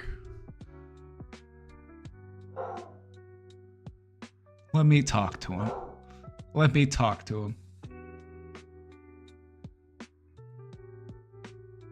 Guys, I'm sure you look just fine. I'm sure you look just fine. Like, honestly, like, don't fall into all this self-doubt just because of this guy.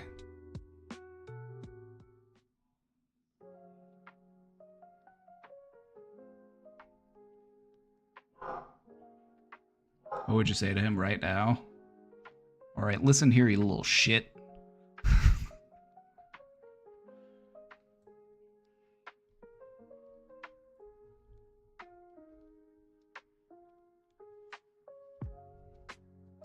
What I would do is I would tell him that he needs more surgery because he's not male passing.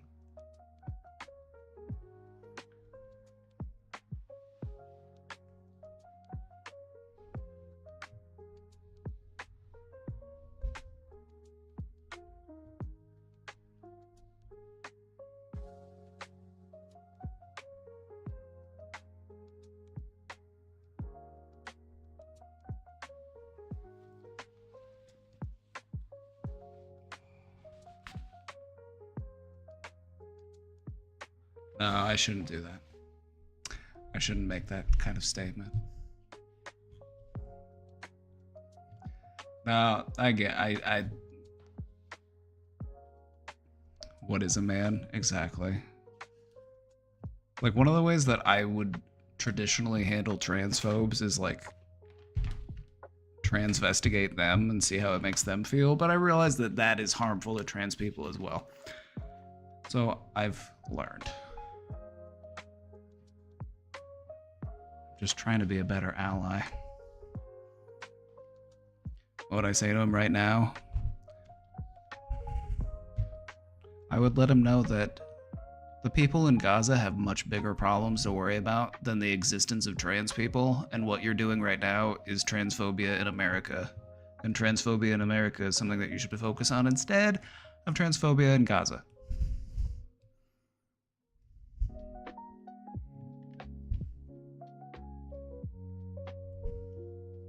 Small-minded bigotry.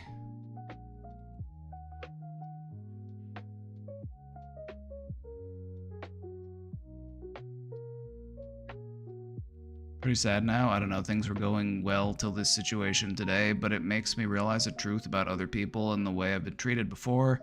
At least so I have that people who basically view me as some sort of abomination. So the only good that comes from it is realizing that everyone who pretends I'm passing is probably lying. I guess that's good, but also still quite sad for me, just venting. Thanks. Alright, okay. You're being way too hard on yourself. You're being way too hard on yourself. Don't take what this asshole said and let it turn you upside down, okay?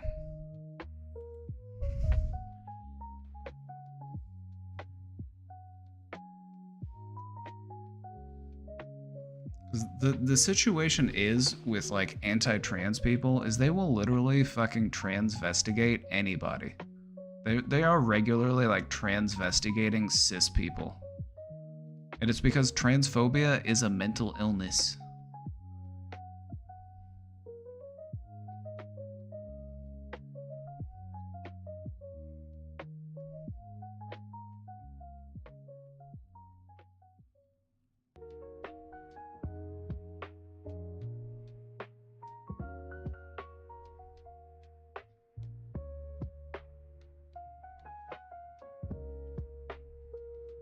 Also, we don't know that he was saying this because of you passing or not. He might have been saying this just because he had an idea that you were LGBT, and it might have just been more of a broad LGBT statement and not a statement of your passing. But I don't know. I'm just saying, like, would you go to this man for advice? If you would not go to this person for advice, do not go to them for criticism.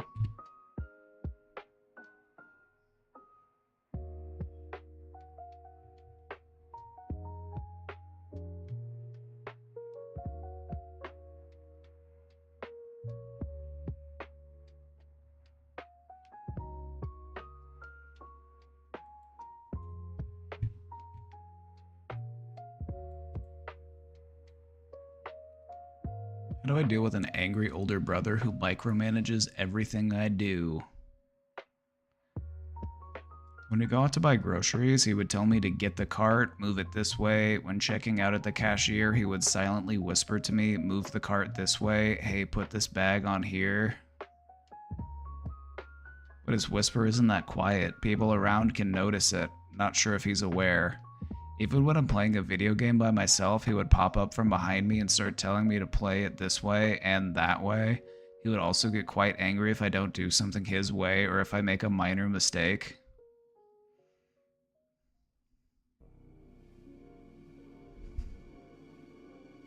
Two days ago, he called me that he will be home in 5 minutes and told me to come out to help him bring stuff in. I came out like 30 seconds late and he starts telling me how I am lazy and pathetic.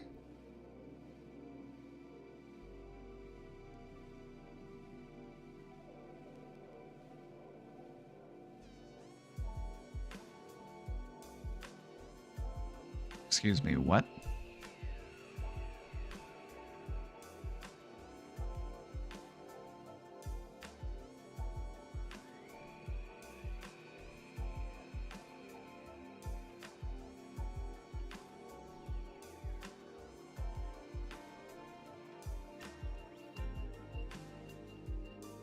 I told him the reason why I came out late is because I was in the middle of studying for my class. He told me to stop making excuses and then yelled at me.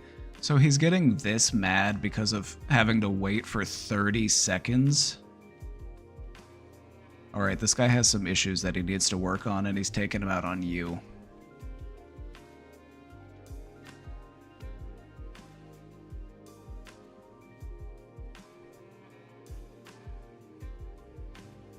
This man is taking out his problems on you.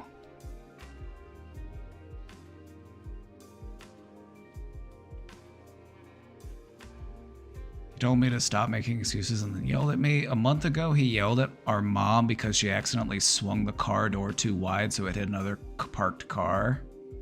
I told him to calm down because it was an accident. Then he asked me how did I know it was an accident and proceeded to ignore me. How old is this man? The answer to that question is too old to be acting like this.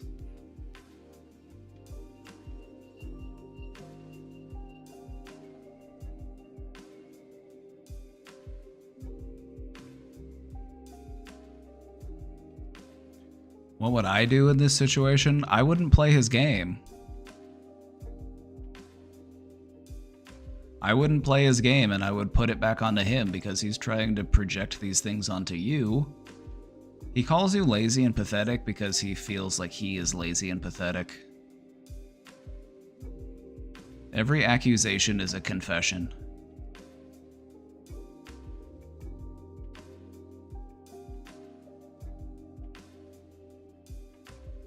You should tell him that he needs help to work on his anger issues and then see how angry he gets and then say, see, I told you.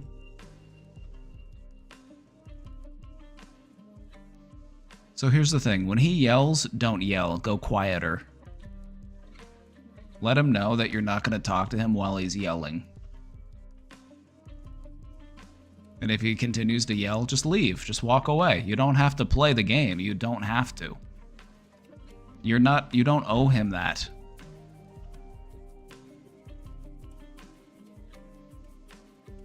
Like, if you can't communicate with me in a kind and respectful way, I have no interest in communicating with you. Draw that boundary line and hold it.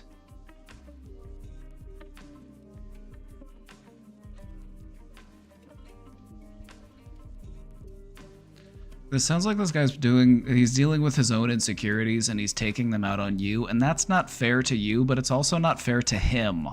Because if he actually wants to work on these insecurities in a actual meaningful way, he has to hold himself accountable for the way that he's behaving.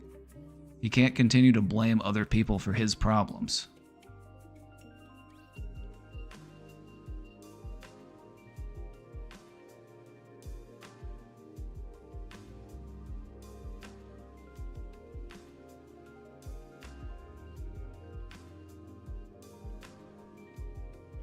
But no, like, if he's demanding help from you and then he needs to insult you and yell at you, don't help him. Like, don't help him. You don't owe him that. Like, he can help himself if that's the way that he wants to treat you.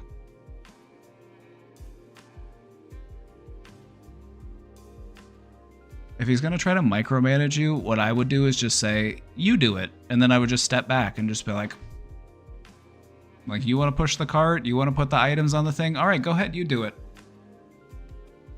I'll go wait outside. You know, just let him know that you're not going to play these games, because that's what he's doing. He's playing games.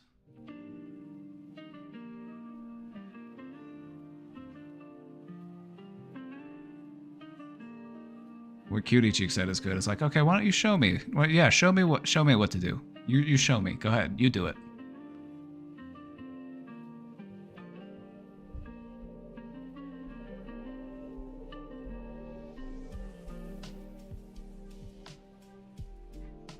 It's like yelling and insults have no place. They have no place here. Like, yelling and insults, that's childish behavior. This man needs to grow up.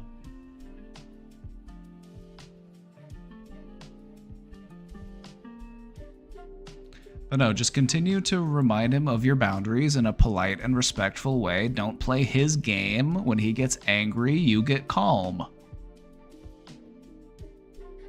When he starts yelling, why are you yelling? You know what I love to ask people when they're yelling, instead of yelling at them too? Because that's what they want you to do. They yell at you and they want you to yell at them so that they feel justified to continue yelling. But what I like to do when people are yelling is actually get quieter and say, why are you yelling?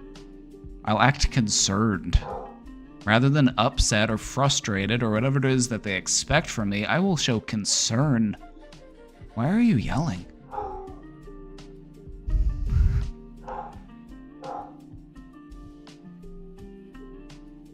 Remind them that yelling is an ineffective means of communication. This is scientifically true. When people start yelling, people stop listening. If you want to be a better communicator, don't raise your voice.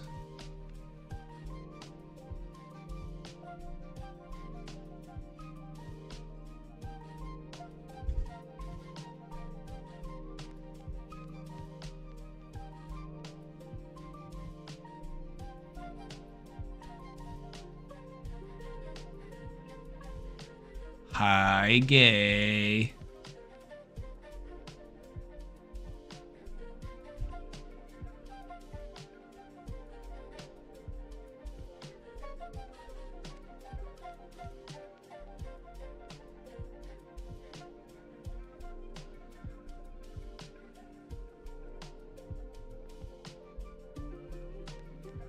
Dealing with this type of person, dealing with this type of person is definitely frustrating. I'm going back to the previous question just to,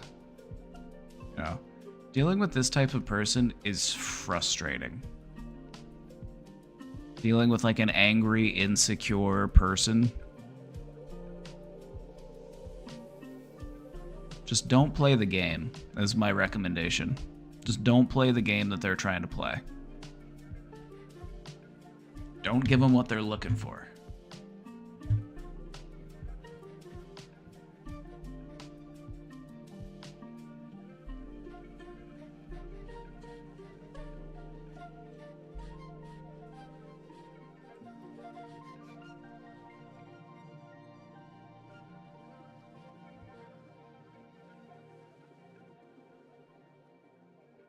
It's 5:30. It's Taco Tuesday. Who's having tacos today? Anybody having tacos today?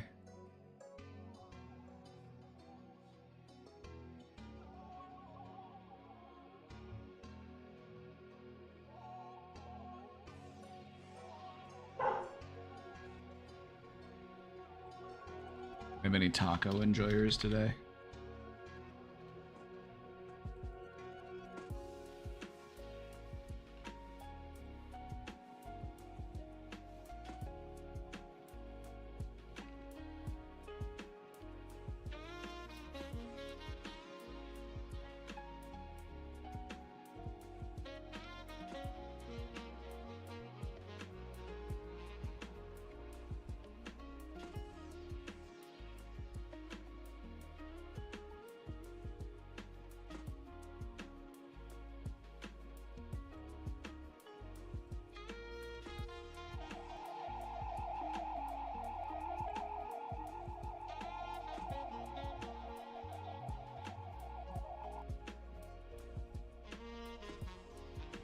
Hey, Zany Animals, thank you for the tier 1 sub.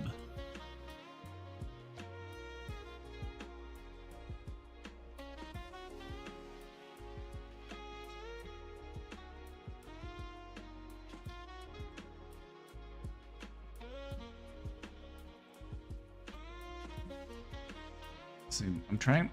What is going on here? Hold on. Let me show you this. Let me show you this.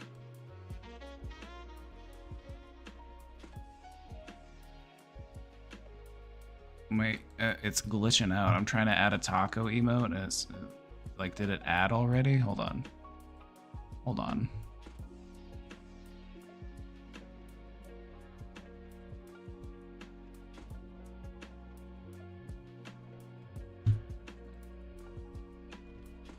Oh, it did add. Okay. I thought it said that it didn't add and then I was like, what? And then it wouldn't let me add it, but it looks like it did work.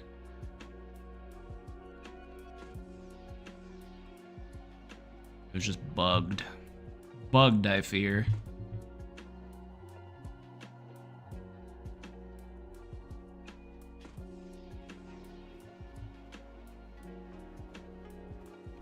Right now it works. I refreshed and it's working.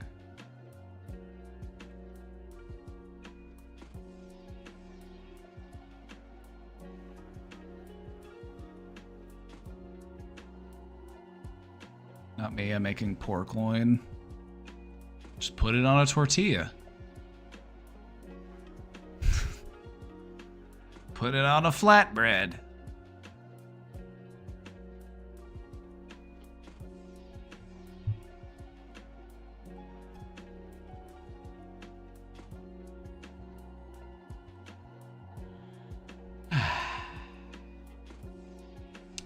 Chat, how are we feeling? I think we're about to wrap it up for today. I think we're about to call it a little early today. I think we had fun. I think we had a good day.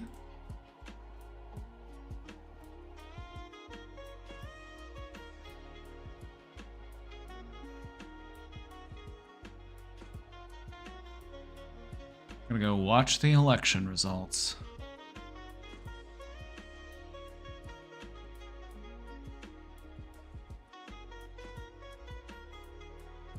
My god, my VO emotes, they're expired. My VO emotes expired. Stop rubbing it in. Stop rubbing it in. My emotes expired. I can't shake my ass anymore. My emotes expired. Stop! Don't rub it in.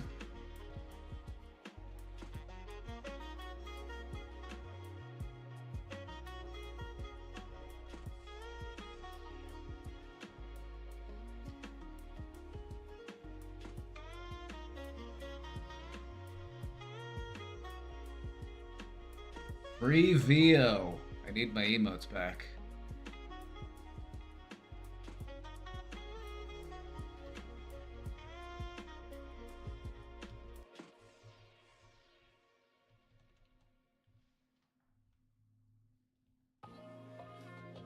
Sass in my honor. Please do. You'll have to shake your ass extra hard for me. I can't.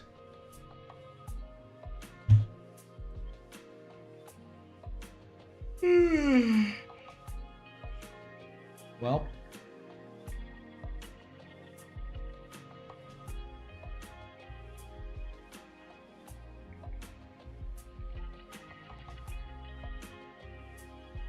Well. Alrighty. Time for me to hit the old dusty trail.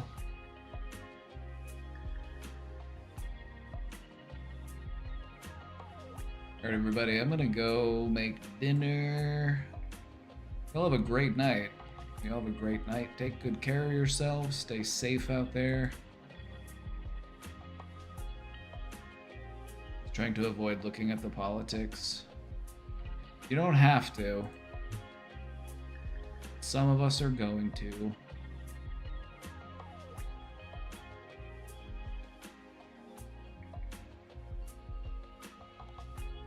Alright, everybody, I will be back tomorrow, and we should know by then who the next president of the United States will be. So, can't wait. Can't wait to see who wins. So excited. Also, make sure to vote. If you haven't voted yet, get out there and vote.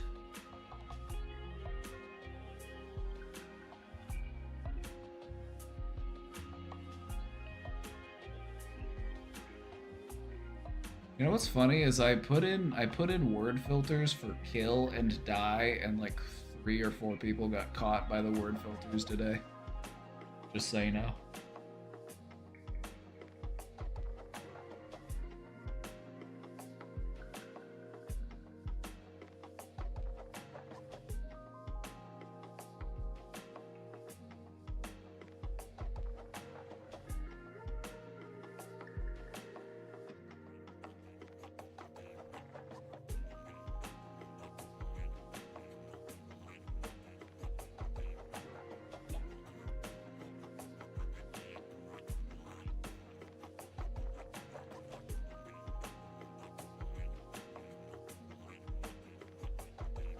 All right, everybody.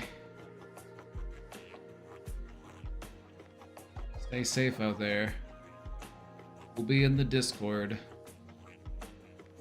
We'll be in the Discord live reacting to the election, so come hang out with us. We'll see you all next time. Have a great night. Hang in there, okay? Hang in there, please. Hang in there.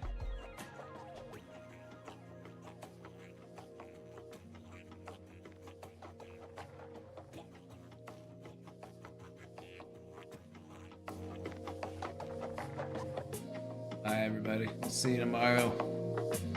Bye-bye.